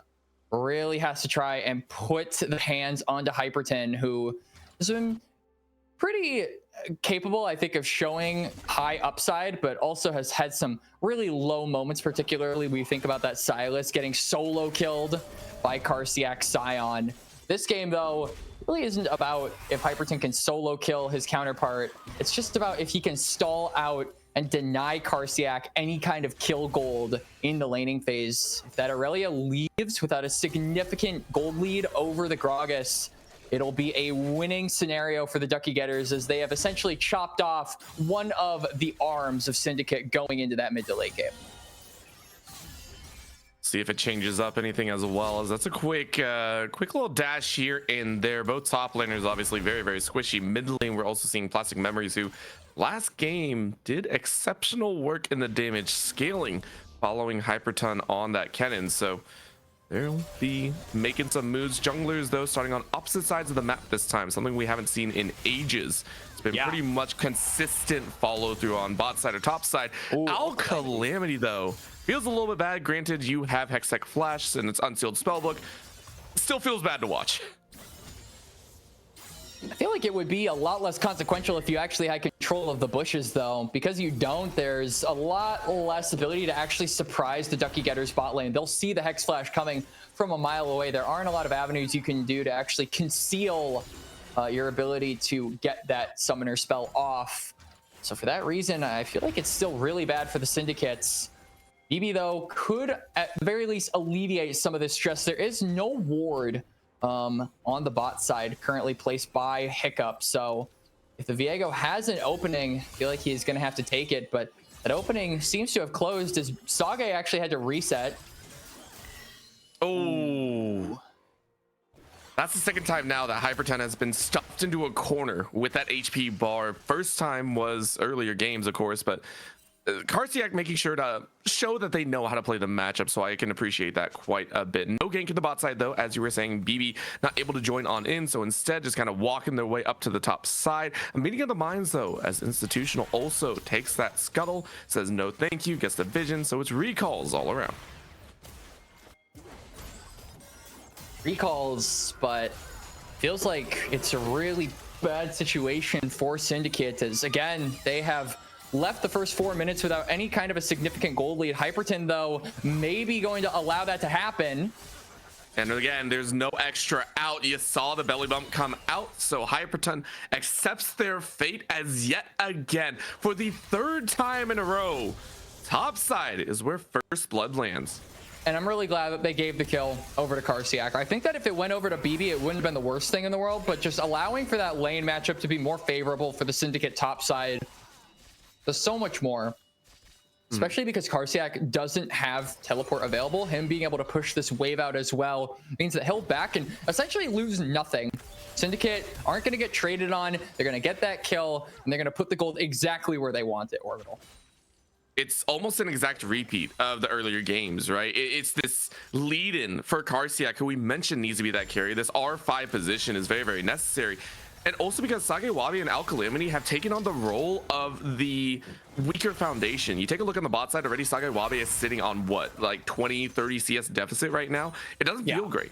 And you've already kind of alluded to the fact that that's going to stay that way for a while. Calamity is most likely going to be looking for the roams on this Alistar instead. So the Jhin is not meant to be a hard carry. The Jhin is meant to provide support utility fire once those team fights kick off. So for Karsiak, it is very necessary at this point that you get that extended lead.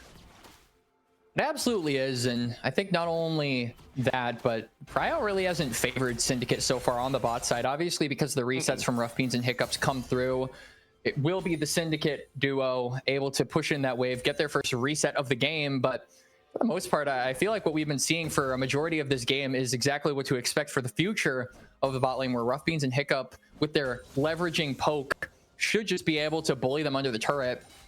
That means it's really difficult for BB to get a lot of opportunities to go for this dragon. I feel like now with the lane in a bit of a neutral spot, he's actually taking a really smart timer here to go for that, as he understands he won't get a lot of these opportunities, and especially before there's something else for Ducky Getters to realistically trade on the map.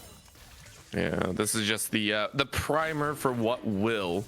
Of course, an early dragon contest, which is actually the first time we're seeing an active contest on either side, as we're eyes up back on the top side. There goes the challenge. Bomba in the wrong direction, but it still yields some results. However, both top laners are still alive for the moment, because we're looking back at the dragon right now. Shockwave lands on 2. Syndicate are caught out here in a long-range deadly flourish. Ain't gonna be enough so far. Nobody Dragon reset. But it's close enough as is, and that's a steal away. Sage Wabe taking the dragon because BB had to get out of dodge. And it's Syndicate that get away in what is the narrowest of margins for Dragon 1. Don't speak too soon. BB is still on the run. Institutional is still on the hunt. They saw him on the ward wrapping around that dragon pit, but the Xin Zhao guess is wrong as to where the Viego is, and that means BB gets on out. A huge heist play coming out there from the Syndicates, and I mean, that should never realistically work out. Nobody going down there is huge for them, as it means Ducky Getters don't get any gold, and there's no deficits for them to realistically play off of. They don't give any openings to their opposition. It's insane work. That's all I can really say right there. It is insane that nobody fell in more ways than one. Here comes a combination, though, an immediate sack of the HP bar, as Plastic Memory is able to survive just a wee bit. Thank you for that one. But again, it's the action that's occurring. And keep in mind, Syndicate didn't just live on the side of the dragon. It was on the side of top side too. I love the check by Calamity, who, even though game 2 didn't go their way, they were the star of that one. It felt like constantly getting those steals. Hyperton, though, saying, I was a star of game 2 for my team, and I'm going to look for the roams way earlier than we did in game number 2. Hyperton just actively searching for anyone that he can get the jump off on. He's trying to circumvent, I think, the strategy that Syndicate are doing right now, which is we're going to go for a lane swap, get a numbers advantage ahead of these grubs. I'm a little surprised Hyperton actually doesn't stay around the top side, trying to just give more numbers over. He has teleport to be able to respond, and I mean, Karsiak realistically shouldn't be able to take too many plates. Now Hiccup, though, is face checking.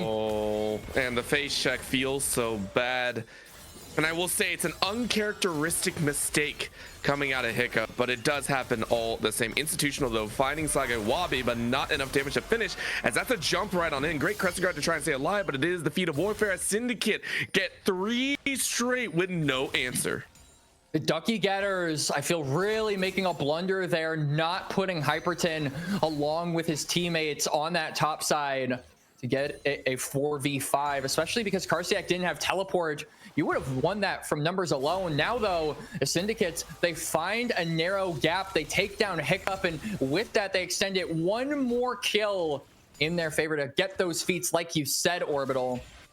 The grubs will be their prize. Super important for this comp, I feel, because of how high economy this top side is. You want to be farming those plates on repeat. I think they're going to be trying to give it a go, because right now is the largest gold lead I think we've seen pre 10 minutes so far today. It's about a 1k lead, 1.1, which is a pretty filthy one in my opinion. It's a nice little look at. Not only that, Dragon leading in their favor. So Syndicate have all the makings of an early forcing start that they can do a lot of work with. Not only that, Infernal up in about a minute 50. That would be a huge boon, getting 2 very distinct dragons that work very much for offensive capabilities. Hexa plus Infernal. It doesn't matter what the soul is after that, because you already have the damage sources that you need. I agree with you. I actually think that's a really good shout. These are more offensive, aggressive Dragon advantages that you get. So Calamity wants to be aggressive instead. And without level 5, though, you're a little bit worried. Encore lands on 2, but a great cleanse allows you to keep dealing damage, but the damage back from Rough Beans is enough to peel them away. Of course, Karsiak on the top side is still doing Aurelia things with no one in sight. It's a great deterrent, though, from Ducky Getters. Karsiak, though, I don't know if you actually want to duel this one. It's going to be a stab in the dark. Very nice pinch with the fourth build-up there. Oh, teleport coming from Calamity. Yeah, and that's going to be a challenge right back on in. They're going to look at the dive here. Institutional recognizing this one, but Hiccup helping the rest of the team speed on out. Very nice spell shield, but now Calamity gets a great knockup yet again, and this time it's all in. Do you get that life? Yes, you do. BB taken yet another, and Syndicate are looking cleaner and cleaner here in game 3.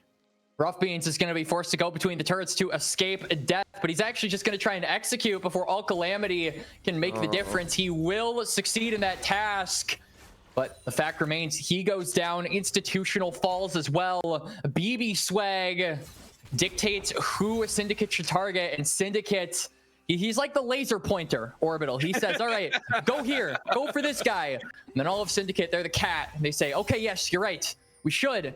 They manage to put the laser pointer onto the Xin Zhao. He doesn't like that. He goes down, and now Syndicate 4 for nothing in the kill department. Maybe 5 is Karsiak.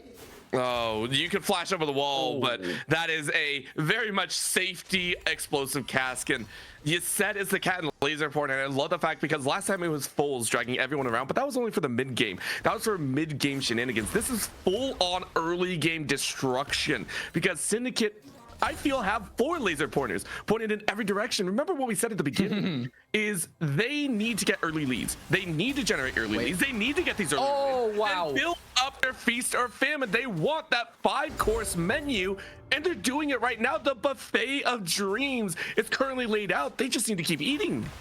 And Foles is 3-0 in this game. He's rocking the IGN Ysera. For those of you who don't know, that is, I think, World of Warcraft, the Dragon of Dreams or something along those lines. And Foles is certainly making the dream come true here in game number 3. The Syndra is in such a good spot, already having that first item. And Plastic Memory is going to have to TP back to mid lane defensively to try and catch that wave. But I still think that Ducky Getters capable of coming back here. They got that dragon. They snuck it under Syndicate's nose. So the full feats are not claimed for the Syndicates just yet. If they got that dragon, it would have been the 3 objectives claimed. So it's a good denial from Ducky Getters and a good way to possibly get back in this game. Wow, that is brutal. Mind controlled right there. I've never seen someone get just bamboozled on the end, and Hyperton even trying to call in institutional right now. Karsiak knows they have. I don't even know if they win that. Like known.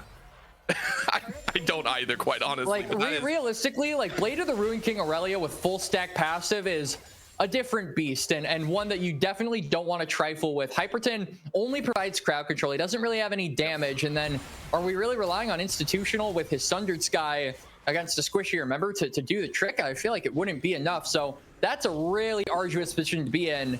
Now they're going to try for a dive, though, on the Fat Man. This is dangerous. It is, but they don't have to worry about the ult. It's so free on that one. Wait, I said that. Okay, good. You got out of the lane there. That's so good by Karsiak. The only danger was themselves. Like, that's the only danger they had right there. No ult, no cask, no flash as well. It's happening again. It's happening. Yeah, it was a super easy dive for them as Foles just gonna hit Hiccup with the 1-2 combo and then run away. This top side, we said they needed to be in the lead at 14 minutes. Well, 14 minutes has passed, and they certainly are, Orbital. This is exactly the kind of situation you as Syndicates want to be in. You're in control, and now with that top turret taken, they can roam their members around the map. Karsiak will be on the bot side, but maybe to his own volition and own dismay. Institutional's like, let's do something here. But look at this. Karsiak eats a quarter of his HP and still looks perfectly fine. This is allowing BB to take everything else on the map, and you called it, Quacks. You called it on the fact that everyone is rotating, and now all of a sudden it's done. Easy finish. Institutional is put into the slammer right there. Gone. That is Horizon focus value right there. Gets vision, knows that Institutional is in that bush, and has the ability to fire that scatter the weak. Allows Karsiak to join in, and Hyperton tried to ult. It's a disaster. It's a disaster, Orbital. No, not like this, Quacks. We had 2 thrilling games in a row. Amazing back and forth. Like pinnacle work of make the map rotations, punish mistakes, punish the misdeeds. It can't end like this, man. Ducky Getters, an organization storied over their around 12-month tenure in the tier 3 ecosystem, possibly staring down one of their worst results as an organization if they get taken down here by Syndicate. And Syndicate, this would be one of their best showings as they just started entering into tier 3. They're in the ACL at around that 16th seed, barely eking into the playoffs. They are looking to impress a lot of the spectators here, and they certainly are impressing us here. Orbital in game number 3. The rotations, like you said, have been clean. The map play has been exquisite, and the timing has been pristine. Dragon up in about 30 seconds. Syndicate have the Herald, so they can just force Ducky Getters to respond if they so choose. But I feel like at this point, they don't even have to use that. If Ducky Getters so much as enter this part of the map, they will get shut out and picked. And it's been happening so often before that I think the warning bells have already been made, and Hyperton steps up yet again too far. Vanguard's edge is more than enough to force Hyperton away, and this is a 17-minute Herald straight into the tower range. It's a clean take yet again, more gold in their pocket, but we don't care. We're watching Karsiak dance the night away. Oh, here we go, 1v3. This is a chance that you can bite back, but you still get the kill. You're living for so long. It's a shutdown in the hands of Plastic Memories, but it's still a 1-for-1. It's a 1-for-1, so that's really good for the Syndicates. Duckies, though, get their first of the game, but it's not going to matter. Dragon traded on the other side. A turret possibly being taken here by Foles. Even if you don't get the turret, I mean, the Syndra also has teleport, so could possibly save his own turret. There's just so many options for the Syndicates at this point, and there are very little for the Ducky Getters at this area. We're less than 20 minutes in, I feel. We haven't mentioned that enough, Orbital. This is kind of the point where you would expect it to be around 30 minutes. This game feels like it should be 10 minutes into the future, but no. We literally aren't in a position where... I don't know. Ducky Getters, they're just so far behind. Not even 20 minutes, my man. This is rough. We have to give credit to Syndicate. When you make Quacks lose his words, I think that is a very impressive feat. If you make any caster start to lose words on how well you're playing, on how dominant you are, it says something else. And for Syndicate, this squad that you have mentioned, and I have as well, the squad that is relatively new, but they got the experience, they have the players that know how to play the game. Yeah, the fact that we've seen them struggle in so many others, weighing every so often in some of these team fights to yet again build up this momentous lead, and are looking at Soul Point in just about 4 minutes. We want to see this excellence continue onwards, and it's starting here with the Vision as Syndicate look to take the tier 2s.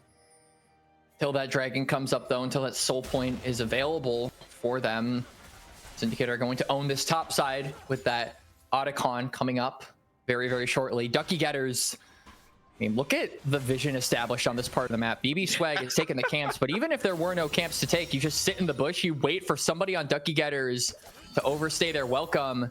Now Karsiak is saying, all right, 1v2, bring it on. Well, I like it because Institutional and Karsiak are playing this kind of difficult game of bait out all 4 stacks, you know, the full charge. Plastic Memories, though, has to burn the Shockwave just to clear wave, and you hate to see it right now. Institutional, though, running straight into the face of Karsiak, who dances a little bit further away. Vanguard's Edge is up and available if you wish, and it branches out into 2, which actually gives you a dance onto Rough Beans, who says, oh no, I'm a lowly ADC, but the rest of the team comes in to save. And it's such a necessary save at the end of the day. 1v3, you get to keep your lives. Congratulations, you get the kill, you get the turret, but look at the top side. Syndicate are going to trade with an Otacon. Hyperton will get the reset off, could teleport to try and stall out the Syndicates, but you don't have a jungler, you don't have a way to contest this, you don't really have a way to even steal this objective. They're just going to go full aggro onto the bot side, try and look for another turret. I feel like this is the correct play when you are completely shut out of most of the map. Anytime you own a chunk of it, you have to make the most of it. Ducky Getters, very, very limited in what they can do, but the option that they chose is certainly the correct one. Still, though, that dragon going to come up in less than 2 minutes. The next objective that Ducky Getters may have the opportunity to fight for, is they really have to start debating when they need to pull the trigger. You can give up this dragon. It's not a big deal. It's no soul, but that just means that Syndicate choke you out even more. It really feels like a tails you win, heads you tails you lose, heads you lose situation for them. Yeah. You know what we call those, Quacks? What do we call them? We call those the lesser two evils situation. You don't win anywhere in this position. It all sucks. Everything sucks in this moment. And namely, the fact as well is they don't really have the damage to shred through. You were just talking about this dragon stacking. Yeah, you can give it up, but it's also a mountain soul. We were talking about the combat stats that these dragons give. This isn't a Chemtech solo. This isn't anything like that. It's straight up damage in defenses. Plastic Memory is recognizing that and saying, hey, I hate this. I want out. Having to run away from the Fed Aurelia. And it's Syndicate just chilling. Like, they're not worried. Yes, that gold lead that was like 4 or 5k is down to 3. They're still in a massive lead. They're still in good position. It's on Duckies to try and get steals out like how Calamity did back in game 2. I really like the position that Karsiak has been playing from at this point. Like, obviously, since the laning phase, his aggression has not been at the forefront of our attention here for game number 3, Orbital, but he's still looking for any angle to be aggressive, knowing that the Wit's End plus Blade of the Ruined King combo makes him very, very difficult to actually duel in the 1v1. He's looking for any excuse to actually chunk out those members. He may not be getting the kills, but he's damn well burning the sums.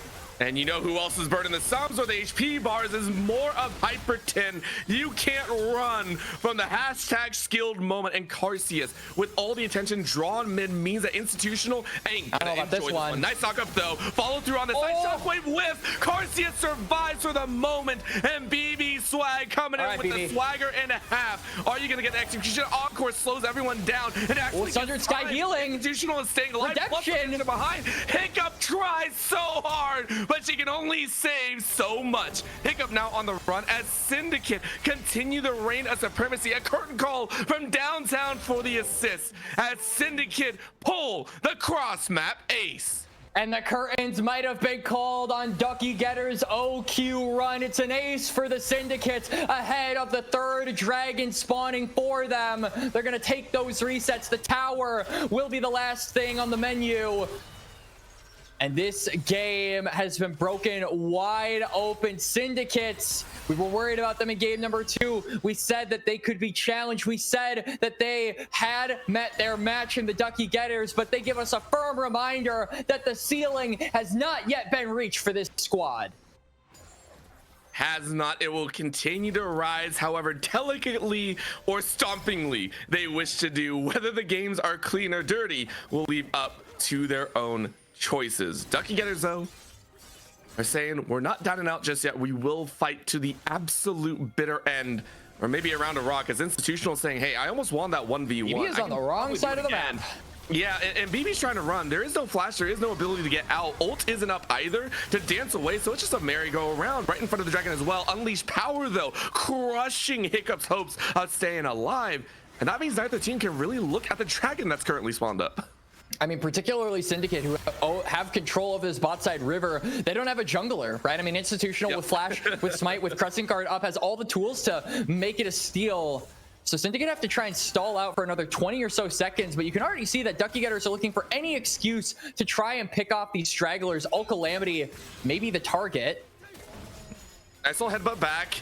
In comes the scout of the week, and you catch a back end moment. Karsiak ready to go. Crescent Guard is used, but it's to delay the inevitable. All of a sudden, it's Ducky Getters that lost their jungler, and just in time for BB's Light to come on up, Hyperton burns that Seeker's arm guard, so they had to buy a second component here, and it feels so dang bad to have it lost so soon. The top side of Syndicates is demolishing this game. Fulls 7-0 and 2. Death cap complete. 10 stacks on the Dark Seal. This is an ADC's worst nightmare orbital, as the nightmare is about to get a whole lot worse. And Ducky Getters are praying, begging to wake up, but they are still fast asleep. The Dragon secured. The Baron might be next. Ducky Getters can't contest without a jungler. It happens yet again, Quack. Syndicate look to make the Rift their own with no contestation at the end. No one to challenge them as they reign supreme. Even the jungle camps have to be carefully taken. Institutional playing towards that mid lane. And it feels like we have now reached that moment. You mentioned the 30-minute mark. You mentioned that end game that Syndicate usually are at. Ducky Getters are right there at 26 minutes. You know their final hoorah is coming. It's a really, really difficult, arduous path to imagine, if one that the Ducky Getters could take, try and turn this game around.